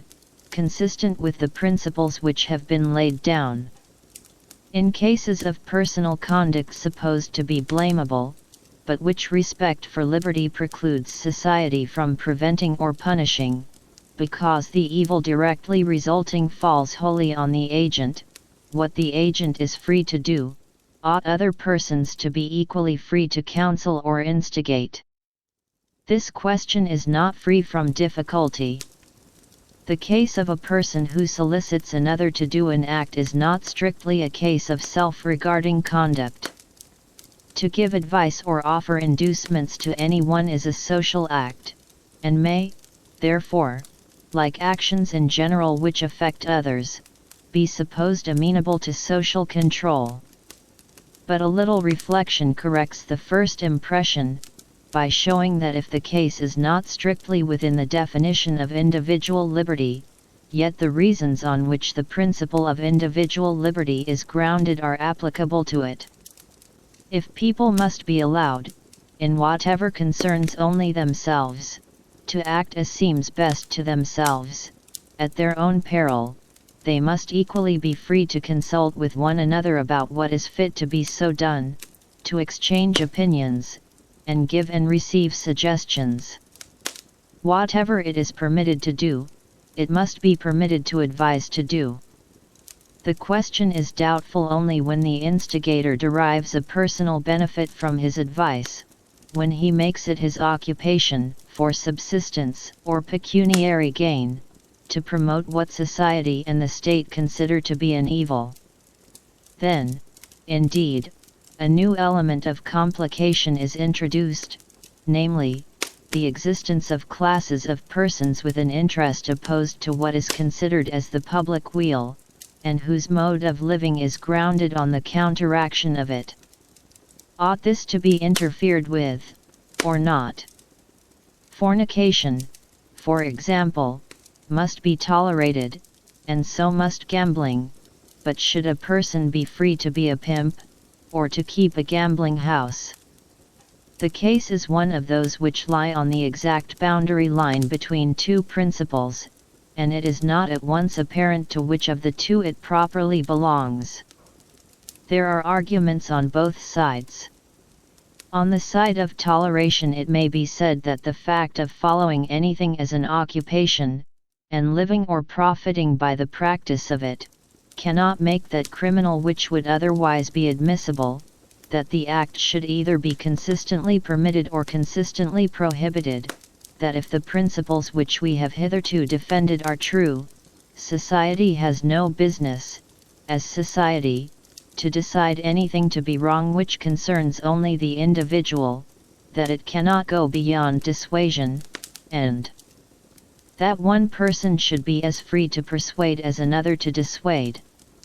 In opposition to this it may be contended, that although the public, or the state, are not warranted in authoritatively deciding, for purposes of repression or punishment, that such or such conduct affecting only the interests of the individual is good or bad, they are fully justified in assuming, if they regard it as bad, that its being so or not is at least a disputable question, that,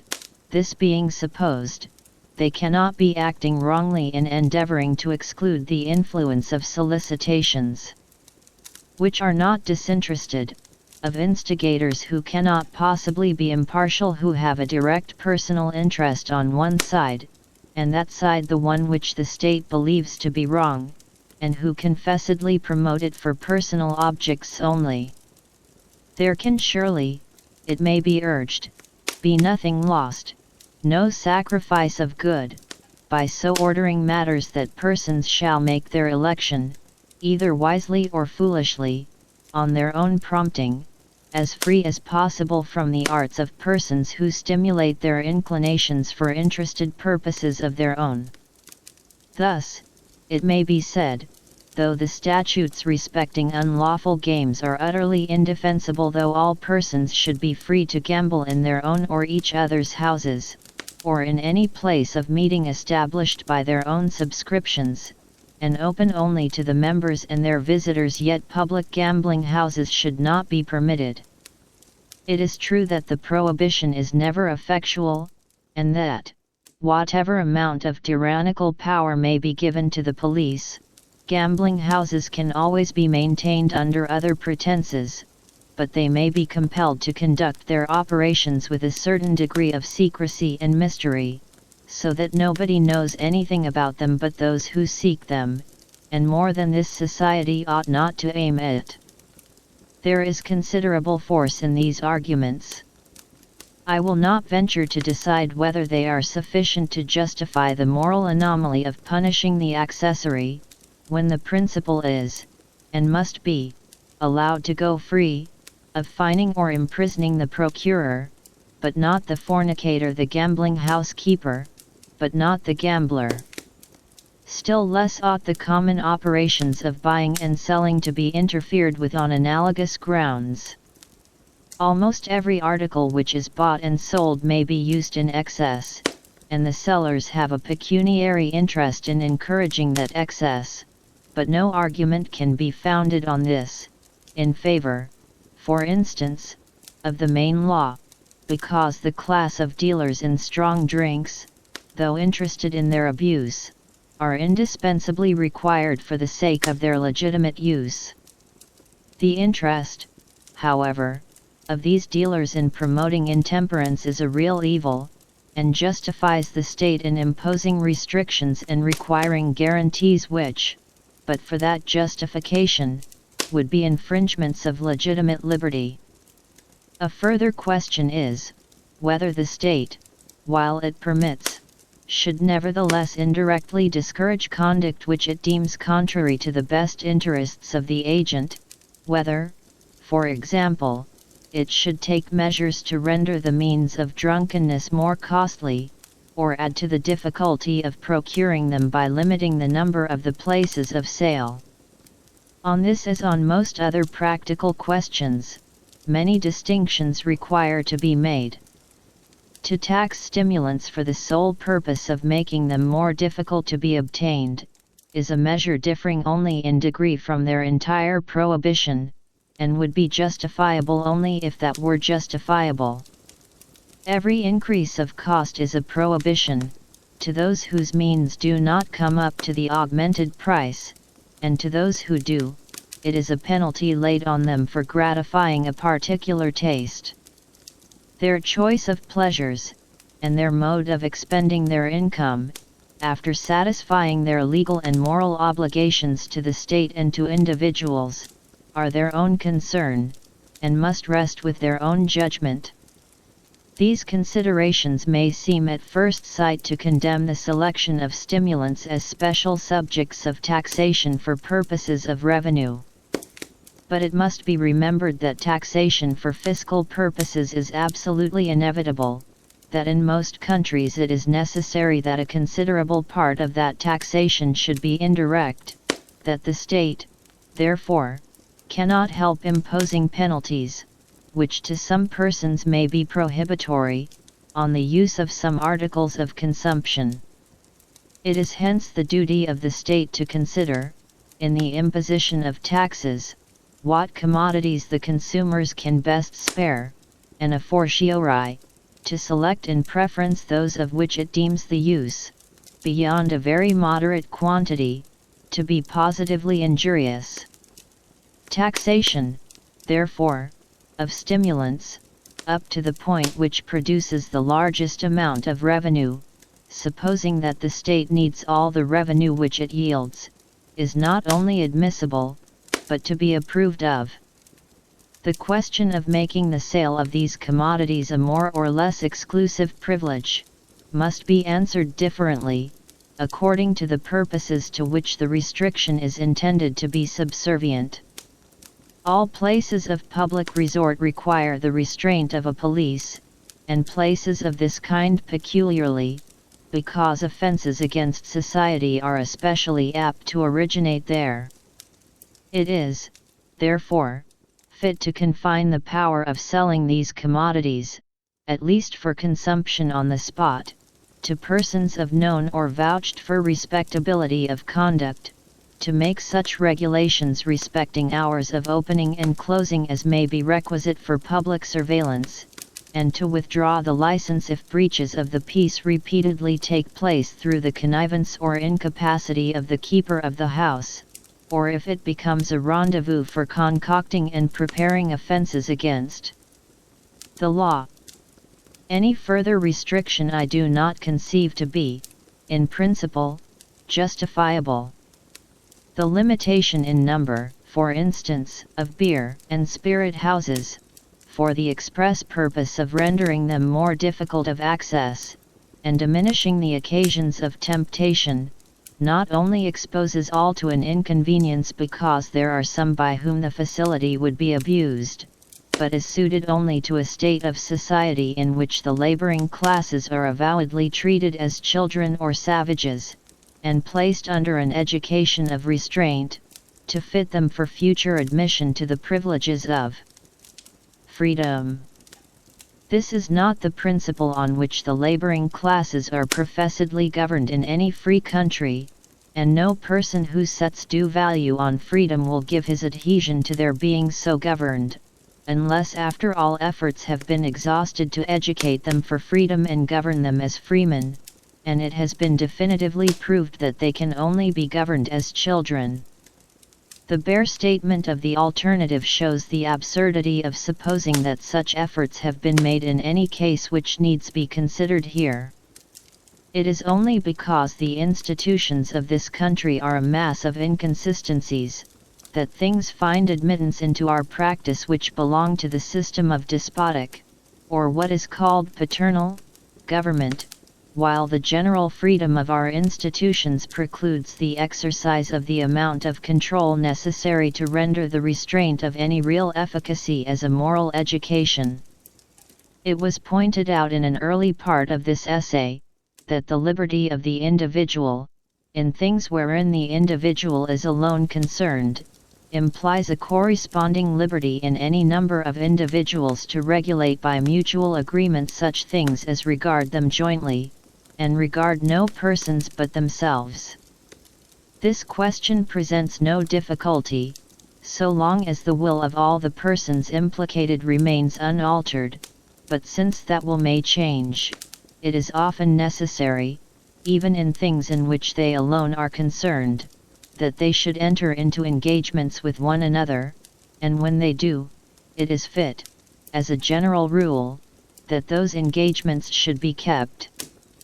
Yet, in the laws, probably, of every country, this general rule has some exceptions. Not only persons are not held to engagements which violate the rights of third parties, but it is sometimes considered a sufficient reason for releasing them from an engagement, that it is injurious to themselves. In this and most other civilized countries, for example, an engagement by which a person should sell himself, or allow himself to be sold, as a slave, would be null and void, neither enforced by law nor by opinion. The ground for thus limiting his power of voluntarily disposing of his own lot in life, is apparent, and is very clearly seen in this extreme case. The reason for not interfering, unless for the sake of others, with a person's voluntary acts, is consideration for his liberty. His voluntary choice is evidence that what he so chooses is desirable, or at least endurable, to him, and his good is on the whole best provided for by allowing him to take his own means of pursuing it. But by selling himself for a slave, he abdicates his liberty, he forgoes any future use of it beyond that single act. He therefore defeats, in his own case, the very purpose which is the justification of allowing him to dispose of himself. He is no longer free, but is thenceforth in a position which has no longer the presumption in its favor, that would be afforded by his voluntarily remaining in it. The principle of freedom cannot require that he should be free not to be free. It is not freedom to be allowed to alienate his freedom. These reasons, the force of which is so conspicuous in this peculiar case, are evidently of far wider application, yet a limit is everywhere set to them by the necessities of life, which continually require, not indeed that we should resign our freedom, but that we should consent to this and the other limitation of it. The principle, however, which demands uncontrolled freedom of action in all that concerns only the agents themselves, requires that those who have become bound to one another, in things which concern no third party, should be able to release one another from the engagement, and even without such voluntary release there are perhaps no contracts or engagements, except those that relate to money or money's worth, of which one can venture to say that there ought to be no liberty whatever of retractation. Baron Wilhelm von Humboldt, in the excellent essay from which I have already quoted, states it as his conviction, that engagements which involve personal relations or services should never be legally binding beyond a limited duration of time, and that the most important of these engagements, marriage, having the peculiarity that its objects are frustrated unless the feelings of both the parties are in harmony with it, should require nothing more than the declared will of either party to dissolve it. This subject is too important, and too complicated, to be discussed in a parenthesis, and I touch on it only so far as is necessary for purposes of illustration. If the conciseness and generality of Baron Humboldt's dissertation had not obliged him in this instance to content himself with enunciating his conclusion without discussing the premises, he would doubtless have recognized that the question cannot be decided on grounds so simple as those to which he confines himself. When a person, either by express promise or by conduct, has encouraged another to rely upon his continuing to act in a certain way to build expectations and calculations, and stake any part of his plan of life upon that supposition, a new series of moral obligations arises on his part towards that person, which may possibly be overruled,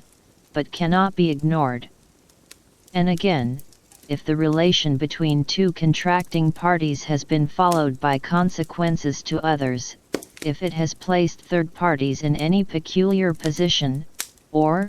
as in the case of marriage, has even called third parties into existence, obligations arise on the part of both the contracting parties towards those third persons, the fulfillment of which, or at all events the mode of fulfillment, must be greatly affected by the continuance or disruption of the relation between the original parties to the contract. It does not follow, nor can I admit, that these obligations extend to requiring the fulfillment of the contract at all costs to the happiness of the reluctant party, but they are a necessary element in the question, and even if,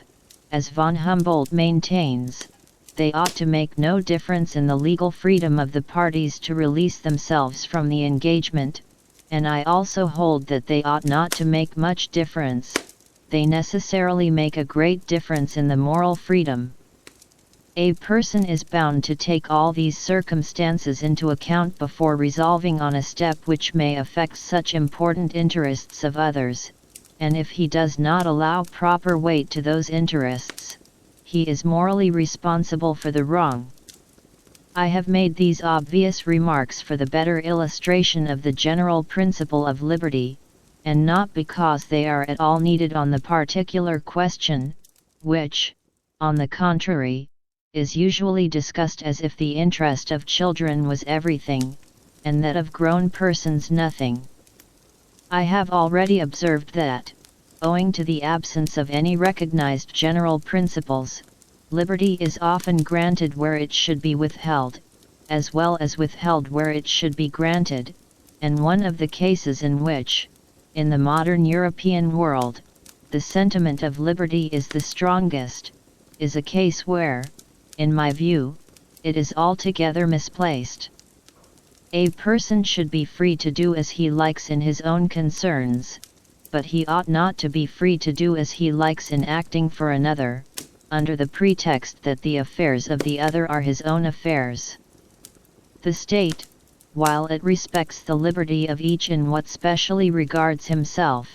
is bound to maintain a vigilant control over his exercise of any power which it allows him to possess over others. This obligation is almost entirely disregarded in the case of the family relations, a case, in its direct influence on human happiness, more important than all others taken together. The almost despotic power of husbands over wives needs not be enlarged upon here, because nothing more is needed for the complete removal of the evil than that wives should have the same rights, and should receive the protection of law in the same manner, as all other persons, and because, on this subject, the defenders of established injustice do not avail themselves of the plea of liberty, but stand forth openly as the champions of power. It is in the case of children that misapplied notions of liberty are a real obstacle to the fulfillment by the state of its duties. One would almost think that a man's children were supposed to be literally, and not metaphorically, a part of himself. So jealous is opinion of the smallest interference of law with his absolute and exclusive control over them, more jealous than of almost any interference with his own freedom of action, so much less do the generality of mankind value liberty than power. Consider, for example, the case of education. Is it not almost a self-evident axiom, that the state should require and compel the education, up to a certain standard, of every human being who is born its citizen? Yet who is there that is not afraid to recognize and assert this truth? Hardly anyone indeed will deny that it is one of the most sacred duties of the parents, or, as law and usage now stand, the father, after summoning a human being into the world, to give to that being an education fitting him to perform his part well in life towards others and towards himself. But while this is unanimously declared to be the father's duty, scarcely anybody, in this country, will bear to hear of obliging him to perform it. Instead of his being required to make any exertion or sacrifice for securing education to his child, it is left to his choice to accept it or not when it is provided gratis. It still remains unrecognized, that to bring a child into existence without a fair prospect of being able, not only to provide food for its body, but instruction and training for its mind, is a moral crime, both against the unfortunate offspring and against society, and that if the parent does not fulfill this obligation,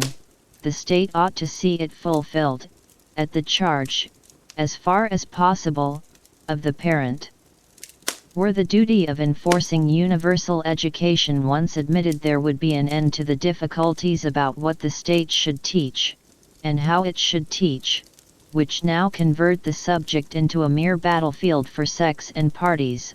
causing the time and labor which should have been spent in educating to be wasted in quarreling about education. If the government would make up its mind to require for every child a good education, it might save itself the trouble of providing one. It might leave to parents to obtain the education where and how they pleased, and content itself with helping to pay the school fees of the poorer classes of children, and defraying the entire school expenses of those who have no one else to pay for them.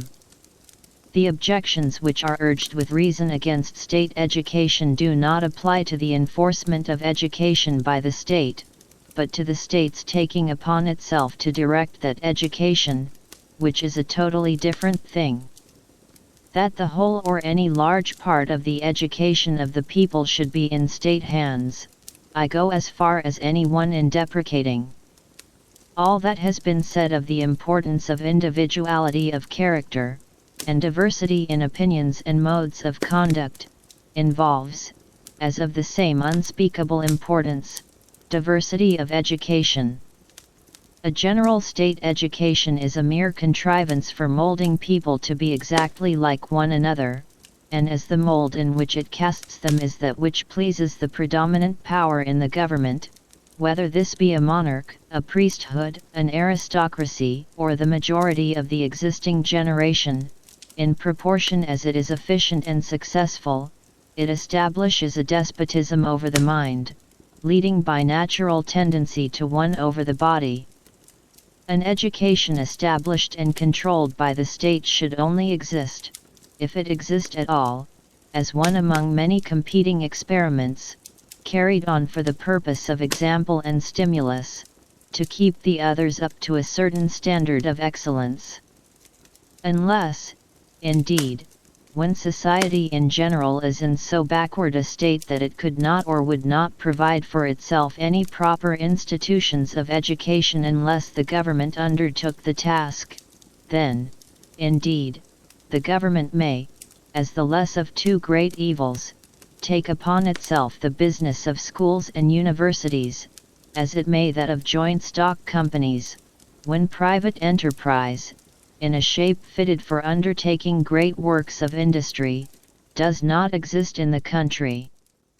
But in general, if the country contains a sufficient number of persons qualified to provide education under government auspices, the same persons would be able and willing to give an equally good education on the voluntary principle, under the assurance of remuneration afforded by a law rendering education compulsory, combined with state aid to those unable to defray the expense. The instrument for enforcing the law could be no other than public examinations, extending to all children, and beginning at an early age.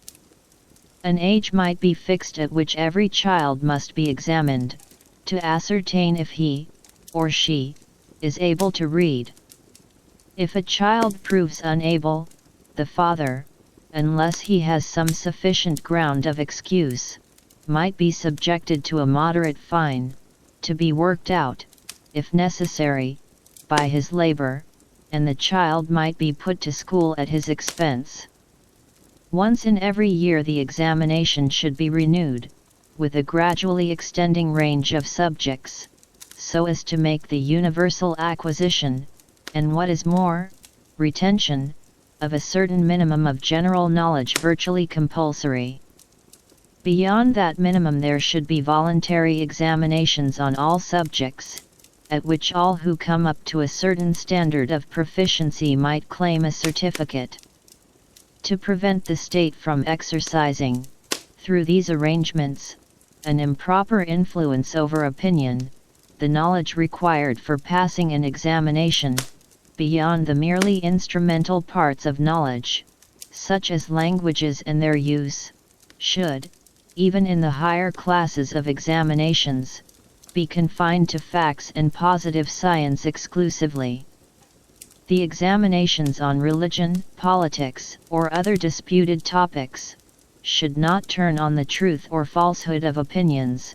but on the matter of fact that such and such an opinion is held, on such grounds, by such authors, or schools, or churches. Under this system, the rising generation would be no worse off in regard to all disputed truths than they are at present. They would be brought up either churchmen or dissenters as they now are, the state merely taking care that they should be instructed churchmen, or instructed dissenters. There would be nothing to hinder them from being taught religion, if their parents chose, at the same schools where they were taught other things.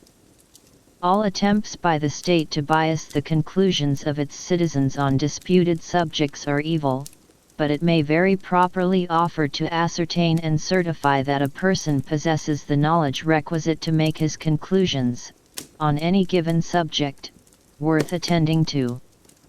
A student of philosophy would be the better for being able to stand an examination both in Locke and in Kant, whichever of the two he takes up with, or even if with neither, and there is no reasonable objection to examining an atheist in the evidences of Christianity, provided he is not required to profess a belief in them. The examinations, however, in the higher branches of knowledge should, I conceive, be entirely voluntary. It would be giving too dangerous a power to governments were they allowed to exclude anyone from professions, even from the profession of teacher, for alleged deficiency of qualifications, and I think, with Wilhelm von Humboldt, that degrees or other public certificates of scientific or professional acquirements should be given to all who present themselves for examination, and stand the test, but that such certificates should confer no advantage over competitors other than the weight which may be attached to their testimony by public opinion. It is not in the matter of education only that misplaced notions of liberty prevent moral obligations on the part of parents from being recognized, and legal obligations from being imposed, where there are the strongest grounds for the former always, and in many cases for the latter also. The fact itself, of causing the existence of a human being, is one of the most responsible actions in the range of human life. To undertake this responsibility to bestow a life which may be either a curse or a blessing unless the being on whom it is to be bestowed will have at least the ordinary chances of a desirable existence, is a crime against that being. And in a country either overpeopled, or threatened with being so, to produce children, beyond a very small number, with the effect of reducing the reward of labor by their competition, is a serious offense against all who live by the remuneration of their labor. The laws which, in many countries on the continent, forbid marriage unless the parties can show that they have the means of supporting a family, do not exceed the legitimate powers of the state, and whether such laws be expedient or not, a question mainly dependent on local circumstances and feelings, they are not objectionable as violations of liberty. Such laws are interferences of the state to prohibit a mischievous act and act injurious to others, which ought to be a subject of reprobation, and social stigma, even when it is not deemed expedient to superadd legal punishment. Yet the current ideas of liberty, which bend so easily to real infringements of the freedom of the individual in things which concern only himself, would repel the attempt to put any restraint upon his inclinations when the consequence of their indulgence is a life or lives of wretchedness and depravity to the offspring, with manifold evils to those sufficiently within reach to be in any way affected by their actions. When we compare the strange respect of mankind for liberty, with their strange want of respect for it, we might imagine that a man had an indispensable right to do harm to others, and no right at all to please himself without giving pain to anyone.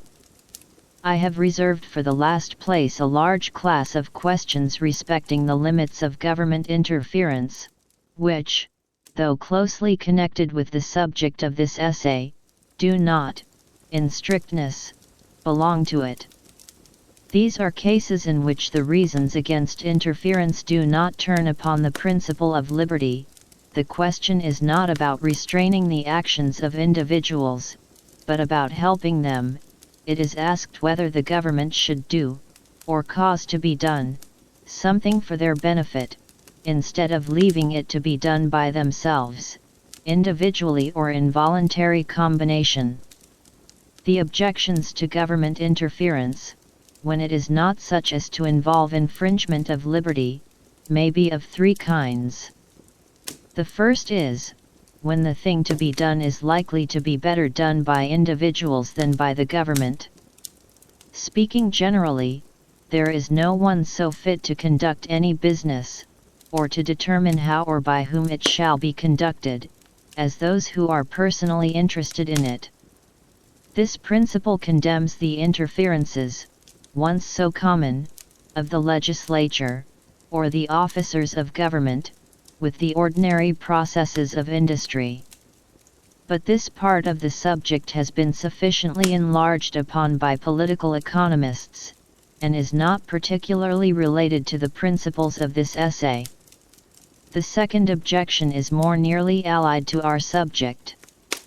In many cases, though individuals may not do the particular thing so well, on the average, as the officers of government, it is nevertheless desirable that it should be done by them,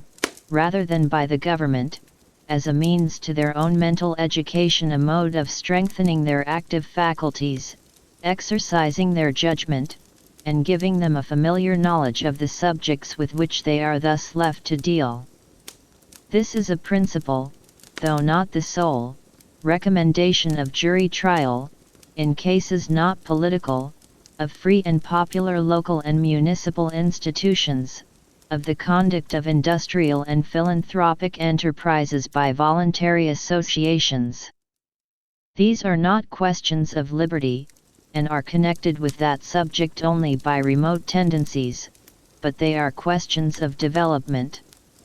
It belongs to a different occasion from the present to dwell on these things as parts of national education, as being, in truth, the peculiar training of a citizen,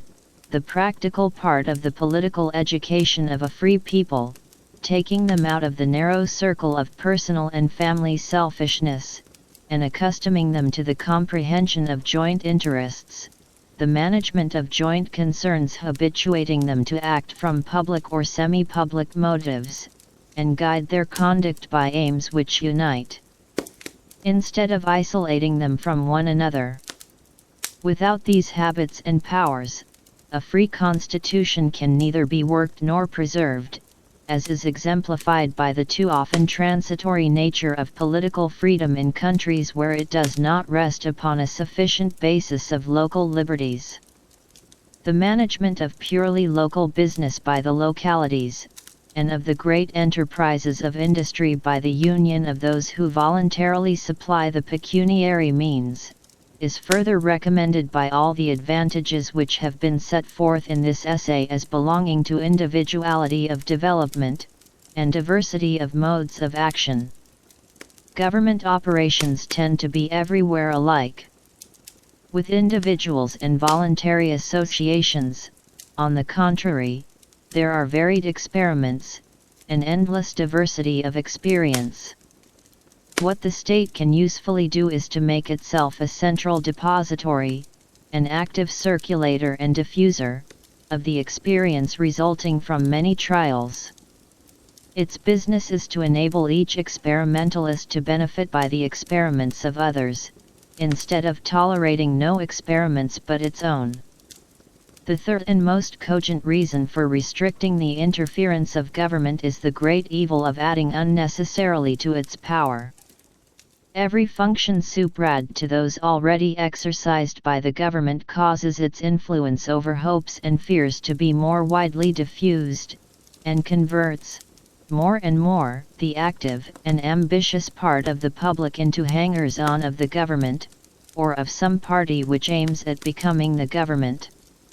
If the roads, the railways, the banks, the insurance offices, the great joint stock companies, the universities, and the public charities, were all of them branches of the government, if, in addition, the municipal corporations and local boards, with all that now devolves on them,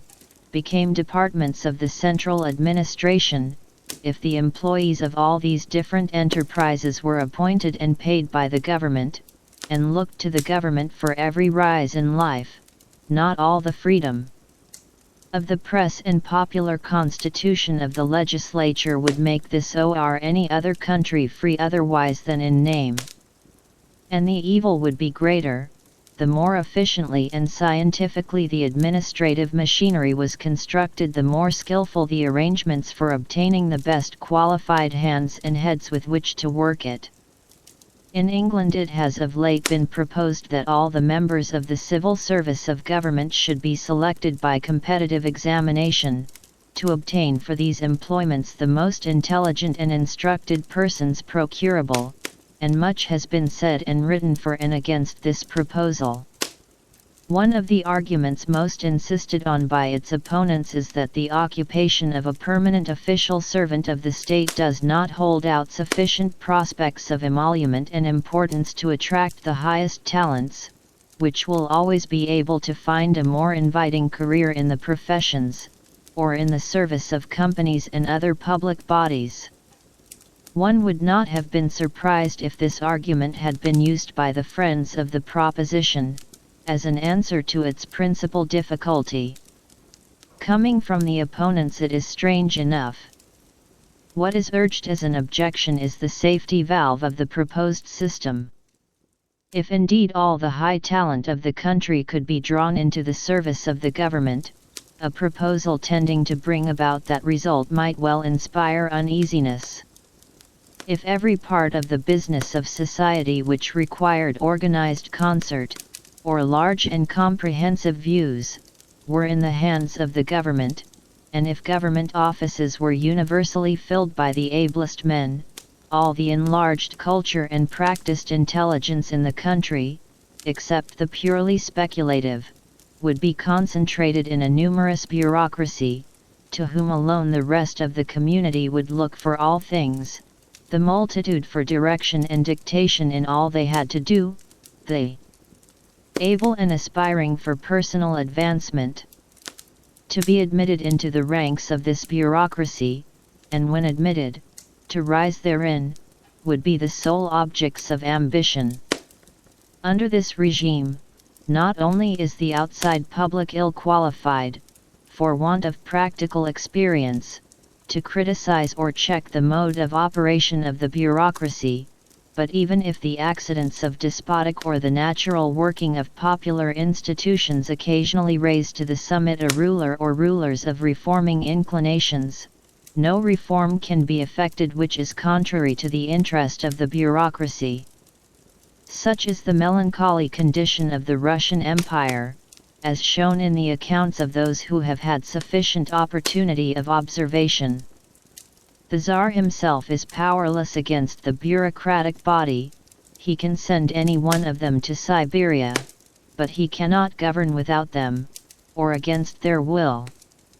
On every decree of his they have a tacit veto, by merely refraining from carrying it into effect. In countries of more advanced civilization and of a more insurrectionary spirit, the public, accustomed to expect everything to be done for them by the state, or at least to do nothing for themselves without asking from the state not only leave to do it, but even how it is to be done, naturally hold the state responsible for all evil which befalls them,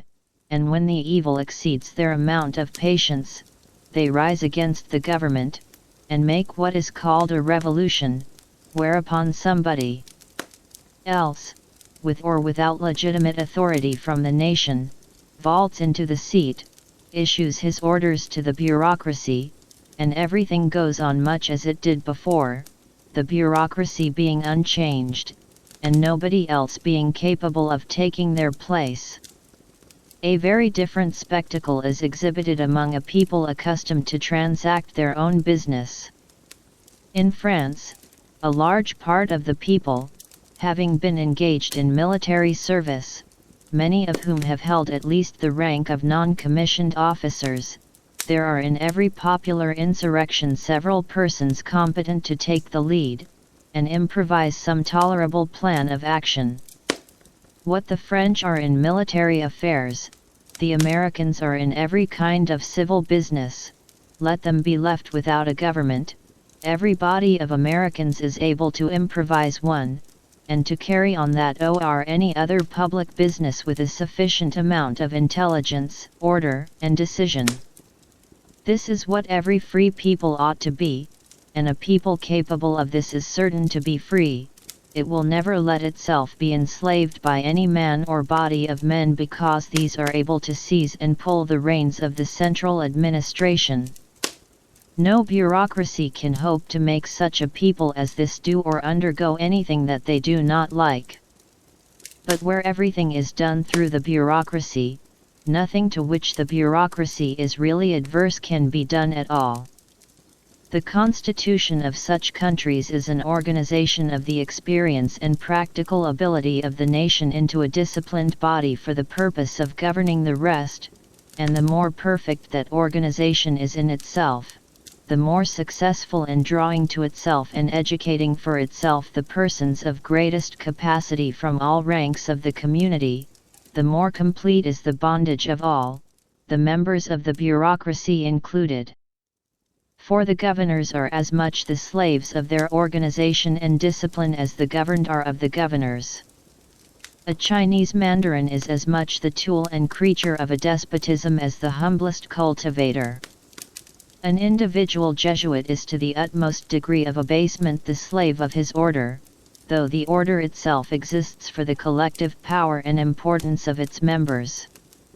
It is not, also, to be forgotten, that the absorption of all the principal ability of the country into the governing body is fatal, sooner or later, to the mental activity and progressiveness of the body itself.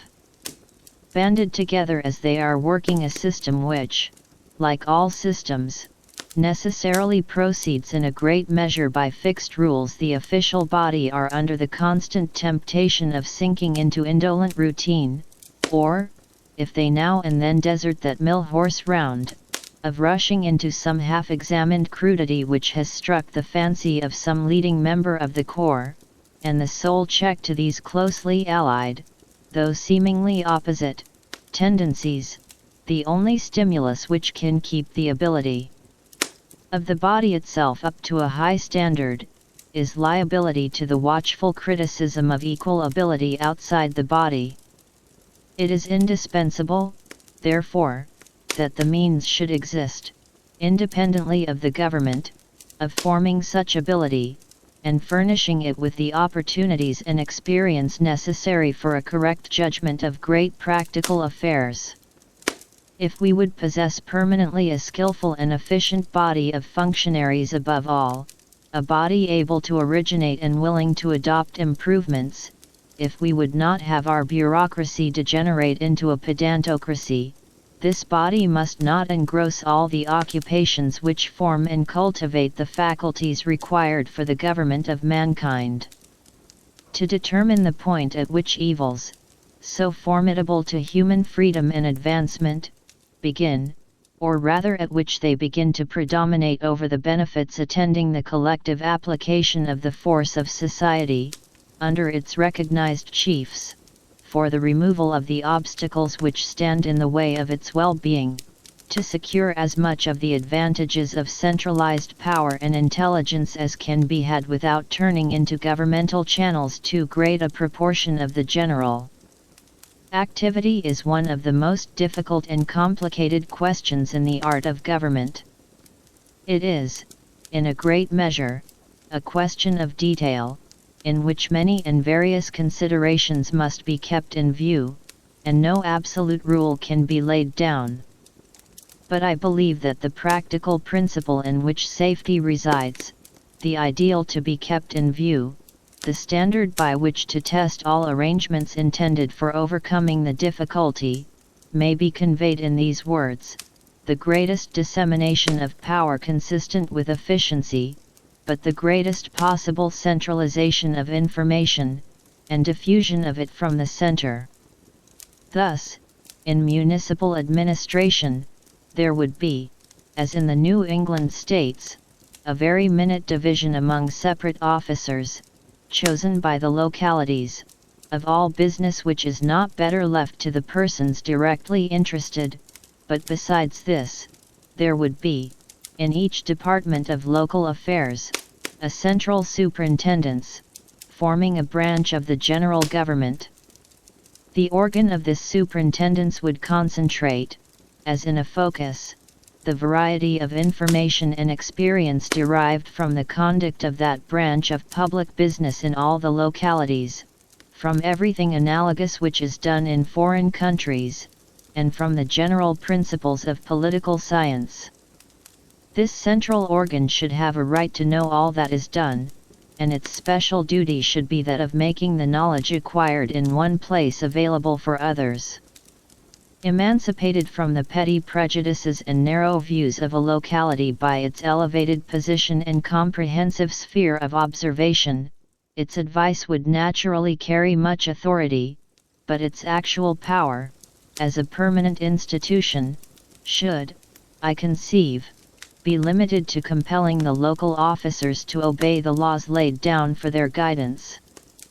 In all things not provided for by general rules, those officers should be left to their own judgment, under responsibility to their constituents. For the violation of rules, they should be responsible to law, and the rules themselves should be laid down by the legislature, the central administrative authority only watching over their execution, and if they were not properly carried into effect, appealing, according to the nature of the case, to the tribunals to enforce the law, or to the constituencies to dismiss the functionaries who had not executed it according to its spirit. Such, in its general conception, is the central superintendence which the Poor Law Board is intended to exercise over the administrators of the poor rate throughout the country. Whatever powers the board exercises beyond this limit were right and necessary in that peculiar case, for the cure of rooted habits of maladministration in matters deeply affecting not the localities merely, but the whole community, since no locality has a moral right to make itself by mismanagement a nest of pauperism, necessarily overflowing into other localities, and impairing the moral and physical condition of the whole laboring community. The powers of administrative coercion and subordinate legislation possessed by the Poor Law Board, but which, owing to the state of opinion on the subject, are very scantily exercised by them, though perfectly justifiable in a case of first-rate national interest, would be wholly out of place in the superintendence of interests purely local. But a central organ of information and instruction for all the localities would be equally valuable in all departments of administration. A government cannot have too much of the kind of activity which does not impede, but aids and stimulates, individual exertion and development. The mischief begins when, instead of calling forth the activity and powers of individuals and bodies, it substitutes its own activity for theirs, when, instead of informing, advising, and, upon occasion, denouncing, it makes them work in fetters, or bids them stand aside and does their work instead of them. The worth of a state, in the long run, is the worth of the individuals composing it, and a state which postpones the interests of their mental expansion and elevation to a little more of administrative skill, or of that semblance of it which practice gives, in the details of business, a state which dwarfs its men, in order that they may be more docile instruments in its hands even for beneficial purposes, will find that with small men no great thing can really be accomplished, and that the perfection of machinery to which it has sacrificed everything will in the end avail it nothing, for want of the vital power which, in order that the machine might work more smoothly, it has preferred to banish. The end. Our book is finished. Thank you for listening. We look forward to your support so that we can offer you better content. Don't forget to subscribe to our channel, turn on notifications, like the video, and share your opinions and suggestions in the comments. Continue to follow us. With the hope of a more just world, goodbye.